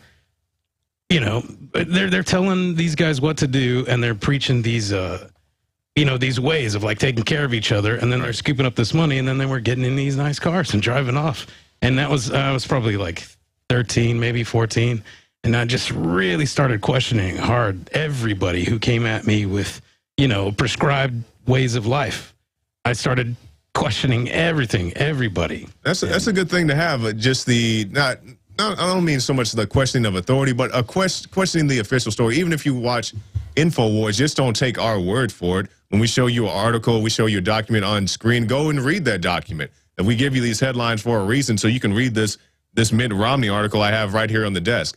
So I'll go next. My moment of clarity, I guess you would say, was I was in college, my first time I went to college, and I saw the movie Loose Change. And it just some of the basic elements of the story, of the official 9/11 story, such as Building 7 collapsing. If you guys, anybody who's familiar with the World Trade Center site, knows that buildings 4 and 5 were hit heavily by the damage of the 2 Twin Towers, and they had to be torn down, as opposed to Building 7, which was nicked and collapsed from an internal fire, and also the passport escaping the firebomb and the the engine that was found in the Pentagon not even being the engine from the plane they said hit the Pentagon. I mean, just real basic stuff. So, but I don't want to take up too much time. Darren McBreen, Your Awakening. 2001, 9/11, Road to Tyranny. Maybe it was 2002. I mean, Alex came out with that real quick, man. And before then, I was starting to get a sense that something wasn't right. I had been a conservative my whole life. Came from a family of law enforcement family and a military family. Most of my brothers were all military. We were all hardcore, conservatives. And I did not like Bush, man. I did not like Bush. There was something about George Bush that I just knew he was a phony. And they were just surprised, like, what, you want Al Gore? I said, well, I'll take Al Gore over George Bush. Yeah. So it was back in, I was still asleep, of course, but I was going to accept the lesser of two evils. And then when Bush won, I found out about a lot of voter fraud, and I tried to present it to my family members, and they didn't want to. They're just like, they didn't want to hear it. And then I started to investigate how that election went down. And just thought, wow, man. I mean, if we don't have free elections in this country, something's wrong. Oh, yeah. And then later, Greg Palast came out, and Greg Palast he was on the show yesterday, start off the MoneyBomb. He was in the early morning hours with Alex. Greg Palast, excellent journalist, uncovered all kinds of voter fraud in that election. And then once I realized that, we got these diaboled voting systems, electronic voting systems, once that... I came to the realization of that our votes don't count, then, where are we? That's when I really started to wake up. And then, what's funny is once you do wake up, that's when history lessons really begin. I mean, you become a student for life at that time because you have to relearn everything that you were taught. So I had to go back and take a look at the Gulf War I, which I supported, and then take a re-look at history. And I think, most everybody who awakens, they do the exact same thing. That's exactly right, because so many people, and Jason, you can hop in here whenever you're ready, they have to go back and look at what was told to them. Just, 9/11, I never questioned the story until I just took the time to watch the Loose Change video. So, Rob Jacobson. Well, I mean, I feel like, I've always questioned things, but it wasn't until like 9/11 happened I got involved here at InfoWars that I really start going back and looking at history too, I mean, I really wasn't much of a history student in school. I really couldn't care less when I was in school. It was a really boring class to me, and now I've learned that probably deliberately boring to turn me off from ever wanting to go there at all. But coming here, I mean, I've learned how interesting history really is when presented in the real way, like real history, real people, the real struggle, the actual globalists, to see what's going on behind the curtain opened my mind. And I did a lot of reading and a lot of research myself, and I got up to speed up till this point. Of course, there's always a lifetime of learning left to do, and to think back when I was in high school and junior high school, how, distant I was from the information, and even how they were keeping me from the information and basically telling me their, cherry-picked version of history. Right. I kind of do feel betrayed by a system that, I grew up in, and this and that. You grow up and you think that everybody's okay, and even bad people have good things. It's generally going to be good. The bad people are going to be devoured by all the good in the system. And I kind of, all right, this is just the way it is, and I'm just not interested in it. And now I know that's not the way it is at all. It was a deliberate effort to, it was an indoctrination center. That's exactly what it is, indoctrination, because these teachers, many of them, they have to read from these textbooks that they know are false because of their own experiences. But anyway, that's our time for this section of the InfoWars Money Bomb. I know, Darren, we want to do some more. But if you would like to donate to the InfoWars Money Bomb, which funds our operation here, you can donate at InfoWarsMoneyBomb.com.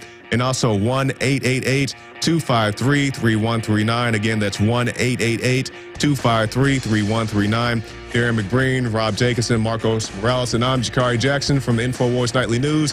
And stay tuned for David Knight. InfoWarriors Unite.